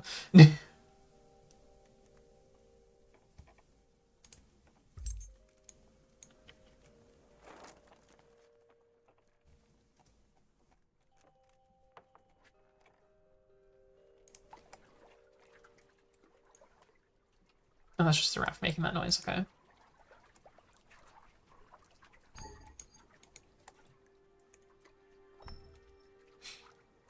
And also, you wouldn't get any of the supplies that you had on your claim. Like, you would be wasting whatever supplies you have left on there. So if you wanted to do it the most efficiently, you would have to have a low amount of supplies. There's strats to be done there for sure, though.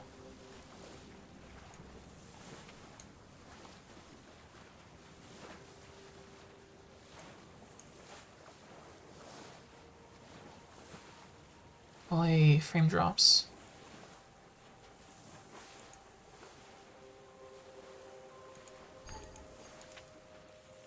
Uncovered new land.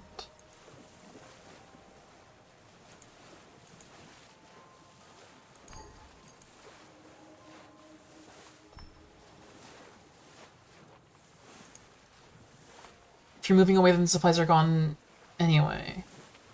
Because you'll eventually move the claim and reclaim the new area unless you're joining up with someone. It's true.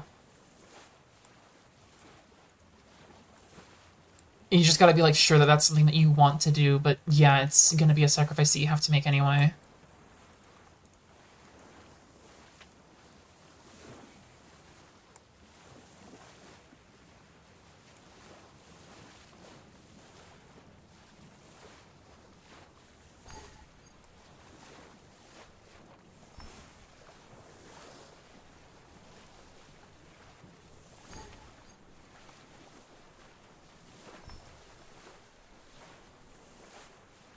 It's a dangerous game to play, though, because if you move far enough away,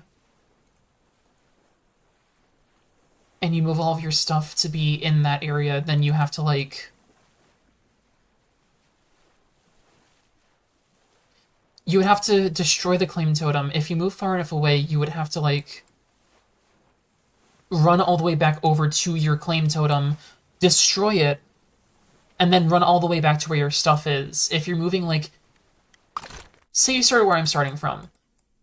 Like, if I was right here and I wanted to move all the way up to the jungle biome here, even if I moved in a straight line, I would have to, like, run back down here, remove the totem after I moved everything all the way up anyway, and then I have to run back, claim the new space, and then I'd be good. But that's if I get there in time. If somebody stumbles across my base while I'm like running back and forth, then I'm getting raided. That's a lot of stuff.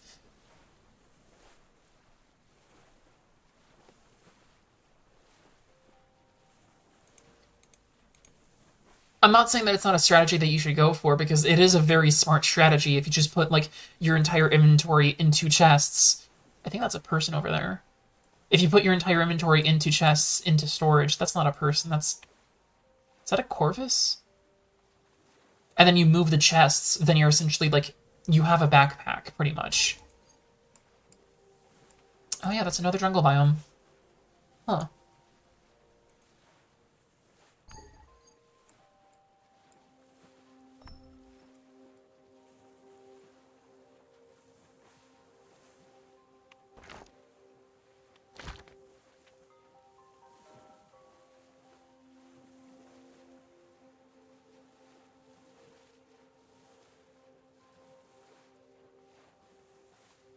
I guess you could do it in increments, but I don't know how much a starting claim starts you off with. It does have cons, but you could also hire someone to protect or hope for the best. Definitely a danger. Yeah. Because even if you hire someone, there's nothing stopping them from just stealing all your shit and running away anyway.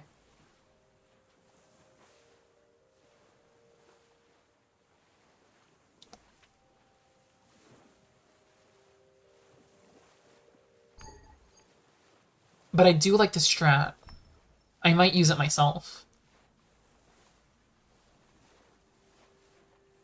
I wonder if you have build permissions in a claim.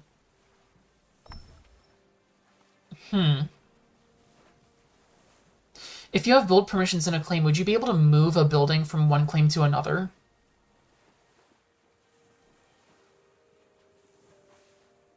Hey, Octa.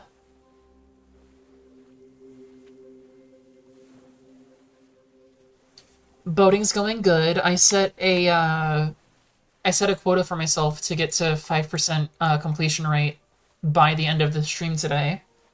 And I'm streaming for another 40 minutes. Finding a lot of abandoned rafts out here. But I'm streaming for another 40 minutes, so I've already surpassed my quota.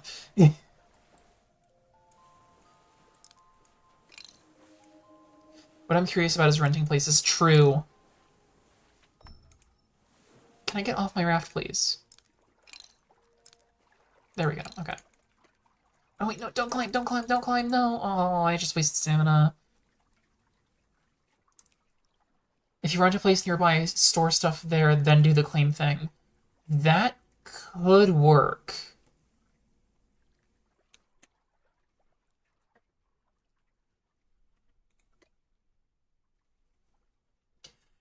That leads me to another question. If somebody's renting out a building and you remove the rent totem, would it let you remove the rent totem?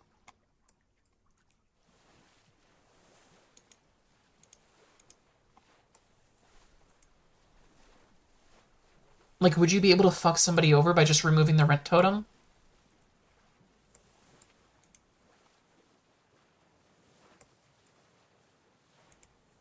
But yeah, no, I set a quota for myself to reach 5% exploration by the end of the stream. I'm streaming for another 40, 38 minutes now. I'm at 5.89, I think.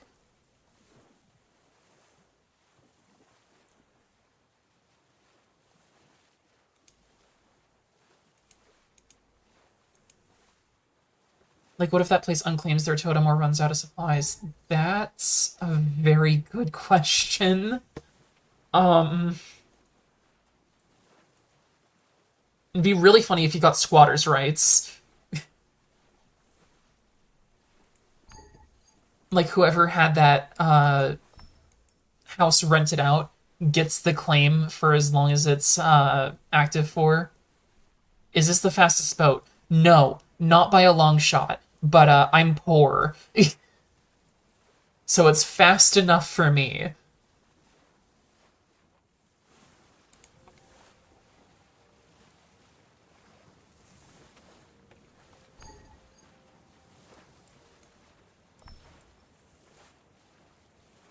That over there is a skiff. That's one of the faster boats.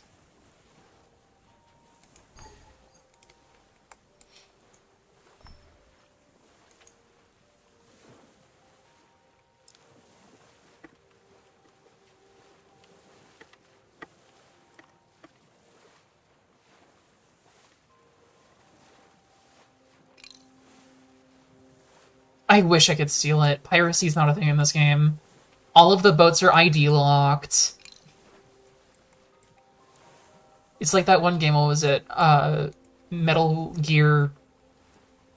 No, that sounds stupid. What was it? It was like fucking Steer Cog Wheel Liquid.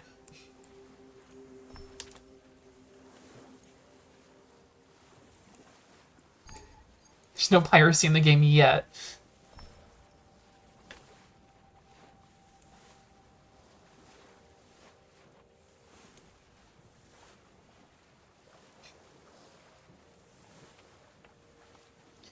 Imagine having bigger boats, but you have to maintain with supplies like... Oh, God. I think that'd kind of be funny if you could, like, board the boat as an interior. Steel cogwheel... No. Steel cogwheel liquid. That's a mouthful. It's also the spin-off game where you play as Liquid Snake.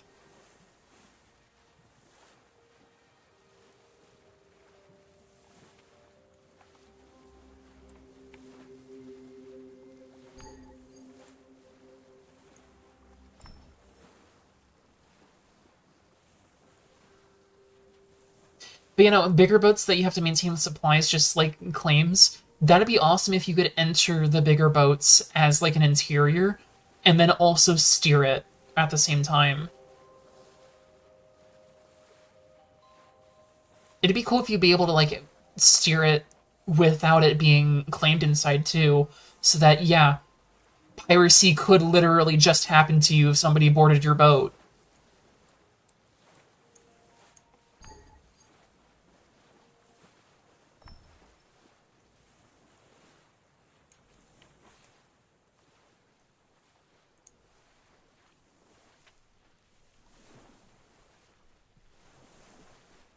Be a bunch of challenge runs of this game where it's like, how far can I sail down the longest river in Bitcraft without having any of my cargo stolen?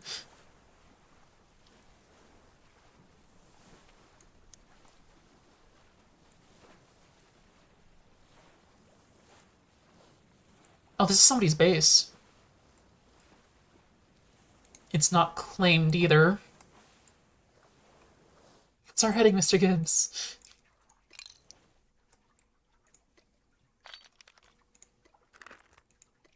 They had an ancient saw in there. They have another ancient saw in here. And a flint machete. I'm just poking around, don't mind me.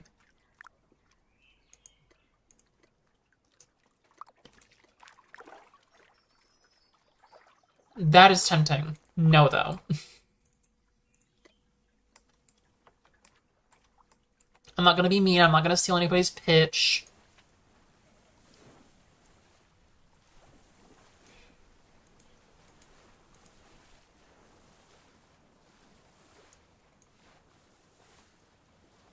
Actually, it'd be kind of cool for this game to have like a more fleshed out compass than just north, south, east, and west. So that you can actually like have a bearing alongside the coordinate listing here. Obviously north, hang on, I'm right by a quadrant, I'm just gonna swoop by, steal this. I'm so close to 6%.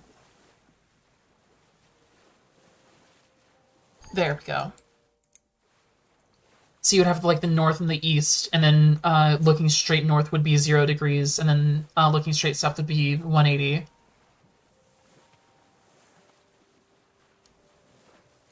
Because then you could tell people where you were going. Instead of just like, here's my coordinates, I'm heading south.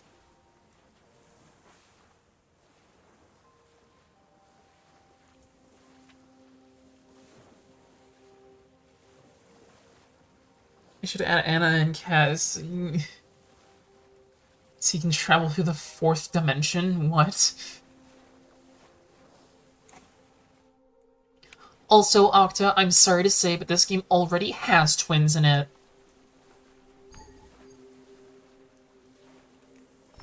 Drop your 40 golf compass.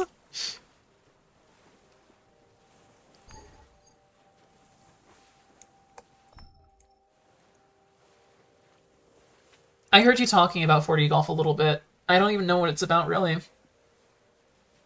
I'm assuming it's good, because you were talking good things about it.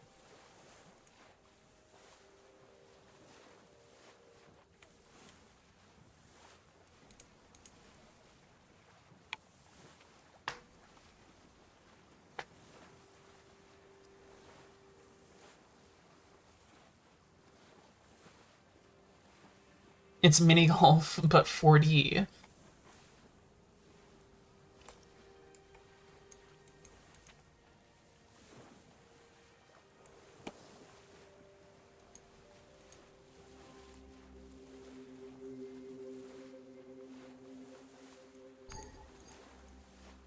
This might bump me up to 6%.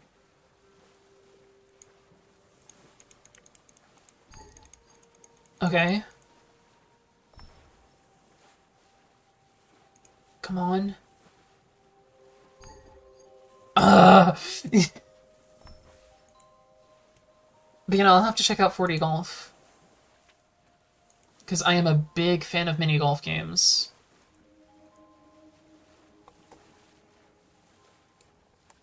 You can see that there's a continent right down there. You're given multiple viewing options in order to better parse each course. That's interesting. Okay. Yeah, the stream's still running, so I can just... I'm assuming it's on Steam. Hang on, I'm trying to pull it up right now. $20, though. Yikes.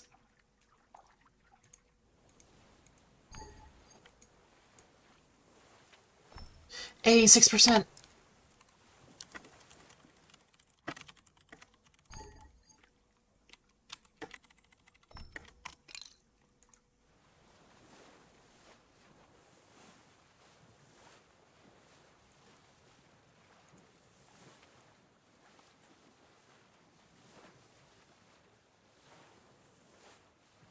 We're getting there.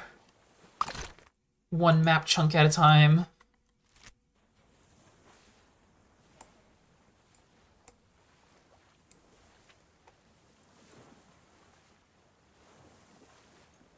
I'm gonna stick to the course.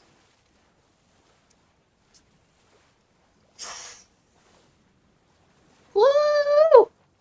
Okay, I have 40 minutes left on my stream time for today, or I misread that. 6 is a 0. I have 34 minutes left on my stream time today. Let's go ahead and try and get more of the coastline sorted out before I have to hop off. So... Oh, wow, I'm over here already. Okay, dang.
Oh, I missed it. I already passed the middle of this.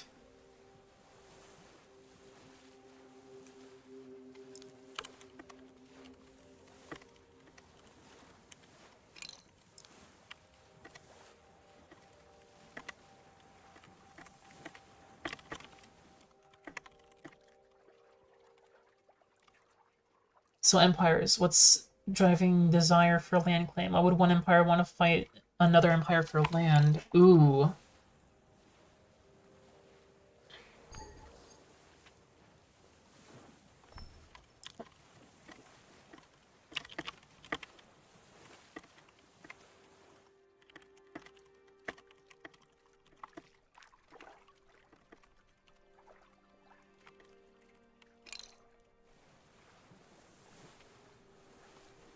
I guess one empire would want to fight another empire for land if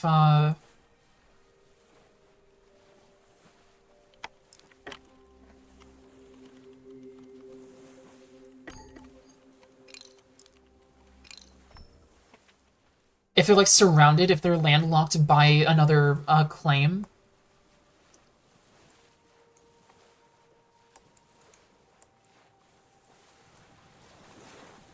Then I could see it being like imagine if an empire would like go to somebody's newly started claim. The default like where am I? There we go.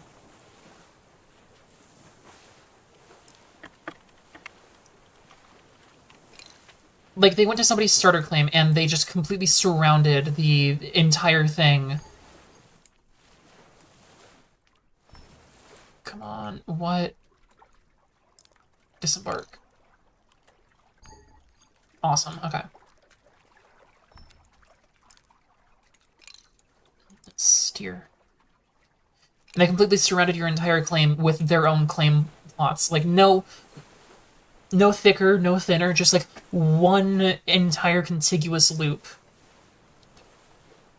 I guess that would be a way to make somebody want to fight you for land. But it also seems incredibly petty, and I don't know if people would go for it.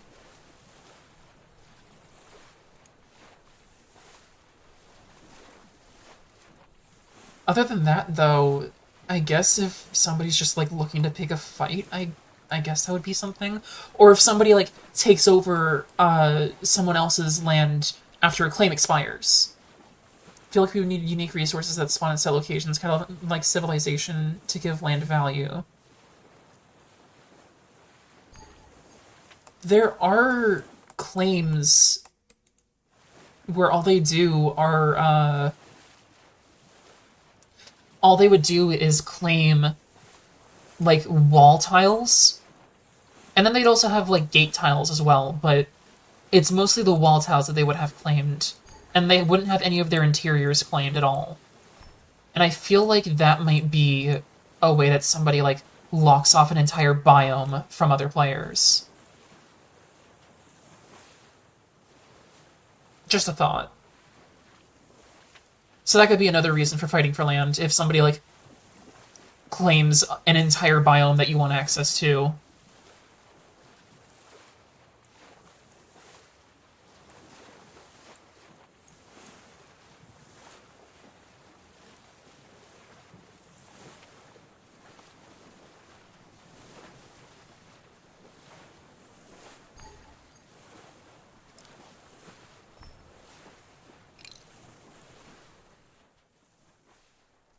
But, like I was saying, another one could be, like, if your claim expires and they take up that plot of land and you want it back, you could fight for your land back.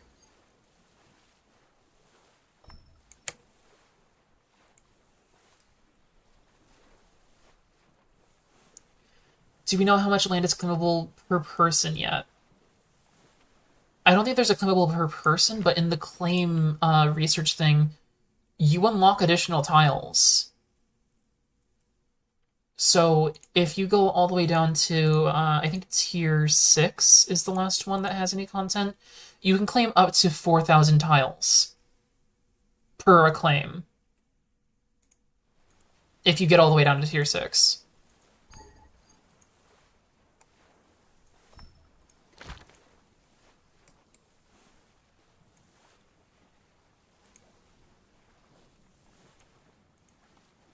It seems like a lot, yeah. Until you realize that one claimed tile is equal to one corner of this hex. 4,000 divided by 7? Why are you dividing by 7?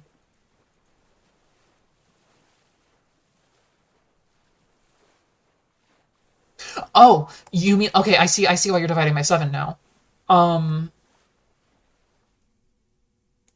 Another thing that you would have to consider is that yeah, each hex is it's close to 7. If I pull up a campfire here, because this is one tile. If I find a patch of even ground, I can show you what I'm about to talk about.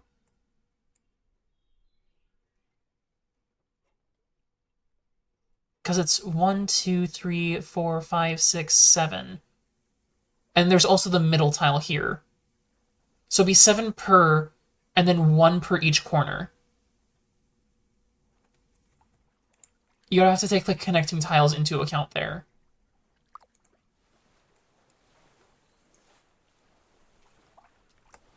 So if you wanted, like, the perimeter of... Can you for now have fun with the rest of the stream? Thank you, Octa. If you wanted to, like, get a perimeter of the entire hex, you would have to, like... let's see. Be 1, 2, 3, 4, 5, 6, 7, 8, 9, 10, 11, 12. It'd be 12 hexes for one full perimeter of a tile. And assuming that, like, if you wanted to wall off an entire biome completely... Pulling up the campfire again. Where's our bookmarks for these? If you wanted to wall off just a biome, you would just need 1, 2... Yeah, 1, 2, 3, 4. Assuming that it's, like, uneven ground like this, and you would have to climb up the wall, you would just have to consider the walls here. But also for claims, all of the claimed tiles have to be contiguous. I missed another... All of the claimed tiles have to be contiguous with one another, so they all have to, like, connect it in one huge shape, essentially. So the math there would be a little bit complex. I said that weird, and I'm sticking to my guns.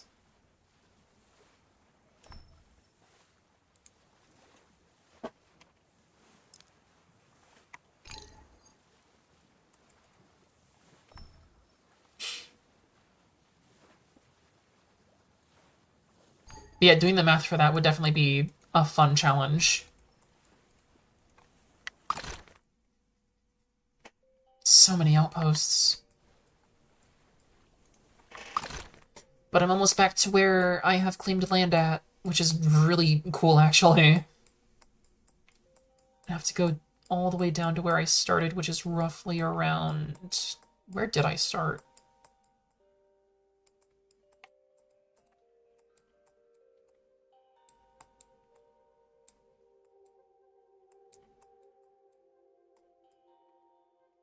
So around here is where I started then. Yeah, with the 3. Okay, yeah. I know how far left I have to go to map out the entire continent then.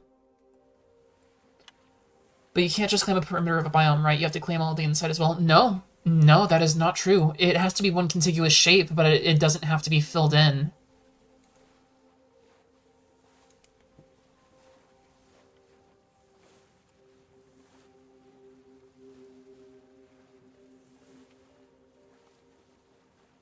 If I was at my claim right now, I would show you, but it's totally possible to just have, like, an empty space where land is not claimed.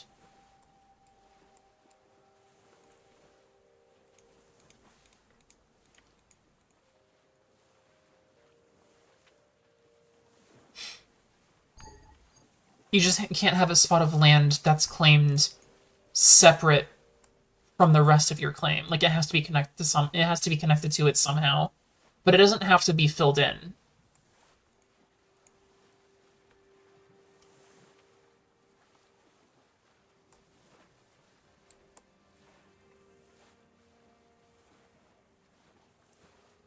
Someone could still claim a new claim inside where that empty space is at. Yeah, they could. If the people who are making that claim aren't fast enough.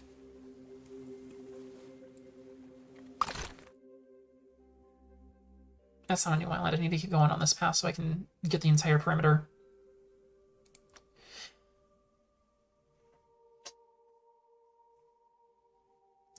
But yeah, someone could claim inside of the empty space of that claim. That is possible.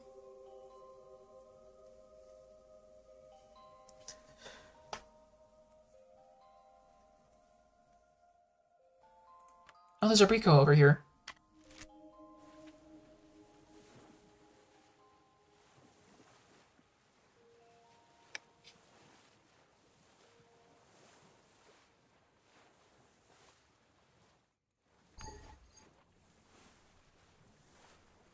And there's a little spot of land down here where this riverbed starts that I'll just go ahead and pick up while I'm here.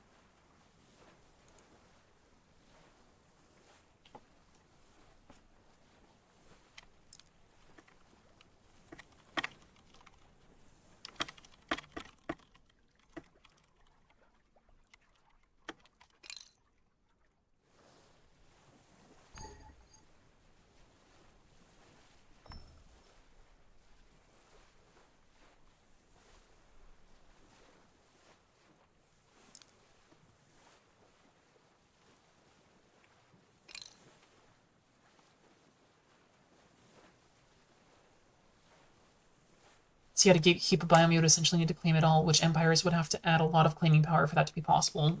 For sure, I agree. But I think all it would take is, like, 2 actors. At the same time, though, you would need to start a claim from scratch in the place that you're intending to take over.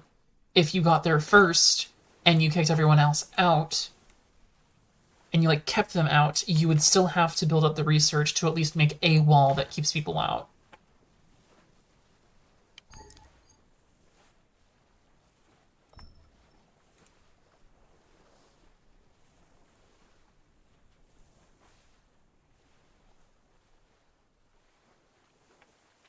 And you would be starting from scratch, so you wouldn't have any of the researches.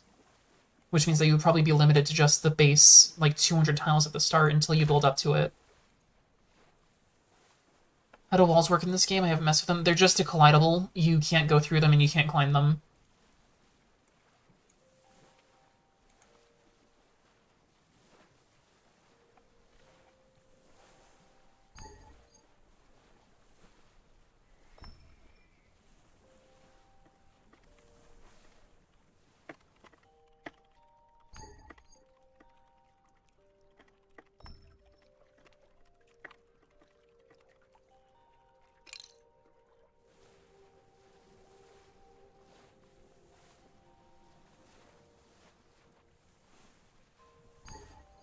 Here we go. Attackable, I don't think that's in the game yet. Once they add PvP, they might be.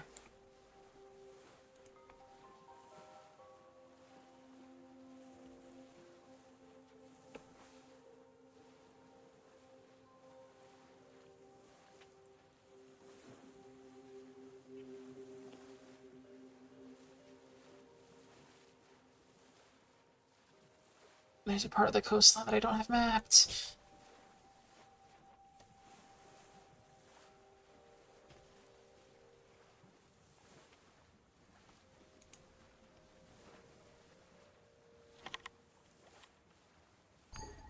There we go. Circling back around.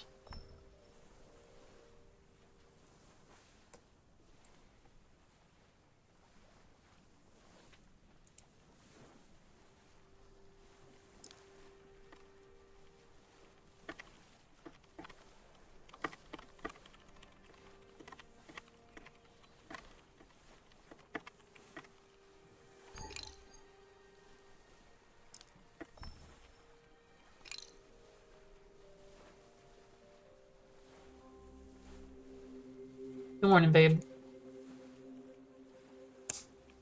We are at the final stretch. We have about 24 minutes left on the stream.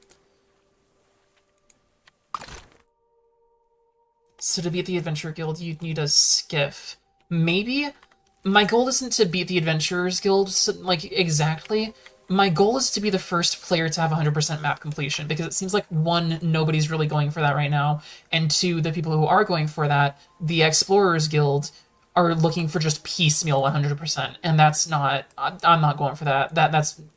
To put it nicely, that's pussy shit.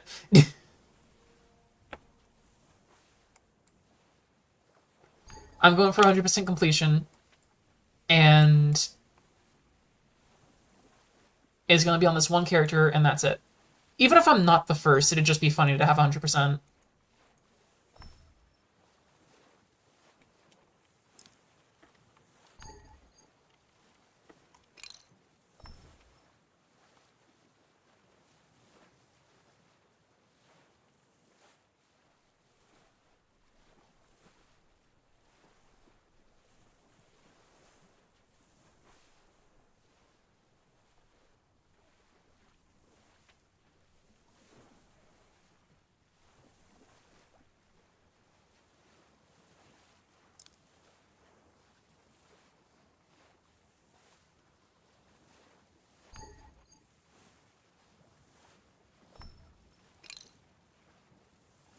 So what would be the best strategy, going horizontal vertical lines on the edge or diagonals? Right now I'm just going for boundaries.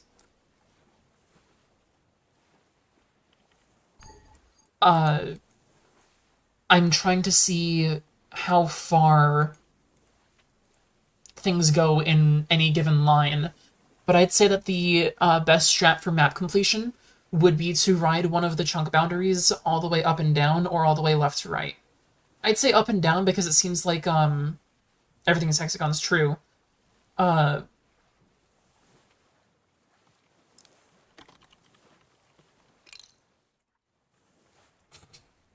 People being mysterious in global chat. I would say that the best strategy would be going up and down because moving horizontally, that's going to unlock chunks way slower because the world seems to be a little bit squished on the vertical axis here. Like, everything looks rectangular with the horizontal axis being the widest part. So moving up and down and only minimally moving side to side would probably be your best bet. But I guess at the end of the day, you're still moving in the same distance anyhow, so it doesn't really matter.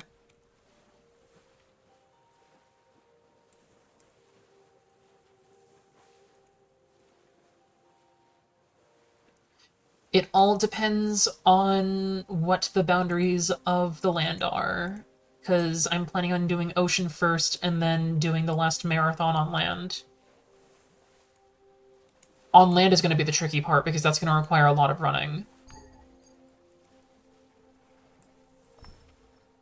Because I'm assuming carts don't speed up your movement speed. Mine doesn't, at least.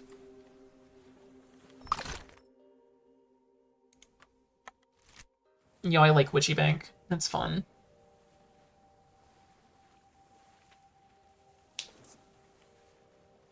But yeah, no, I set the quota for myself for 5%. I have long overshot that by now.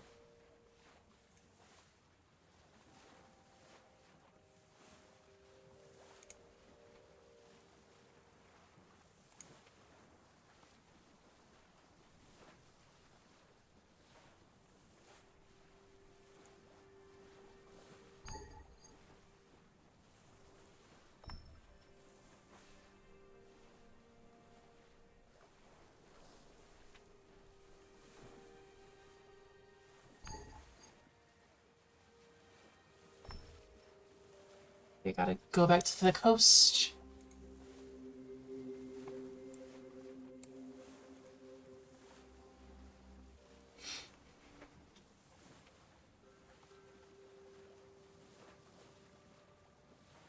There's another raft just left by the sea. I'm assuming it's that base's.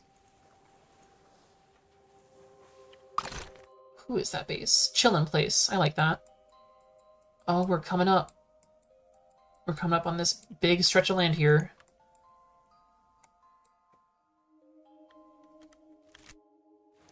Part of me wonders if running is faster than the raft.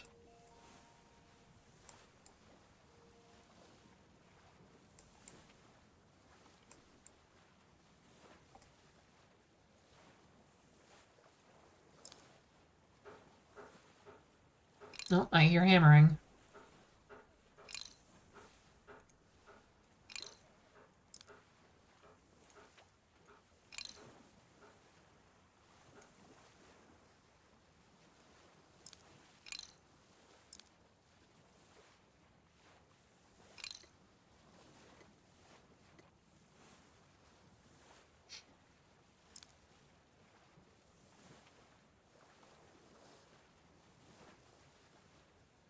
Ooh, that's an interesting proposition, actually. Baby Hubie. Ratsky in Global Chat said terraforming ground outside higher than the wall. What? Why did I dismount? What happened there? Someone said terraforming the ground outside higher than the wall. I don't think that would do anything. Because you would still have to get over the wall somehow, and you can't walk on the wall. I assume, at least. Unless you used a glitch. Because I did just recently have a weird... I don't know if it was a visual bug or not, but I did have a weird interaction with a rock not too long ago where I accidentally, vaulted over it. And I don't know how I did that. Sorry about the weird burp.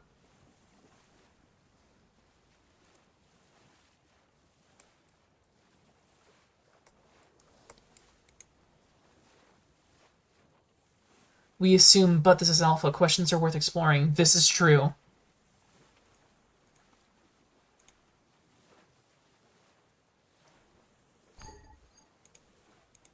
So yeah, no, a terraforming,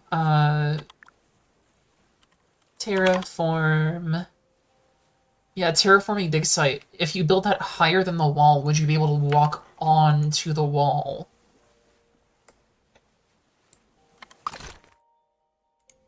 Questions that need answers.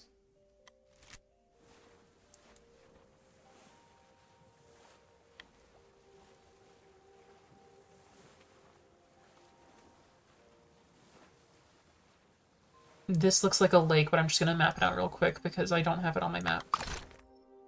Yeah, it's good enough. Okay.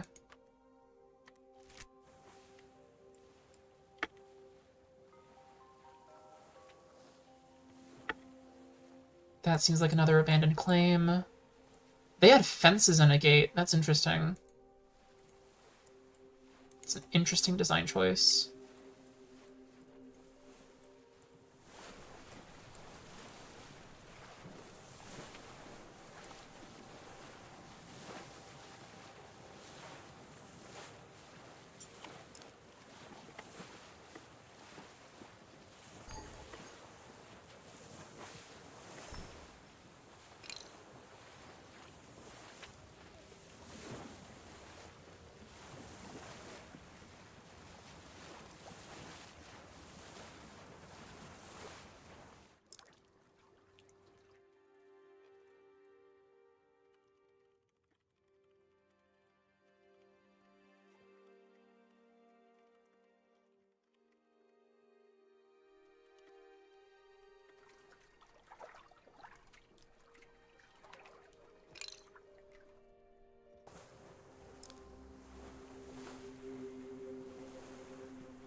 The game doesn't seem to like me pressing claim all, it always lags. It does that for me too. What I'm thinking is that Spacetime DB, the architecture that this game is built off of, it takes a minute for that transaction to go through.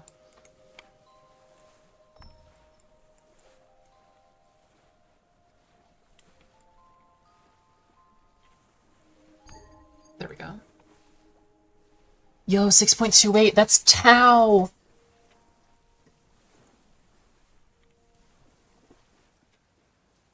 Yeah, I think Spacetime DB doesn't necessarily like the claim all button because it does a lot of very fast operations that it can't really keep up with. Unless you mean the game itself, in which case it still could be the same issue because technically there's a local copy of Spacetime DB running from the game itself. I wonder if that's in the bug reports. When I said tau, I meant like the mathematical TAW, which is equal to 2 pi. And now we're past tau.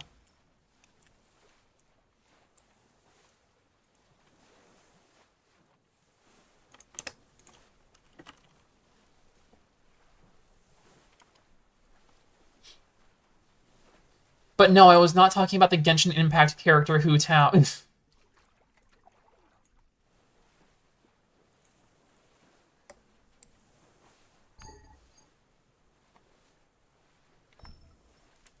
That's another raft, just out in the middle of nowhere.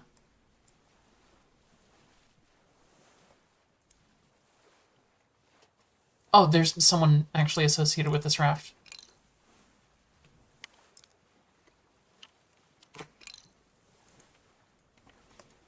I'll see if they respond.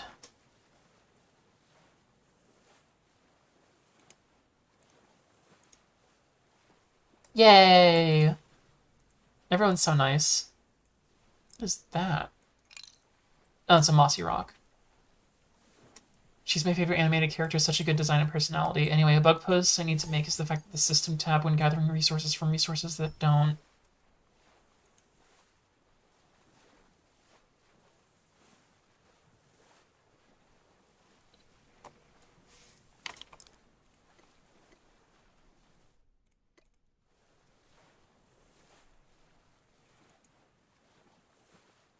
Don't provide materials each hit. The system claims it's dropping each hit. Ooh. Yeah, that's definitely a bug then. So you're saying that if I don't... Yeah, so it does. Interesting. I don't think anyone would have picked up on that. Good caught and good catch.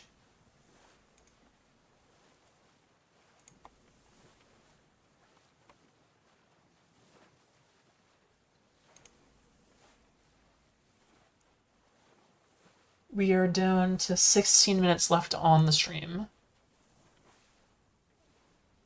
Good cash.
We really do be out here sailing. Someone in the chat earlier said that I should, or said that they should start up a sea shanty playlist while they were out sailing looking for fish. And I thought that was kind of funny and also a good idea. So I might do that next time I stream this, because there's going to be a lot of sailing involved.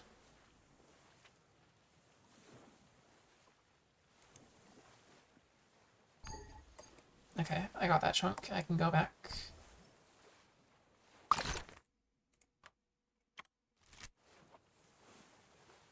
But yeah, no, the best strat for exploration would be to ride one of these boundary lines all the way straight down and up, or straight left and right. Because while you're here, you can just very quickly make the minor adjustment to like go in a little squiggly line until you have both map fragments. That list only contains sea shanty 2.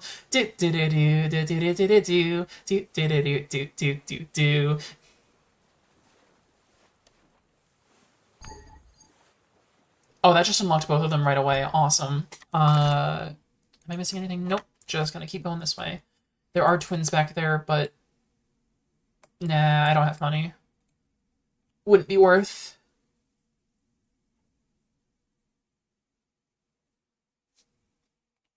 You know what? Fuck it. If I can... We have 14 minutes. We have like 13 minutes left. I'm gonna try to... YouTube... Don't stop yet. Keep sailing. I gotta find this.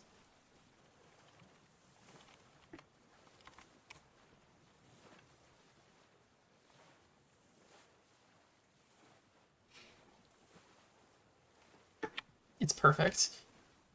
Hang on, is that making... No, it's not. Okay, I gotta... wait. I'm at a quandary. A quandary? No. I'm at a quadrant. I gotta go visit all 4 of these.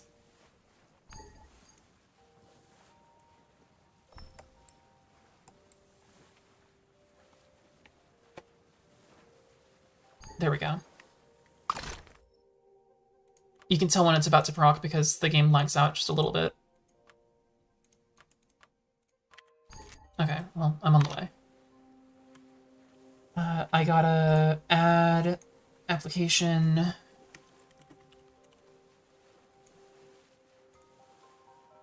Yep, that one, perfect. Okay.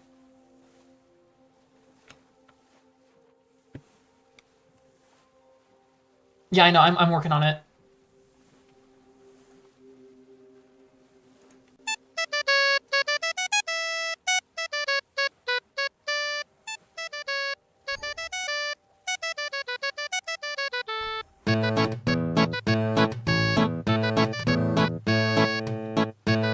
You're good.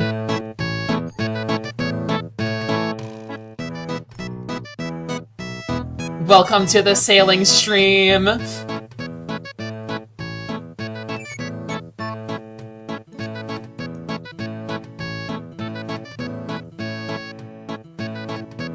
Hey, Cabrian.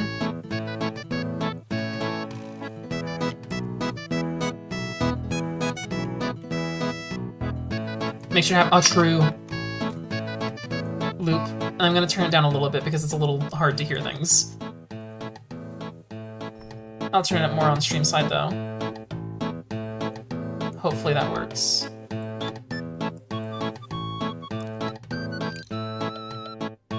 Oh, I don't think I've ever actually heard this far into the song. DJ would crucify me.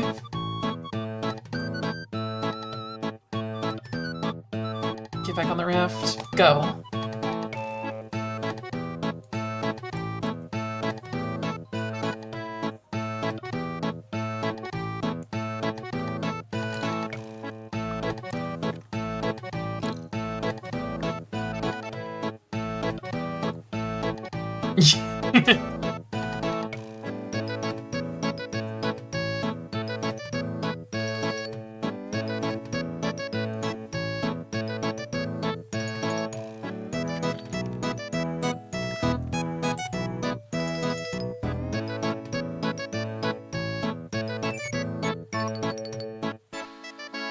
You know what, hang on, this ain't real. We're not really here until we put on the fishing gear that I just got. We gotta... It'll loop, hang on. There it goes. No, put it on. There we go. And the belt.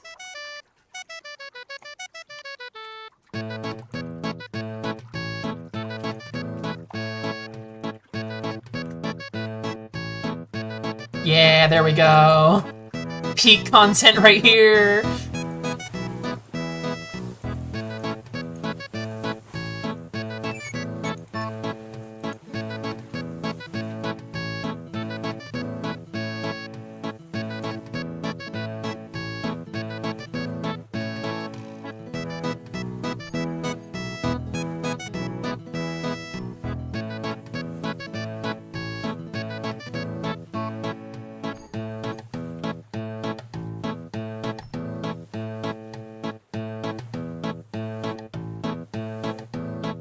The context, all those fish look like sardines to me. They do look small enough to be sardines, yeah.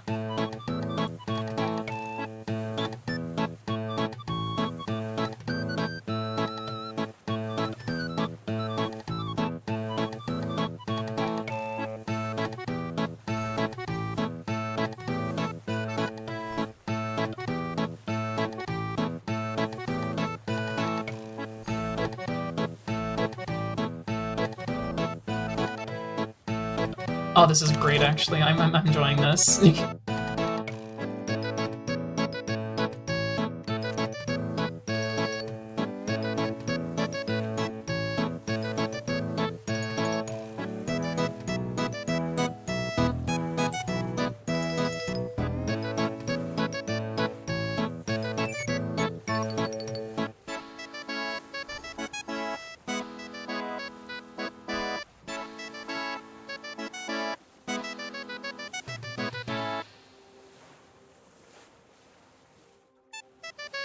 Okay, we'll listen to this one more time, and then... I'm okay, 2 stockpiles of my Pyrolite chunks. Progress, hell yeah. Music to adventure in PCE. 2 for real sea dogs. What?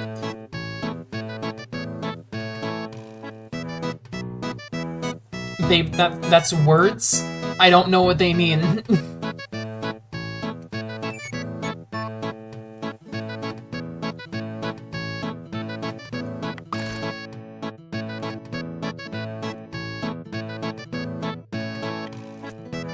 Okay, and then double back around, maybe this will fix it.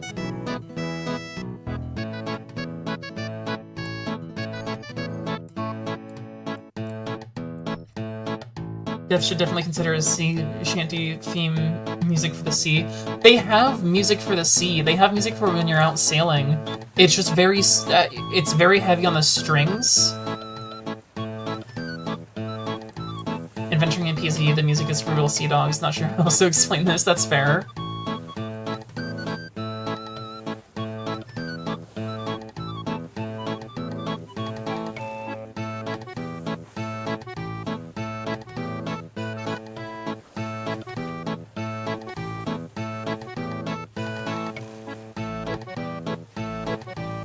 Heading straight for another quadrant.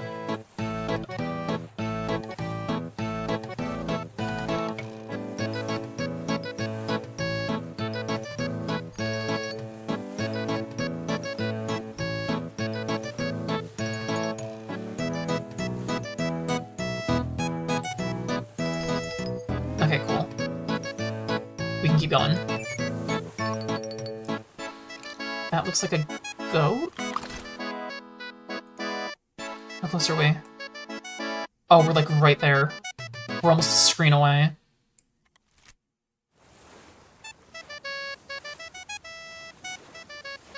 Why are you dragging me all the way out here?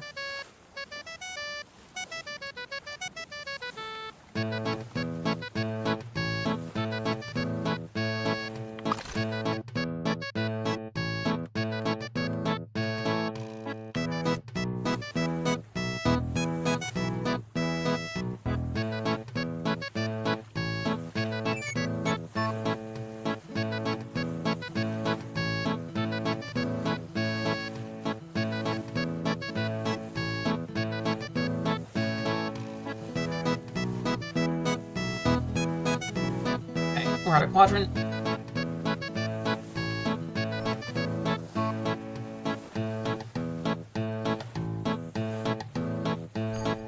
Nice. Stitched together.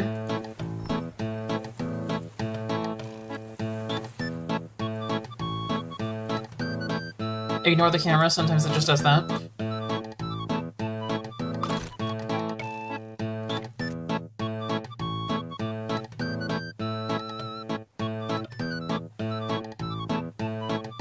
Did I circumnavigate the continent?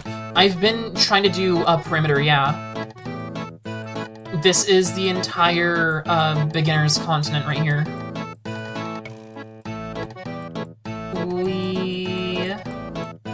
I missed that spot right there, but it's fine. And this is about... that's about where I started off. If I pin that, actually, then I have a little waypoint. I guess I should... here. Remove... I should pin right here because that's the coast that I started at.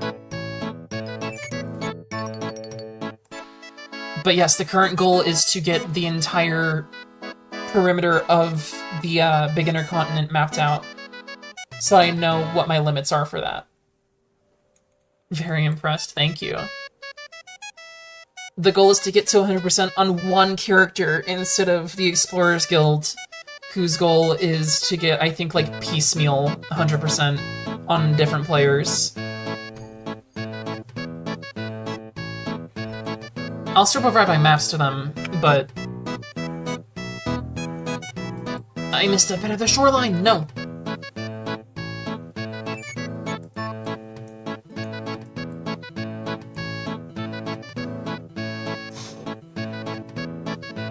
And the photoshopping begins to stitch it all into one big picture, that's right. Okay, we got it. Keep going.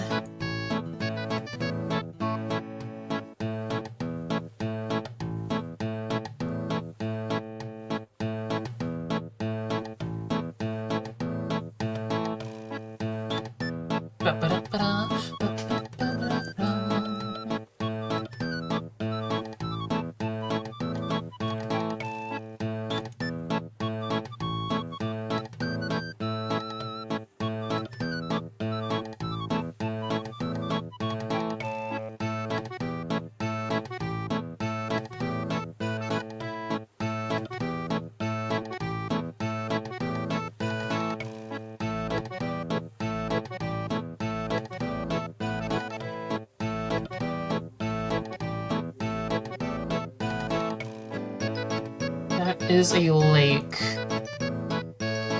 And it does also technically count as a shore.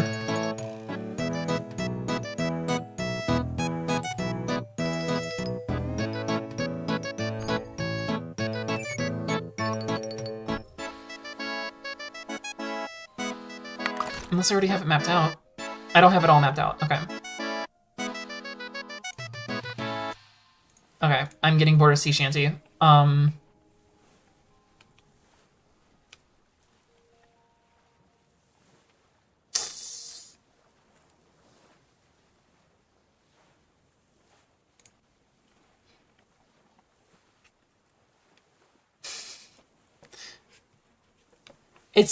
It is 6, but I did also say I have not been streaming for 6 hours. My stream time only says 4 hours.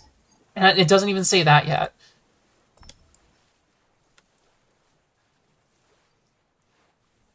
We still have 4 more minutes until the stream is over.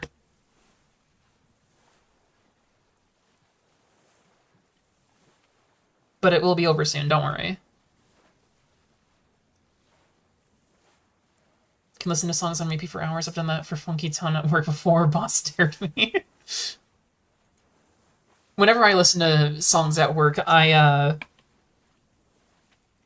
it'll be done soon, I'm sorry. Whenever I listen to songs at work, I get, like, the weirdest mashup ideas. Like,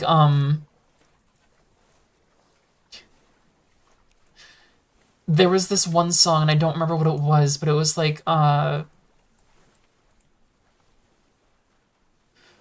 it was... No, I don't remember what it was, but it went along really good with the SpongeBob SquarePants, like, trap remix that, I remember hearing, like, exactly once. It's okay, I'm not fine. Okay, cool. But it went along with the trap remix that I heard exactly once. Like, I thought that it almost started with the SpongeBob trap remix for a moment. That's how well it sounded in my head. To the point where, like, I just opened Audacity on one of the work computers and I just spliced them together really quickly, and I called it a day.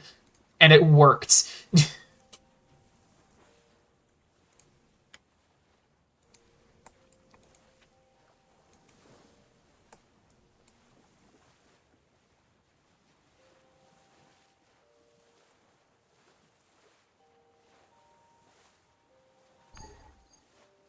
We have about 3 minutes until the stream is over at this point. And I would like to say I am very happy with the progress that I have made so far.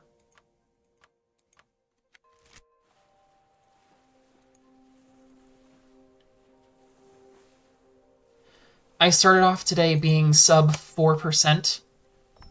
I think I was somewhere around 3.5 actually. And I made 3% progress in one day to 6.55%, which tells me that this is definitely a doable task. Now to make a claim all around it. The beginner's continent, mine. You gotta pay me in hex coins if you want to leave. Hex coins and tier 1 fish.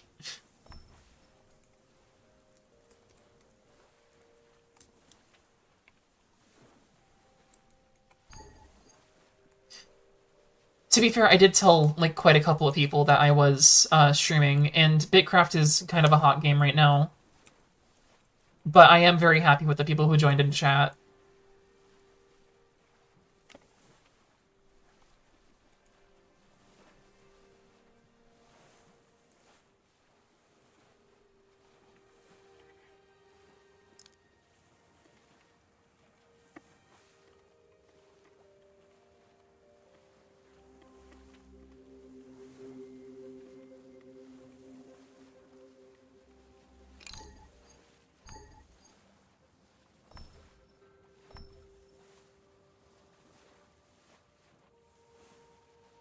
It's definitely been a fun stream back, and I'm very happy that it went this good in terms of chat.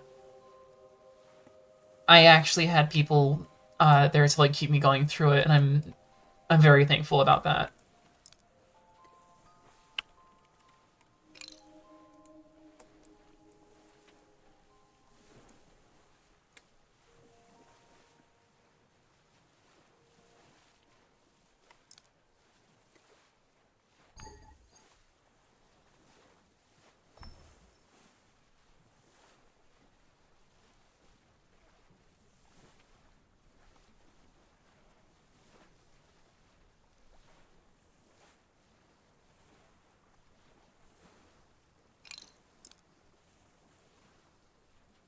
If Bitcraft keeps up with the high quality of the game, it's going to be a great game for streamers for a while. No, absolutely. It's very nice. It's very relaxing. The one thing I am worried about, though, is that the game world is somewhat limited. At its current state, I should say. At its current state, it's somewhat limited. Because it takes roughly, I want to say, like, maybe an hour to get from center continent here, center beginner's continent here, all the way up to the top right of the map. And that was on foot and swimming. I have a raft now. 5,000 effort of pyrolite ingots. Definitely an idle game for sure. This would be a game that somebody plays in the background. I've played it in the background while I do programming work for a friend, but no, this is absolutely a really good game for streamers. The game world as it is pretty small, but if on release they like quadruple the size of it or something, which sounds like a lot because that's more so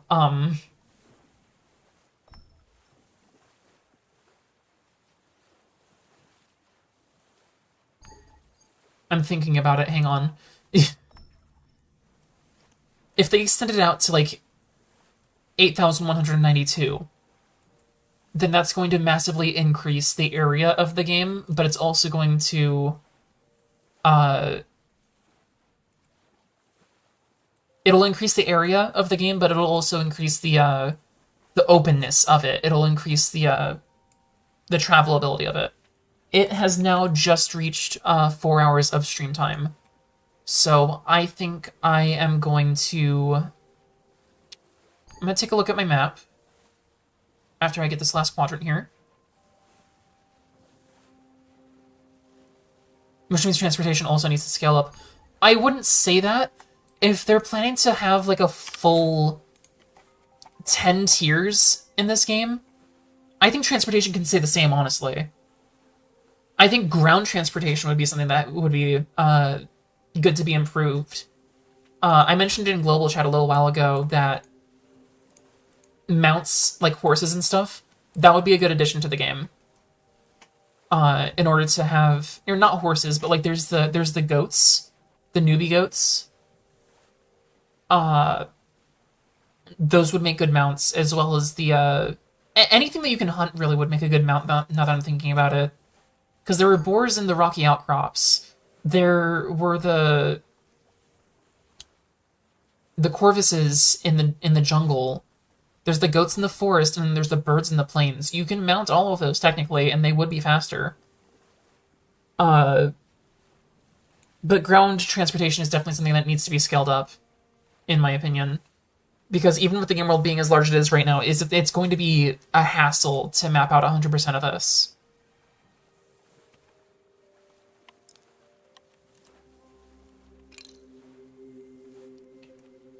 Okay.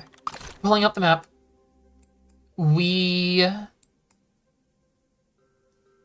Oh, we are... Huh. We are both simultaneously farther and closer than I thought we would be. That's pretty cool, actually. If I just inched a little bit more to the west, I'd be on map, or I'd be on screen with the pin on the map.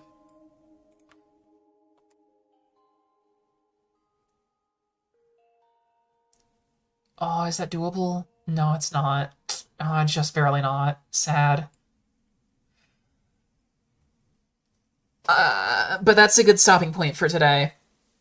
I think when we come back, when I do another stream, I think sometime this Wednesday, I'm going to be working on other stuff, but I'm also in the background going to be opening up Bitcraft and trying to map out more of the perimeter of the continent. I have to end the stream now. I don't have an outro scene, so I'm just going to be doing this and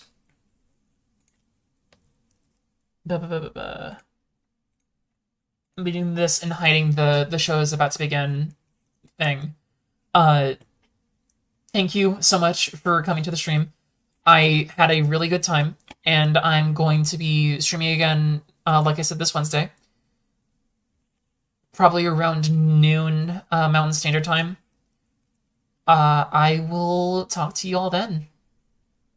Thank you so much. Well, bye.